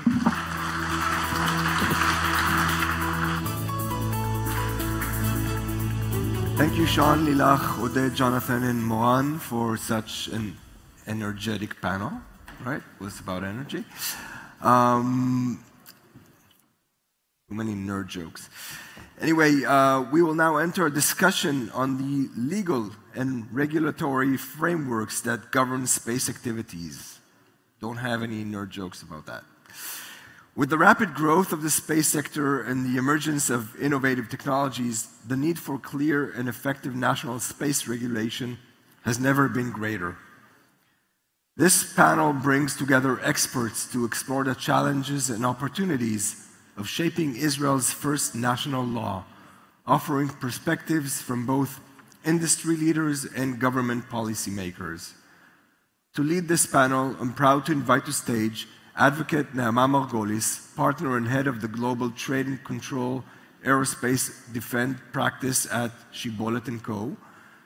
Joining Naama are our esteemed panelists, Advocate Ortal Chazut, Director of Business Development at the Israel Space Agency, Mr. David Zussman, Satellite Constellation Program Manager, and Mr. Ofir Azriel, CEO of Astroscale Israel.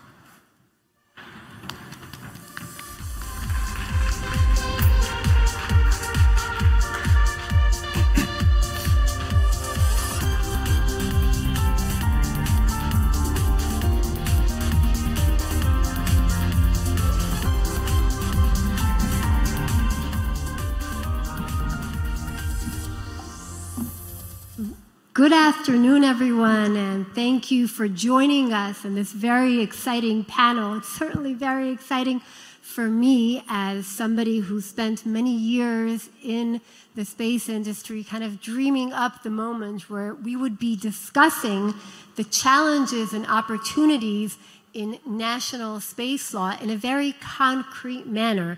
It's a very exciting time to be discussing this topic because Israel's actually taking its first steps towards national space legislation. And in order to have a really holistic view of this matter, I'm very happy to have representatives both from the government and from industry to give us different perspectives on the topic that I'm sure will complement each other and make us think. So I want to start out with an overarching question, which is, I think, on everybody's mind when we talk about legislation, which is why? Why do we need more legislation in Israel? We live in an age of DOGE in the United States, the Department of Government Efficiency. We've got the Israeli Regulation Authority, which has taught us to take a critical view of new regulation in order to make sure that we are actually helping our society and our industry move ahead. And so I think the first question that we really have to tackle here is what problems would national space legislation in Israel solve? And I want to start by talking about this with Ortal from the government, who has spent a lot of time thinking about this question and coming up with pretty good answers. Yes, thank you, Naama. So first of all, I'd like to say that I think this is the most important question in our discussion. Please stay with us, but this is the most important because we're asking ourselves why, colleagues that I work with ask me why, and the industry ask why. And I want to share with you that when I just started my position at the Israeli Space Agency in my business development hat, I used to think that the fact that there is no regulation is quite an advantage, right? right? Seeing all the bureaucracy around us, I said, finally, the government doesn't interfere when it doesn't have to. But as time went by, I started to understand that the need, you call it a problem, I'll call it a need. The need is there, and it's become bigger and bigger. And I think there's two levels of this need. The first level is the national level. On national level, Israel is part of UN treaties and convention that has many implementations that has to be done. And it's not like, we have the Outer Space Treaty, we have the Liability Convention. All of them is not just to, do this V on our checklist. There's many subjects there that need to be handled. Subjects like environmental standards, safety standards, and even all this complicated thing of insurance and covering damages, etc. So the need is there. And in the second level, I think that the need is for the industry, because in many ways, I totally understand regulation is a burden, but if you do it in an efficient way, if you do it correctly, then you can, you can foster the industry. You can make the investor come and understand that they can mitigate the risks and not only a burden of this license or this regulation. And so for us, I think we'll look at it in both sides, in my two hats. On the regulation side, that there are the national needs, and understand that we're part of other countries we want to be part of. And it used to be, it's fun to be crazy, but when you're the only one that is crazy, it could be a problem. And Israel right now is one of the few OECD, I mean, there's more, but I said for the countries that we want to be a part of, we need to get this done. And for the industry, I think it will mitigate the risk and will be, we can definitely help the ecosystem. Thank you.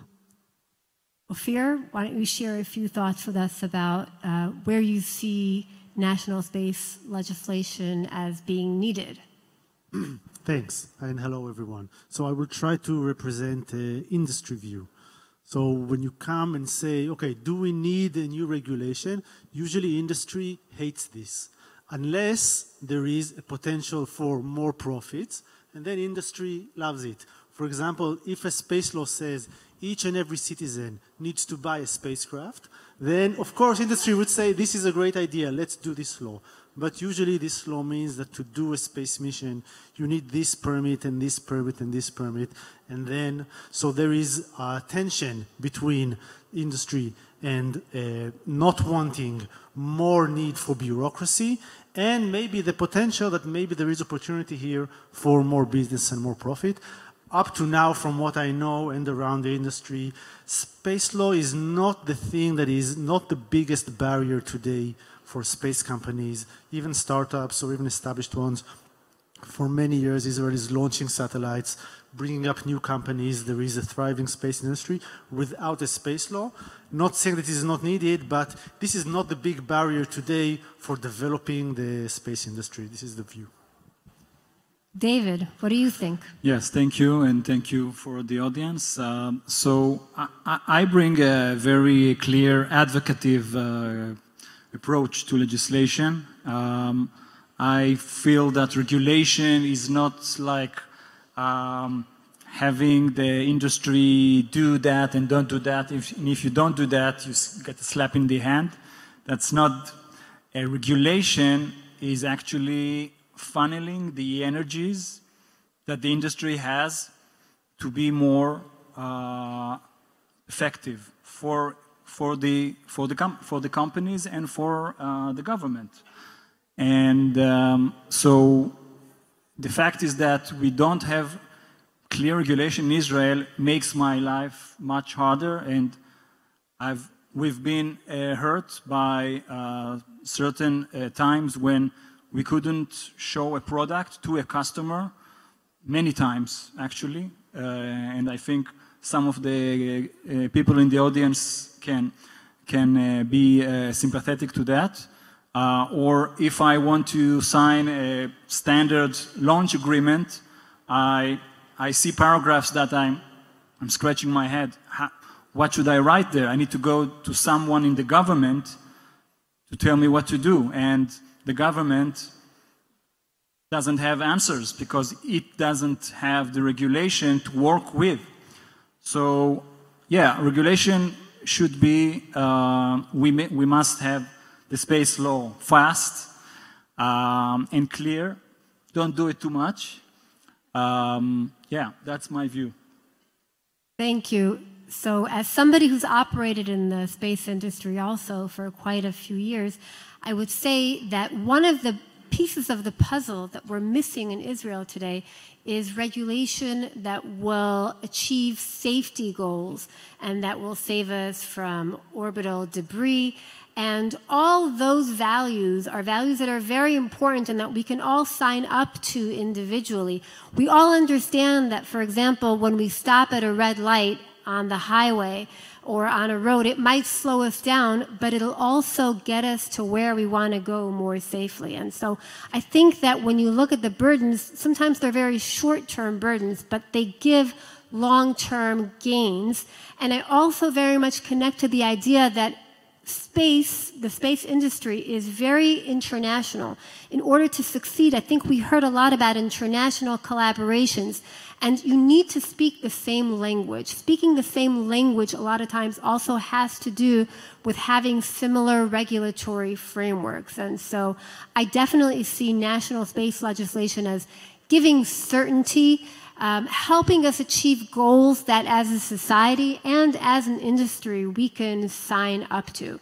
But we have to do it right. And with that in mind, I want to get to the next question, which is, doing it right, we have learned based on lessons from the OECD and Israel's Regulations Authority, also requires learning from the experiences of other countries. And we're coming to national legislation at a time when many other countries have already adopted national legislation. And so we have who to learn from. And I'd like to hear from our panelists about key lessons we can learn from other countries with national space legislation. So Artal, tell us what you've learned from looking at other countries' national space legislation. So for the past 2 years, the Israel Space Agency, we've been through an extensive process, try to learn. We had this dream where we can find the perfect country to learn from, take the legislation, maybe translate it, and that's it. Unfortunately, we had to work harder, and we learned that for the way we see it, our vision is to go to the most efficient regulation. And the meaning is that we need to examine and look really good of every country, the advanced countries that we chose, and find the leanest and the narrowest regulation, the places when the burden is not that high on the industry. And I think that Dudi will disagree with me in 5 minutes, or maybe less, but you will remain right. because I'm a woman, definitely. So I think that the primary country that we looked at was UK. We found its legislation extensive. From one side, cover most of the subject that is important for the state of Israel to cover. But from the other hand, it has some levels of flexibility that allow us to do the appropriate adjustment to the Israeli market. And I will share 2 examples that we found that we can, through the legislation, we talked about it a little bit, we can foster the industry in Israel. So the first one is the insurance coverage issue. Well, in the UK law and in the American law, the government came and it does a very simple thing. It says you need to have your policy for insurance, but from some amount, okay, they can set the amount, but from some amount, the government will step in. It will cover the damages if it will occur. And in a simple word, it's saying, we've got your back. right? To the entrepreneurs, to the companies, you take your chances. You're acting in a very dangerous market. The risks are very high anyway. And if the entrepreneurs, the Israeli entrepreneurs, and hopefully even out of Israel that will come here and do their, operate here in Israel. So I think that will be a great thing for the industry. A second one, which is more technical, but it's not really technical, because in the UK law, we see different kinds of license to different space activities. And I think, as we talked before about the flexibility, if we were able to, do this separation between different kinds of activities, so we will interfere only in the places that we must interfere and when the risks are really high. And it sounds like a very visionary, but it's in the end, it goes down to the regulation. So this is two main examples. Of course, there's more, but I would like you to hear more people, so I'll stop here. Thank you. Thank you, Rital. Ophir, as the managing director of the Israeli branch of a multinational company, I think that you have a very unique vantage point in being able to see the different national regulations and legislations of more than one country. And so I'd like you to share with us some key insights that you've gleaned through seeing national regulations in space of different countries. Sure. So at Astroscale, we focus on on-orbit servicing missions, and I can talk about the phases of regulation in these types of missions. So when you want to execute a servicing mission in space, what kind of regulation do you find in different countries? So you want to execute the mission. For example, we need to regulate spectrum. So in the US, you work with the FCC. Most of the rest of the world, you work with the ITU and its rules, also in Israel. Second thing you need is export control. So to whom can you sell the service? To whom can you send the hardware?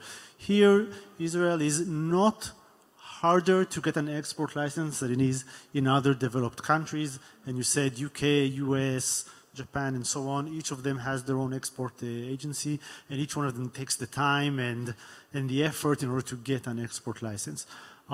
Third one would be insurance and liability. So of course, for eSpace mission, you need insurance. This is mostly a commercial matter. It is not so different between countries. The more difference is with which insurance agency you go and how you structure the insurance of a servicing mission, who insures who is responsible for who. And what is the biggest difference is the launch permit and the launch authority. Who is responsible for this body who goes to space? Is it the country where you launch? Is it the country where the spacecraft came from? Is it the country where the owners of the company sit?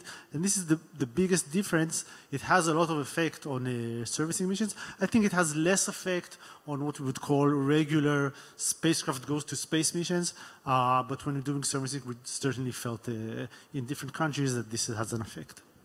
Thanks, Sophia. I think you touched on one important point that I want to elaborate on, which is export control and the administration of ITU spectrums and orbital slots.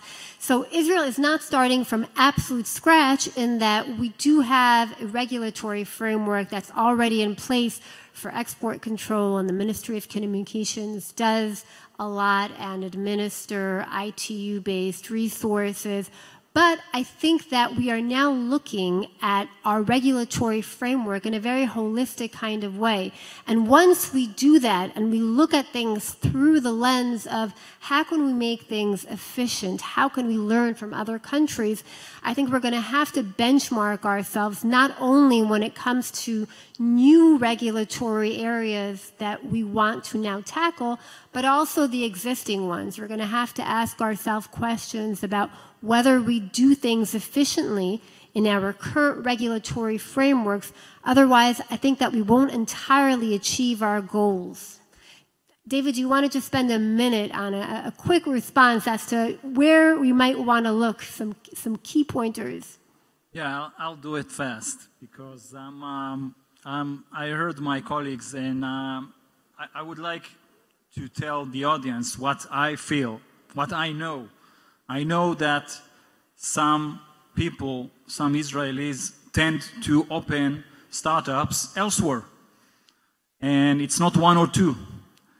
And that's a symptom of how is it better or not to do space business in Israel. And this is a symptom that I hate, that I see my colleagues, and when I was in Effective Space before Astroscale was formed in the UK. And Sky in Space, my previous company which I worked for, was formed in the UK. And funded by the Australian Stock Exchange. So I'm sorry to say, in Israel, we are not a hub. We are not a warm place where startups can have a real path forward on what should I do when I launch a satellite? What should I do when I give a space-based service? What to do and what not to do. Yeah, maybe the length of processes are similar, but in the UK, these are much more standard, and you know what to do, how to do it. And it sounds like what you're saying is that a regulatory framework gives investors and companies certainty in a way that allows them to manage the risks. And so what we can learn perhaps from the UK is that having a robust and clear regulatory framework actually ends up attracting companies. It ends up attracting investors. And so I think that it's a good reason to look at national legislation. I'm going to now ask you to quickly address something that you can probably spend a lot of time talking about, but we will look at it in the face, at least briefly, which is the challenges. Now, we already talked about the general challenges in bringing on regulation, not to make it too burdensome, but let's talk about possibly some specific challenges that come with space legislation. Or Tal, you want to talk about some specific challenges you learned about? Yeah, so the challenge of the Israel Space Agency is kind of ironic because in our strategy, one of the main pillars is the industry, we're aiming to double the number of space companies in Israel, the employees, the revenues. We have, so many goals that we want to achieve. But at the same time, we're going to be the regulator. So I think if I have to, just put it in a sentence, I would say we need to make sure that we're not interrupting ourselves in fulfill our strategy and make sure that we're really careful with the regulation in order to make everything work together. Thank you. Ophir?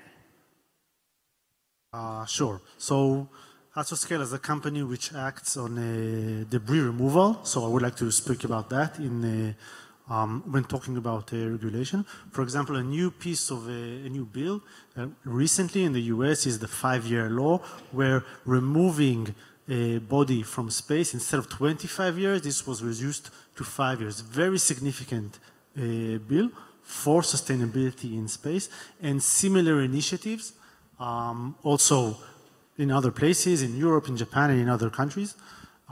So on the one hand, there is the push to put regulation in order to mitigate the big problem of debris in space.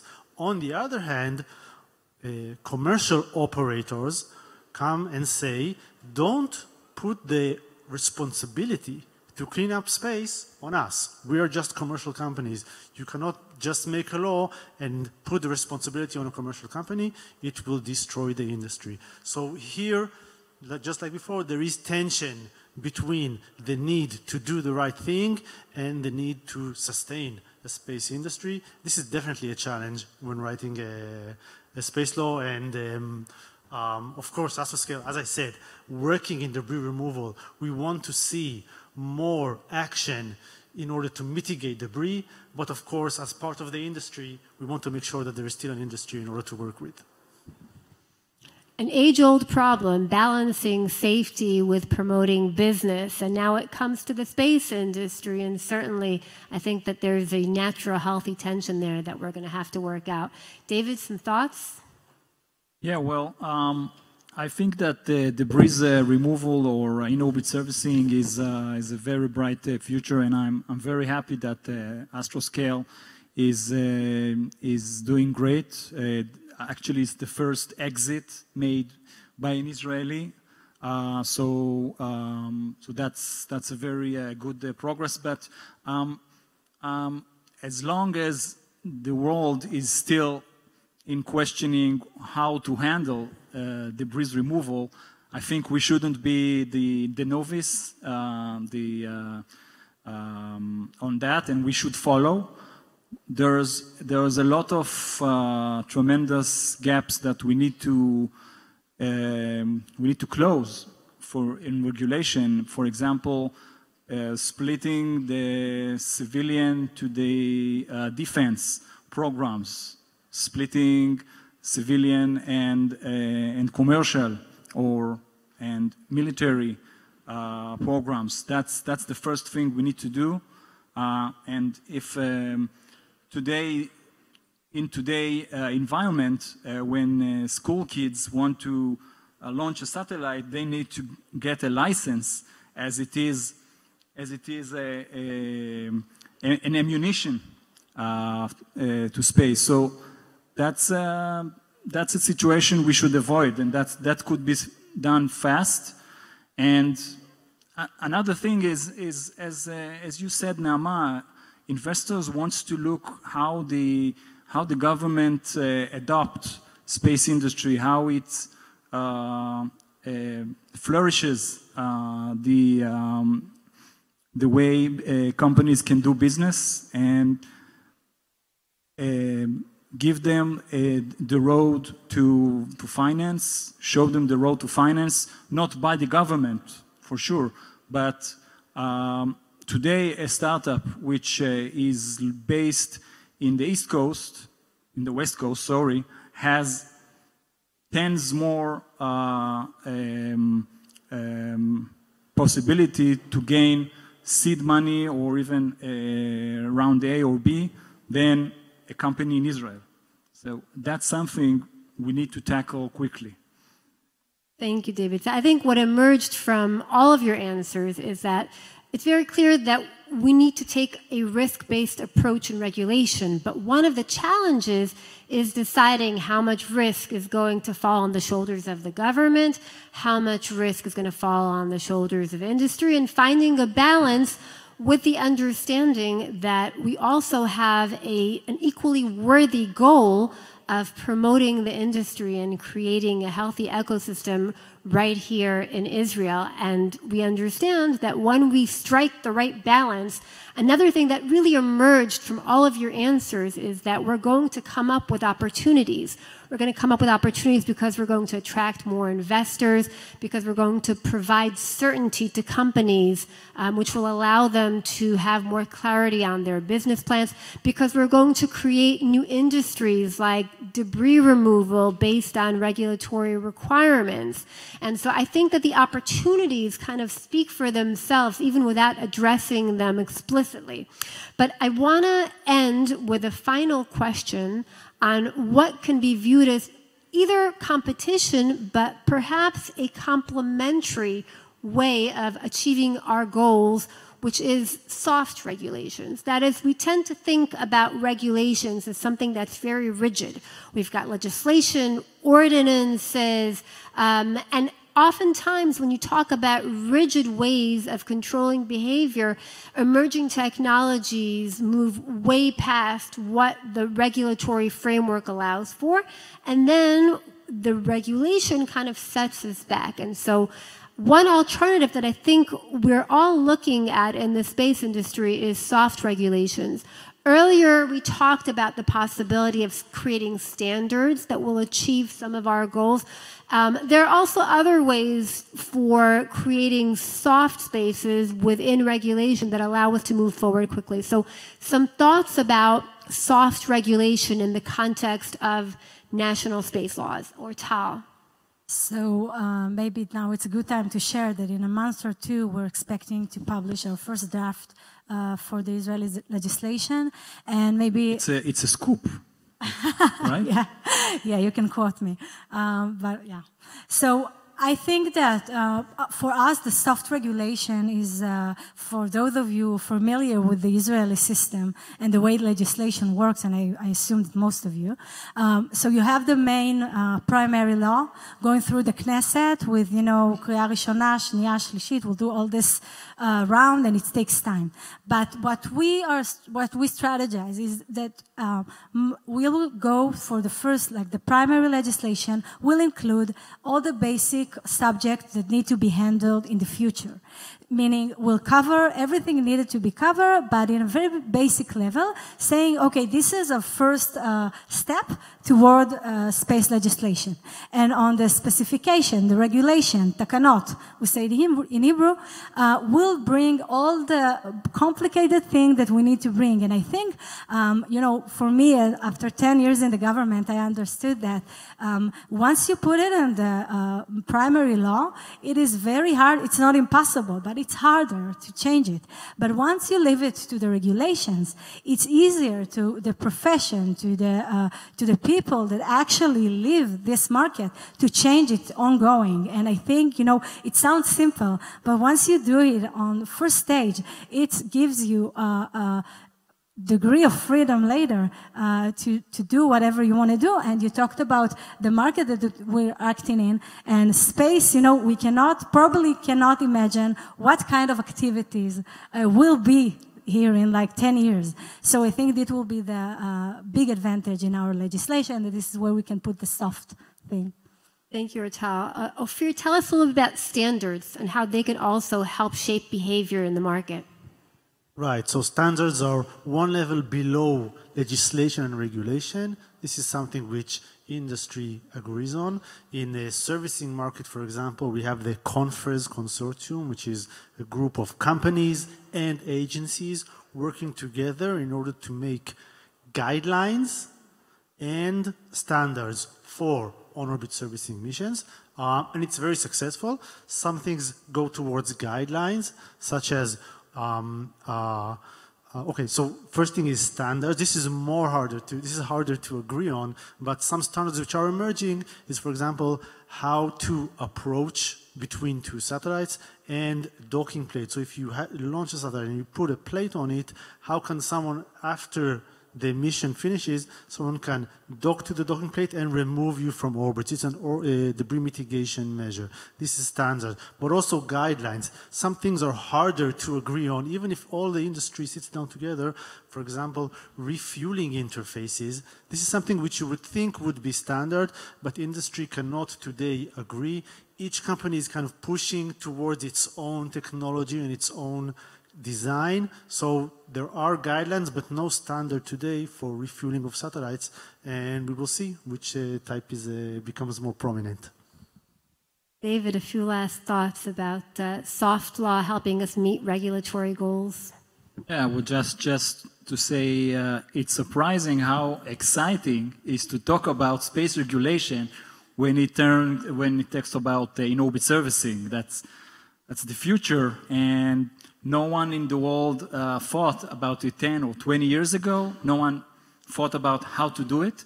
And now we must talk about it in order to maintain space. In order to maintain service in space, we need to keep both the service satellite and the service sea safe. And I don't know how it's going in that conference, but it sounds exciting for you.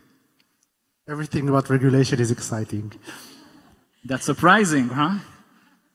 Well, it certainly is exciting for me, and it's really, in a way, a dream come true to see national legislation taking shape in Israel and hopefully helping our industry move forward.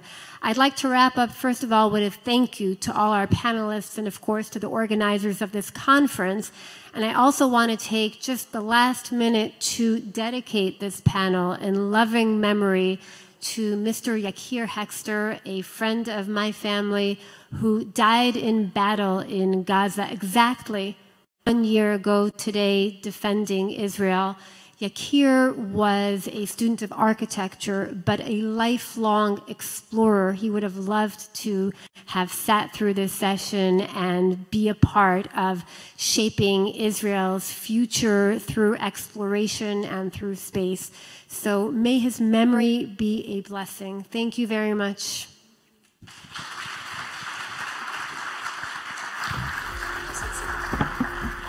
Thank you, Naama, Utal, David, and Ophir. Oh, you want a picture? Huh? Yeah, go ahead.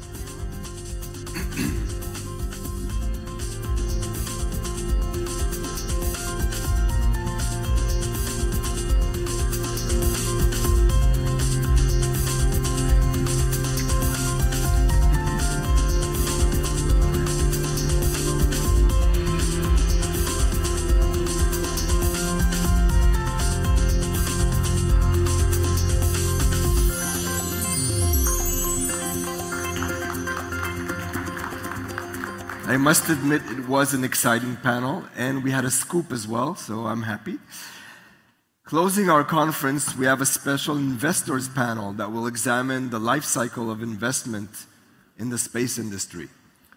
From early stage funding to mergers and acquisitions, this panel will explore the financial journey of space ventures in the Israeli and international ecosystem. Mr. Eli Cohen, Managing Director at Synergy Capital, will be moderating the panel. The panelists joining him are Ms. Jana Hacker, partner at Einstein Industry Ventures, Mr. Felipe Kosian, investor at Expansion Aerospace Ventures, Mr. Chris Quilty, co-CEO and president of Quilty Space, and Ms. Emma Vardimon, senior director, investors and partnerships at Startup Nation Central.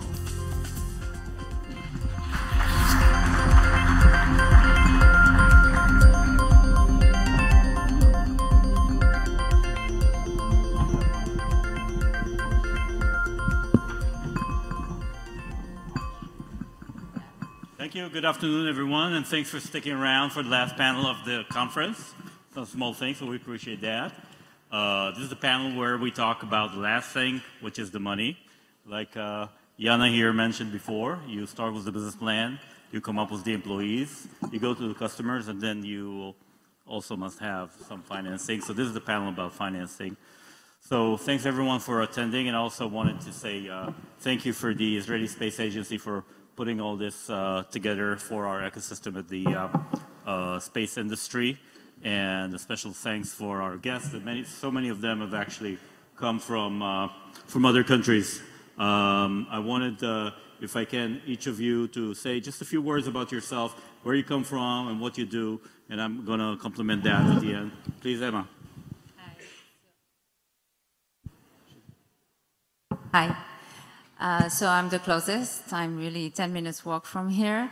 Emma Vardimon, Startup Nation Central. We are an independent non-profit organization, philanthropically financed, with really the aim and the mission of connecting Israeli technology with global investors, multinational global corporations, really to leverage the Israeli spark around the world.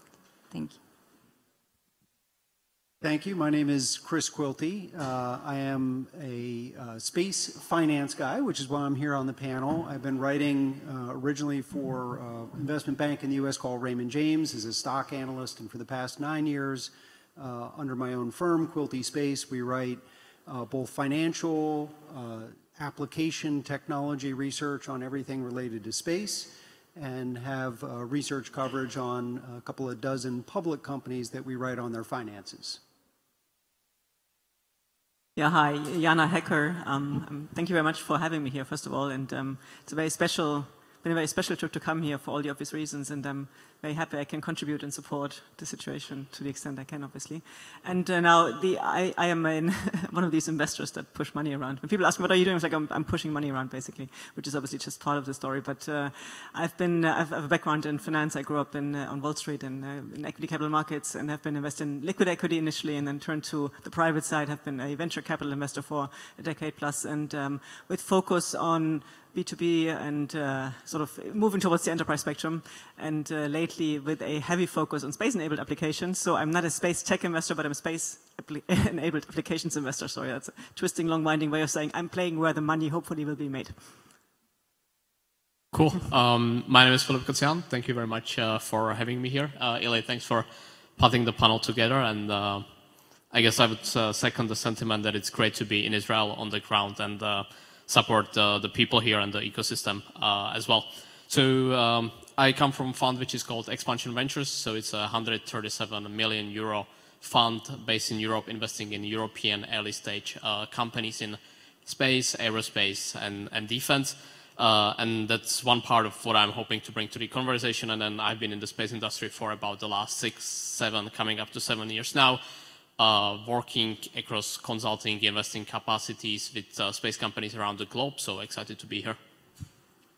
Thank you. Thanks, everyone. And just a couple of words about myself. My name is Eli Cohen. I come from technology transactions. I've been heading mergers and acquisitions for a few publicly traded companies, including Gila Satellite Networks, which is where I started my affiliation with the space industry.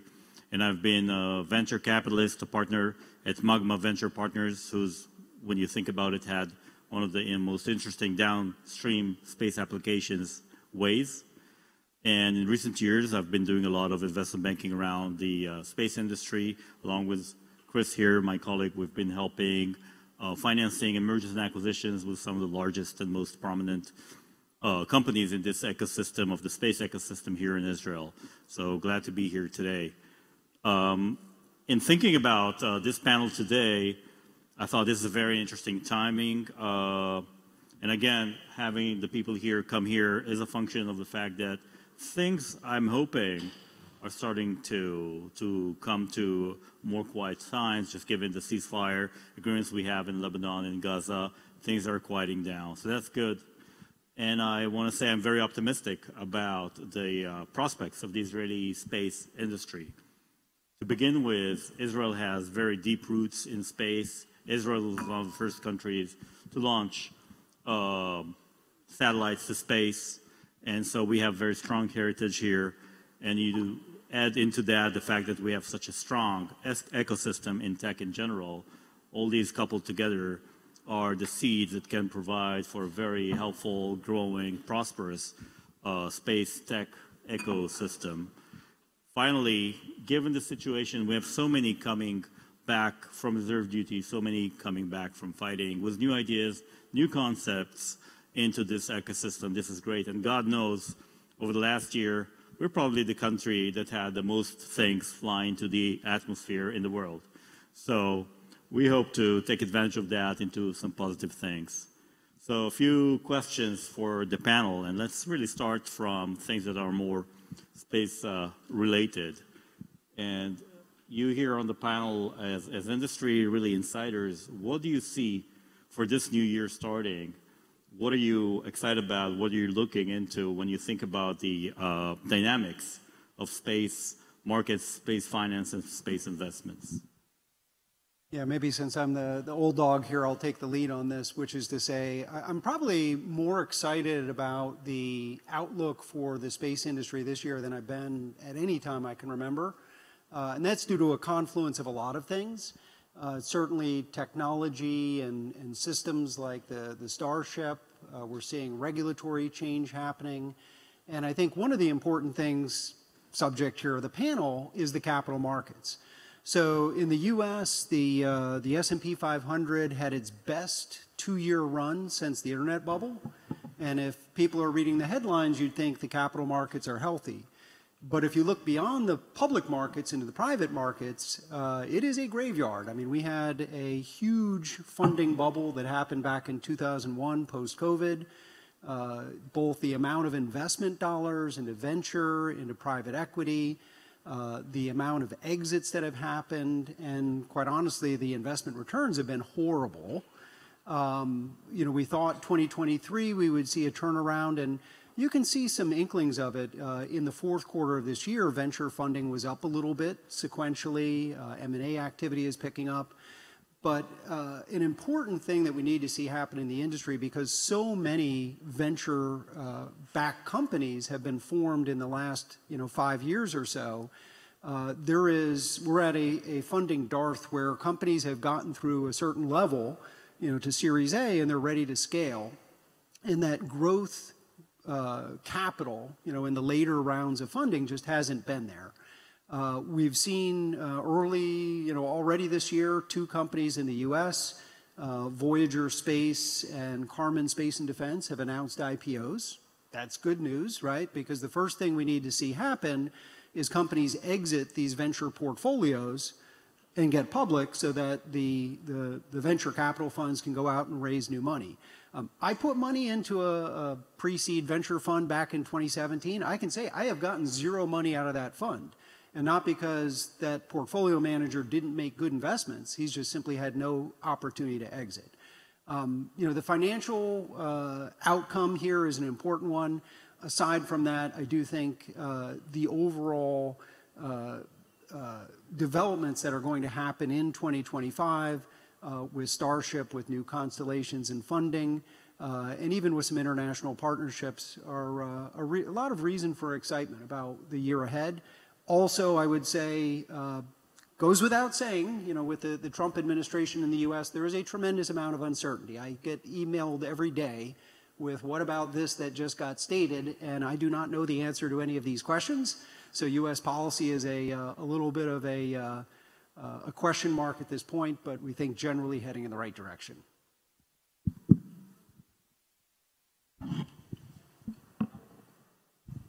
Yeah, I do echo most of what you're saying. I'm not so sure about the last point, but fundamentally, yes. And maybe adding the European perspective, so not be redundant, where the party was there, obviously not as vibrant in the space scene as it had been, or continues to be in the US, I think, mostly. We have, and I think that also has been the case in Israel. I mean, I think you had 4 or 5 years back, you had like about 30 or so billion deployed into VC, like venture capital being raised by Israeli companies, and that went down to all the way to 6 billion in 2023, and now it's up again at 12 billion, sort of roughly. From what I'm seeing outside, again, the numbers, whoever cooks them, but is about $500 million or a bit less than that going into space tech and applications to an extent, which is an interesting number. It's not a massive number, and I think it's probably a reflection of what we're seeing overall, but it is a real number, and it's large enough to attract interest of deep tech investors that are operating outside, like globally, so to say, like European investors, American investors, and that will bring, and as the flywheel starts spinning again, hopefully soon, touch wood, in Europe as well. Well, you see some of that flywheel money coming back into Israel, supporting, the ecosystem beyond that stage A, where the growth capital is needed, and also, especially the US investors that come from, or the growth sort of stage US investors that have the expertise to support scaling. I think that's really important to have those people come in, and then you will see the impact of it, hopefully. And I think the stars are aligning nicely. Maybe they're not there yet, but I think we're getting there again with obviously the macro things calming down, as you mentioned as well. So.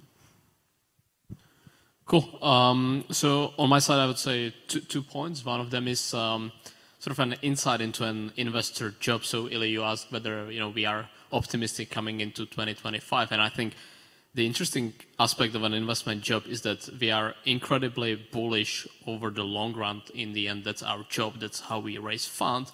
But then on a daily basis, we are quite pessimistic. So one of the aspects of my job, being relatively junior to Chris and Jana, is that every year we need to see about 1,000 startups. We do about 4 first-time investment into companies, and then for that we need to find 996 companies which we will reject, and then on January 1st we scrape all of the companies we've seen in 2024 and restart the race again, and again need to find a bunch of companies and then reject the vast majority of them. So on a daily basis my job is about saying no to companies and then solving problems. So here, somebody left the company because they get twice the salary in some other company, so we need to find a replacement. Or, this CEO is at the end of their sort of energy and we need to help a new CEO. Or, the satellite failed in orbit or a component, so we will need to raise an emergency bridge and then, move the company to the correct path once again. So on a daily basis, my job is quite pessimistic, but then over the long run, I'm extremely bullish on the ecosystem. And I think in 2025 there are 2 interesting things happening.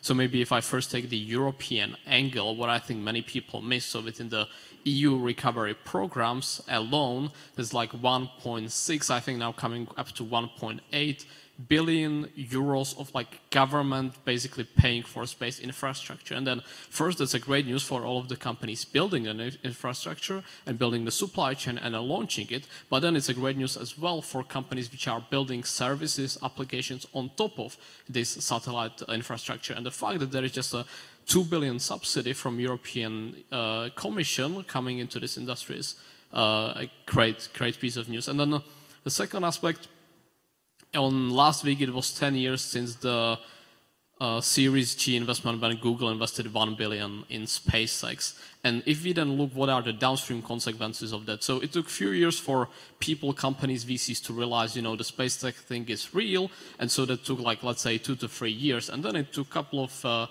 years to start, you know, forming companies and raising them. And now from the milestone 10 years ago, we are coming to a moment where a bunch of companies are deploying their constellations towards like the operational part of their life cycle, not just POCs. Some space stations are being built. You know, new companies are testing new things in orbit, having their first in-orbit demonstration this year, testing new components, products, services on orbit. So I think from that perspective, just from the industry maturity, looking at the life cycle, a lot of technologies are coming to maturity this year, and that again gives reason for optimism.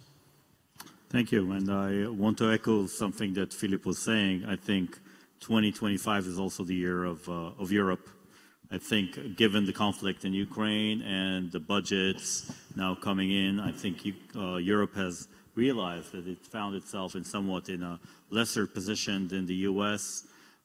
It wants not to be relying on the US as much, and we are seeing a lot more investment in innovation, in technology, in build-up, in many sectors, in defense tech in general, and in satellite and space. In particular, of course, satellite and space is 80% defense as it is. So that's definitely a source of optimism for investments in the coming few years. So next, let's try and be a little bit more specific. What would you be investing in, or what would you be seeking, or what specific technologies or markets do you think are worth waiting for in the near term? Chris? I'll say the one thing you don't want to invest in is something that's right in front of the SpaceX snowplow, which can be just about anything in the industry. And I only say that just from the perspective, we just did our fourth quarter rundown on the finances for Starlink, and we have them doing $12.5 billion of revenue this year and $2 billion of free cash flow. That's after launching 2,000 satellites. So probably the fastest company in the world to ever get to 10 billion in revenue. And they are redeploying, you know, all of that cash into, you know, Starship and the future architectures of getting to Mars, which is, I guess, now a priority in the US. But you know, suffice it to say, there are parts of the business that have developed in recent years. Think of things like orbital tugs. There are about 2 to 3 dozen companies that have built business models around doing the final mile, couldn't get secondary payloads. So SpaceX has created an ecosystem, and I think the important thing I would say for anybody looking at a business model is figure a business model that follows in the wake of what SpaceX is doing, not right up in front of the snowplow.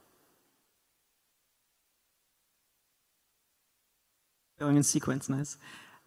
I can echo what he's saying, and I'm going to add, my European, not my European, but my downstream view to it. But on that happy note of SpaceX, I think, yeah, don't get in front of it. Think about SpaceX as back in 400 years ago, back in the days when they had these ships that need to be filled, that the ships sailing to new worlds. It's the same thing as these airships sailing to new worlds, and they need to be filled, right? There's 100 tons per launch that needs to be filled. So guess what? There's going to be a demand that will be created by by SpaceX and people, that ecosystem, to fill the rockets with stuff, right? They're going to stimulate the ecosystem, which is good news for all of us, because they want to build on Moon. So they're going to, you know, make people think about things that they want to build on Moon, and make people think about, you know, use cases that are only available on Moon, things like this. So that is exciting, and that for sure is an investment theme in itself, I think. Now adding my downstream view to it, here again, don't get in front of the snowplow. The elephants here, there's several elephants in the room, isn't SpaceX, but it's obviously is Google and is Microsoft, and to an extent Meta, because, and I'm not talking about those companies per se, but I'm talking about DeepMind, and I'm talking about OpenAI and sort of all the various, you know, cousins that have sprung out of them, because the capabilities that are have been created through these companies and now are sitting with the big boys. You know, our capabilities are fundamental. I mean, obviously the AI has come up in 3 panels today, so that's telling in itself, but they are currently not just built and controlled. I mean, there's just, I struggle to find words what's happening there, because it's so, you know, so unprecedented.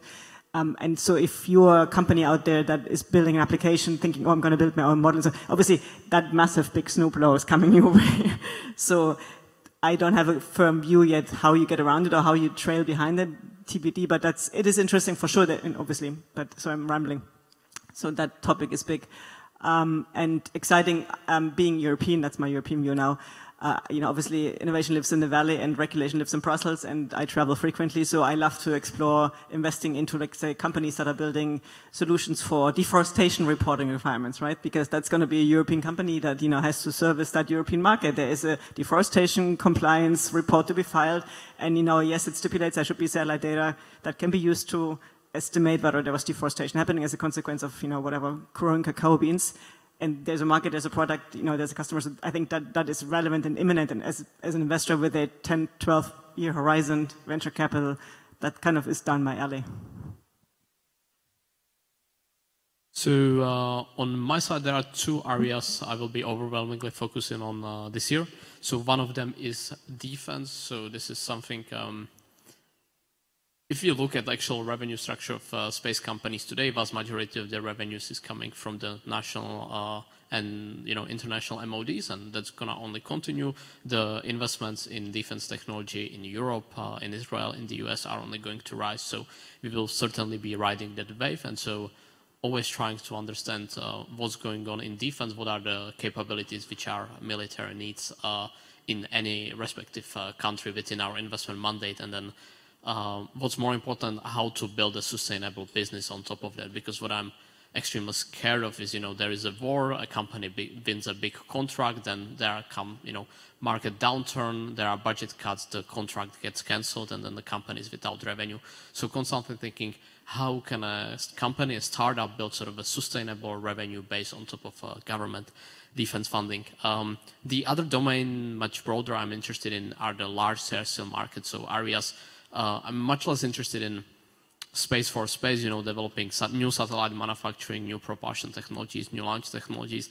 Much more interested in what are the areas where the space technologies can serve large existing markets on Earth, and then build companies, big companies out of that. So, you know, Chris mentioned Astera, tomorrow IO. I think Winboard is another company of interest. And so in a specific domain for me, that's weather and climate risk and its application towards enterprise insurance, risk prediction, maritime domain awareness, and then broader geospatial domains, especially in light with all of the new data sets coming up to market. Okay. Thank you. Let's move to something a bit more local. You know, since we're having this conference here today, and as I mentioned, it's great to have guests come in. We're also always very curious to see how we're looking from the outside, and wanted to get your perspective on that. Emma, maybe you can start with this. How do investors view the ecosystem here in general, in particular investments in the space sector? Be happy to hear the panel's thoughts on that. Sure, thank you. So first of all, you know, we're a very data-driven organization. We have a platform called Startup Nation Central. Yes. Yeah, the Startup Nation Finder, which is completely open, free. I really invite everybody to enter, Google it, and you can find there all the startup the investors, the multinationals that are operating, and based on that, we are releasing reports. We are going to release a spotlight on space sector in a couple of days, really, so stay tuned, very interesting. So what I can say about really the Israeli space sector is that it's a very nascent one, which means small one, but meaning a lot of potential there. What you can say about the Israeli ecosystem is really that, you have deep tech and multidisciplinary innovation at its core. So it's very interesting because you have a lot of adjacent sectors that are tapping in those challenges and needs, and you see a lot of companies. You're more familiar, of course, with the ones that are, Earth observation for monitoring water resources like climate eyes, or greenhouse emission like Momentic. But you have also other. We had a very interesting, fascinating panel about energy. So you have companies like SolCold who have a special coating that is actually taking the sunlight, capturing the sunlight and cooling it. So think about this application. They are already, working on Earth for construction, for automotive, and they are looking for application on space. You have needs for health with brain space. You have Inhale also, very interesting startup for sterilizing environment and through the air conditioning. So you have a lot of those startups that are compelling and addressing needs. Those that are more for space exploration, like WeSpace, that they have autonomous flying robotics to map the lunar surface and the lava tubes. Exom, hopefully to develop habitats when we'll be on the moon. So you see a lot of innovation that are coming from very different angle and sector. And I think one thing that will very much help this ecosystem to grow is to bring the challenges and the unmet needs of all the global corporations that are actually building something for space, large corporations, smaller corporations, even for I4, materials like polymetal, like polymer and metal, strong new materials that will help space exploration. So all those technologies, I think that if we bring those challenges here, we can really help and boost and attract more Israeli innovative and inventive. We call it actually impatient innovation at Startup Nation Central, the really eagerness to solve problems. I actually wanted to say that's great that you guys actually have basically a directory of companies. I mean, I had a buddy who was looking for a job. He wanted to work in Florida. I live in Florida. And I called up Space Florida, which is sort of the economic body, and I said, hey, who are the companies operating here in Florida? They have no idea. Same thing with Colorado. Florida wouldn't be too big in space anyway. No. I mean, why would you want to track something like that? So I think on your broader question around Israel and international investment, I've been coming to Israel for years. I cover Israeli companies here, and I try to come at least once a year just to see what's happening in the development and startup area. And what I'd say is, within the military, which, let's be honest, like depending upon the vertical we're talking about, Earth observation, it's 80% government and defense. SATCOM is maybe 25%. Other verticals like cislunar or satellite manufacturing, again, very high defense. In the U.S. defense world, there is actually a much greater opening towards working with foreign companies. So InQtel, which is the investment arm of the CIA and all the intelligence agencies, you can go look. They don't actually publish their portfolio, but I've been to their conferences, which you have to get invited to, and I was shocked at the number of foreign companies, that were there, European, Czech, others. So they do make investments where they see technology advantage. And the other organization in the U.S. is the Defense Innovation Unit, which is also established out in Silicon Valley, making investments in leading space technologies. Again, there are foreign companies in their portfolio. On the flip side, when I think about like the global space economy, there's also a counter trend that I see happening, which is the fragmentation or the balkanization. Whereas a lot of countries used to work together, I'm seeing a greater trend of Europe pulling apart, focusing on European companies. You're seeing other countries saying, I can't depend on the US for a communication satellite or for their imaging system. And so you're seeing countries building their own bespoke capabilities. And that creates opportunities. There are companies here in Israel that, again, can go out and put in turnkey Earth observation systems for customers. ImageSat has done that with Chile and other countries in Southeast Asia. And so there is, an opportunity around that that I think will, remain, a focus, for the time being. Hopefully at some point with things like the Artemis Accords and, mankind moving off the planet, we all come together, but that's not what we're seeing in the near term.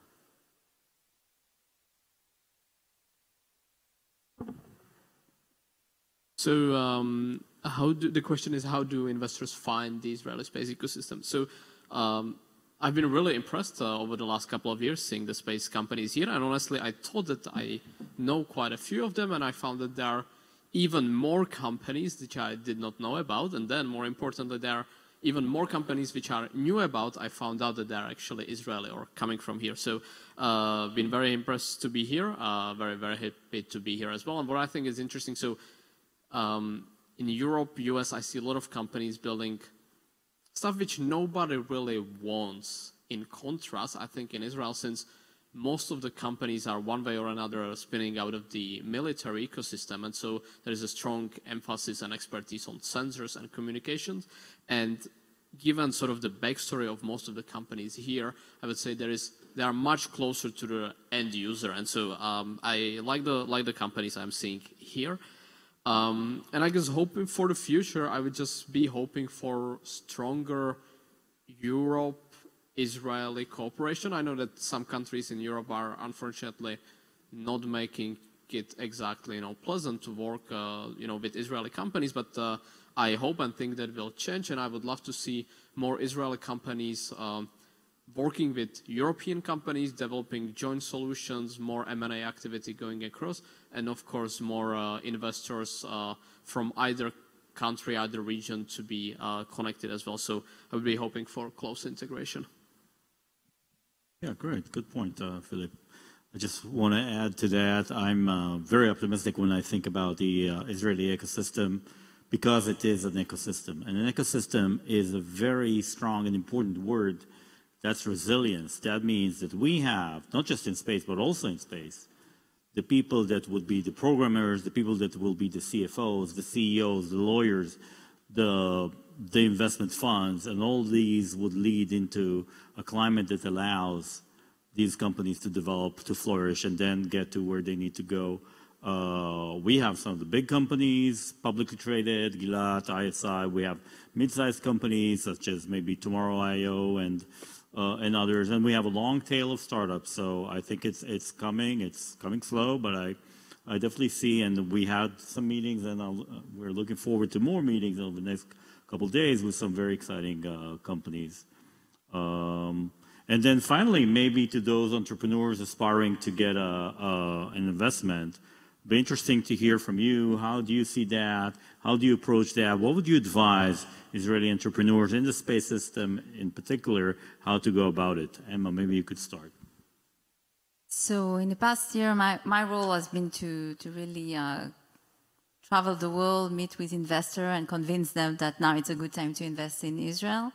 So the message at large that really I can say that was doing an impact is first that Israeli startups are always looking to go for the global markets. So the demand wasn't impacted by the 2 very challenging years that we've been through. It's very important because the clients are still there, the demand is still there. Second, I think that you would agree with me that first you invest into people. And we all know that Israeli entrepreneurs, they are versatile and confidentially optimistic and very practical also. So really showing how they have reorganized their team, prioritized their objectives, and really showcasing business continuity. It's very important to show that they were able to continue their business and deliver what their clients need, really putting their adversity quality up front. And I think that it's reassuring a lot the clients, but also the investors. And the very strong footprint of the multinational. There are over 450 multinationals that are active here in Israel, not for a market. As I say, from day one, the Israelis are going for global market because Israel is not really a market. So they're really here for the sake of innovation. And as I said during our report, we have published that over 10 billion, almost 12 billion of private dollar was invested in the ecosystem, 15 billion in M&As, and the multinational were 69% of that. So really showcasing their strong confidence in the ecosystem. So I think that all those data points, all those points is really helpful to help really convey to investor why it's a good time now to invest in Israeli startup. I think that defense tech, which is also very, is leading the way and leveraging also the other space tech companies are really, it's really a big boost to the sector. And the interconnectivity between the sector also, I think it's a very strength.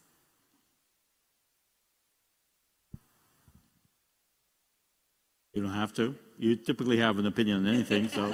I'm trying not to hog. Right. Yeah? There's many things you said that resonate with me, but there's a few things you didn't say, and I think they're worthwhile pointing out. So when it comes to funding an innovation ecosystem, there's several sources. Venture capital is one of them, but not the only one, and not necessarily the biggest one. And I think sometimes that gets forgotten. So when it's about, we need to find these venture capital people to come and put money here, that's just half, or not even half, the total story. The reality is, you need to obviously think what's the right money for a certain technology, a certain innovation to accelerate it to the point where then the next type of funding type, and that means certain investor type, comes in. And I'm saying that for a reason, because people like ourselves, myself, I've invested in Israel in the 1918 or so before, and then I've also looked at companies, and I'm very honest, I've looked at very exciting companies in late 23, and we couldn't bring ourselves to invest at that point. It was just too unclear where this was all going. This is my job. I'm an institutional investor, and I have fiduciary duties, and country risk, big question mark. I'm not. There's no judgment. It's just like there's uncertainty that had been added, and that I'm sure was stalling not just capital from our end, but from people's end. Doesn't mean that's bad news, right? Obviously, you have the government leaning in, and public sector funds and other sources leaning in, money that's closer to home potentially. That is good news. But I think that's something that just needs to be pointed out. So it's about, yes, there's no market here. Everybody understands there's nothing you can do about it.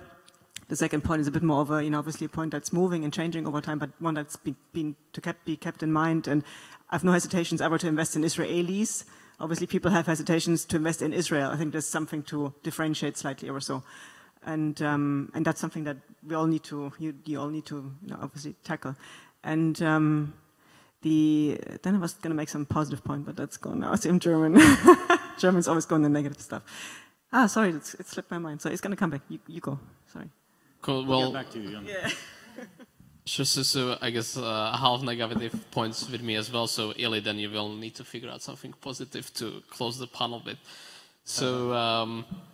Well, first thing I would like to mention, to attract investors, the one and only important thing is, are entrepreneurs building good businesses, right? And my job is very simple. I ask always the same question. So who are the founders? Do they have relevant expertise towards the problem they are solving? Do they have the skills across managing people, across scaling the company, across selling the product or service, across hiring people? Always the same questions on the team side and on the market. So how many potential customers are there? How much are they willing to pay sort of on an annual basis for a service? Again, simple multiplication, two numbers. I'm no financial maestro. And then thinking about the company, okay, so what is the first step, what is the next step, do you actually know what you are doing, how do you scale up from there? And then the truth is that if the business is good and you demonstrate good answers across these couple of fairly simple questions, and then you demonstrate that you are go-getter working hard and then progressively moving towards the milestone you want to achieve, then investors, regardless from wherever in the world they will come, they will fund the company. If the business is not so good, then, companies are stuck searching for investors for decades, trying to find, somebody who will be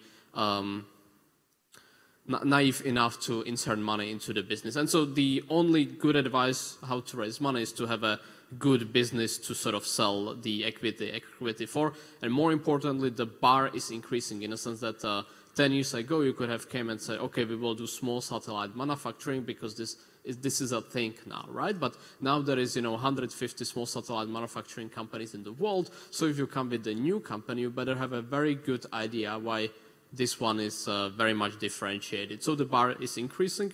And then the third point on my side would be to think about the entire life cycle of the space company, right? So not just, it's quite easy to get the first innovation grant, to get few people together, to get first early governmental, contracts / revenue. But then the question, so where will the 10 million come from? Where will the 100 employee come from? And sort of thinking across the whole life cycle, how to start a company, how to scale it, how to exit it, will lead to successful outcomes as well. Okay, I figured out I'll finish on a positive note, which is my stupid advice, which you already know. So the top 5 things investors care about are the people, the people, the people, the TAM, and then the business model and everything else. The TAM, for those of you who are not familiar, is the total addressable market. Make it really big, like ridiculously big. You don't have to justify it. They want the big number. And I say that because I actually did this once for a company raising money, and I did the bottoms-up analysis, and I said, this is $1 billion market. And the partner came back to me, and he said, no, it needs to be 20 billion. I'm like, it's not 20 billion. And he's like, it doesn't matter. I'm pitching against guys that have $30 and $50 billion market TAMs. Like, make it bigger. So I did. So the good news is my winning pitch line, because I had it's a multi-asset manager, and he was coming to me. They were making their very first investment in something space. And he says, Chris, like, I'm going to my committee. Like, what do I tell them? Like, why do they want to invest in space? They've never done this before. And I started going back to the well. I'm like, well, launch costs have come down by a factor of 10. And as you do that, the economic models that close, and then I stopped for a second. I said, you know what? How about this? The world's 2 richest men are not simply investing in space. They are spending their personal fortune to, in the case of Elon Musk, make us a multi-planetary species, or in the words of Jeff Bezos, who had this in his high school yearbook, to have millions of people living and working in space. So that's a pretty good tailwind. Try that line. A good one. Thank you very much. This was good and inspiring. I'd like to end by, again, thanking you for taking the time, not just to visit us, because I know you're friends of Israel, but also you see business potential here in Israel. These are very interesting and historical times for us, especially with the hostages release around us, which we hope it will happen. I want to take the opportunity. I brought you something small.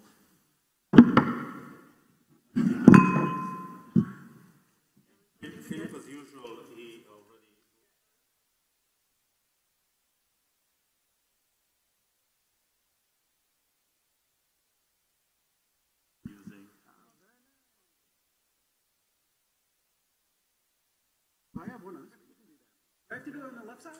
Oh, whichever side. We'll do it on the right.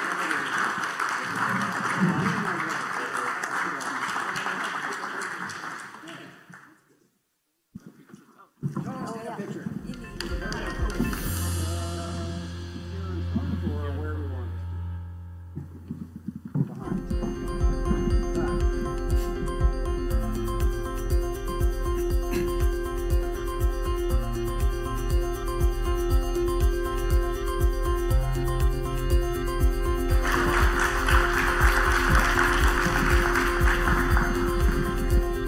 Thank you, Ileana, Philip, Chris, and Emma.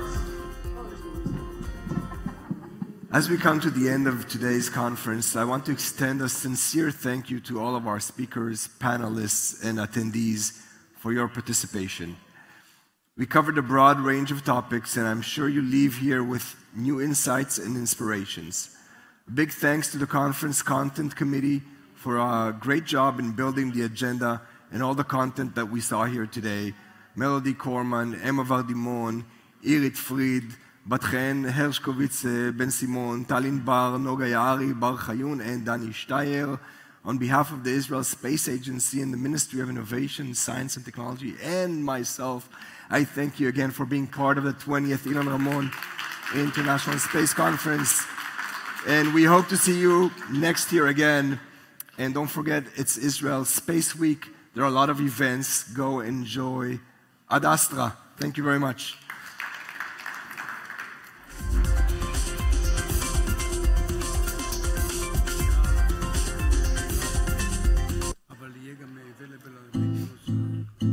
אני משער שכן.